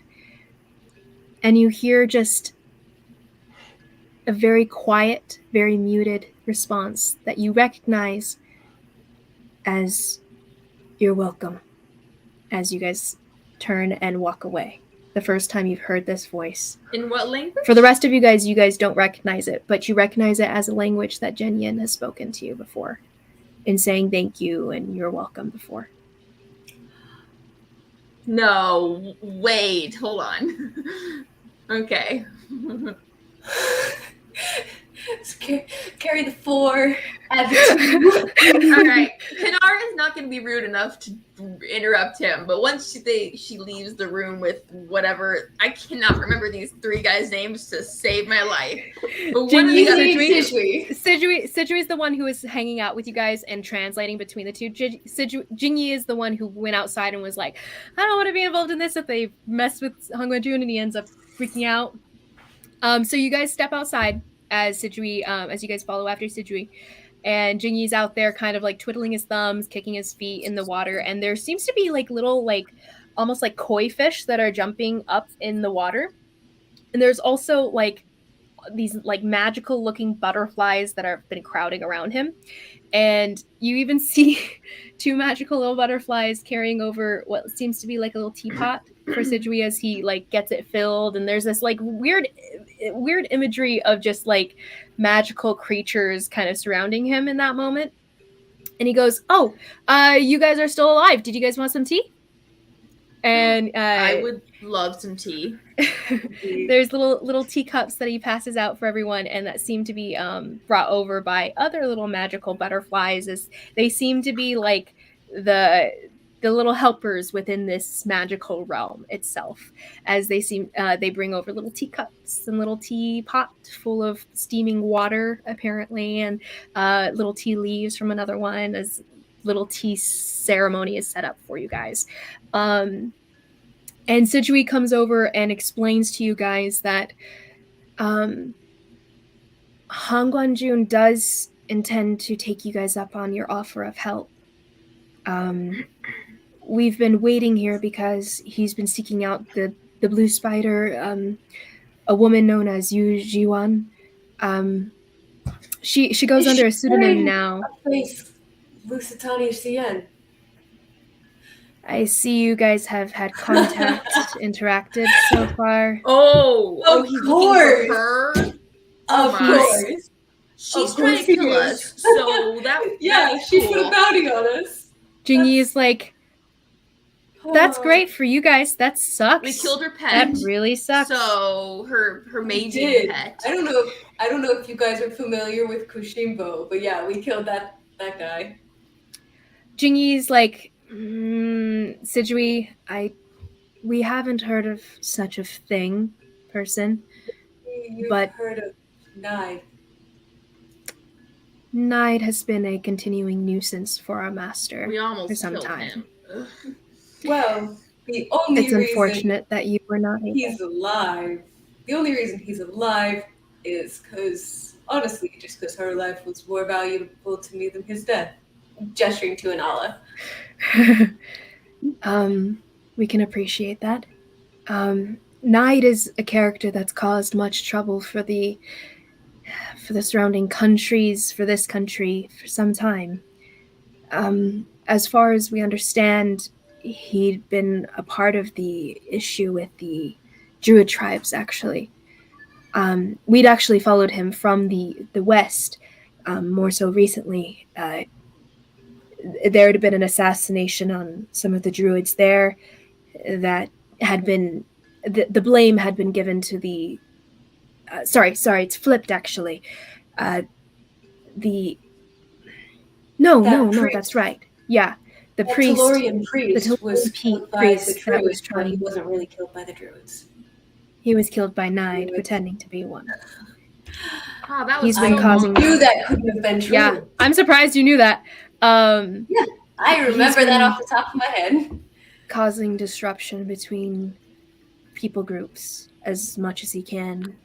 And Hongwan-jun, even though he's not to be involved in mortal squabbles.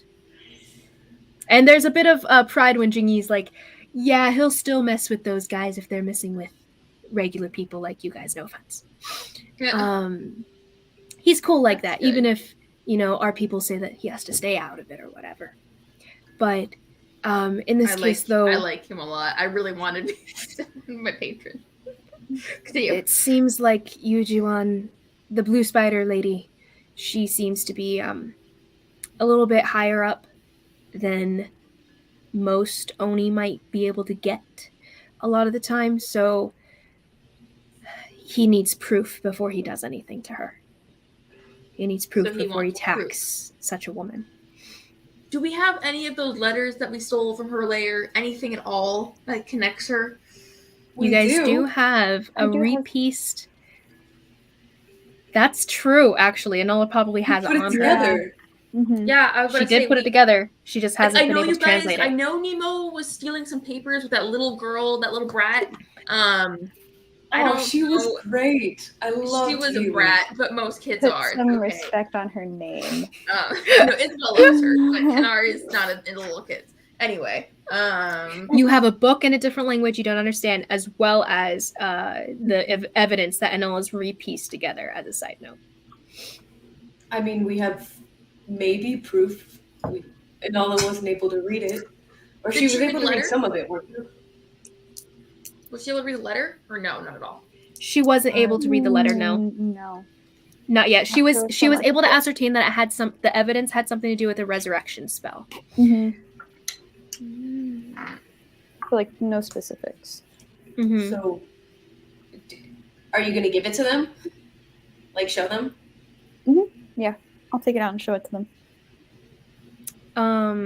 Sijui will take it. Jingy kind of confused and looking at it with like suspicion because it's like blackened and pieces that you've like maybe not taped together. I guess you don't really have. There was probably some sort of paste that you were able to use. I was to say paper is like a paper behind it and some paste or something. Yeah. Mm-hmm.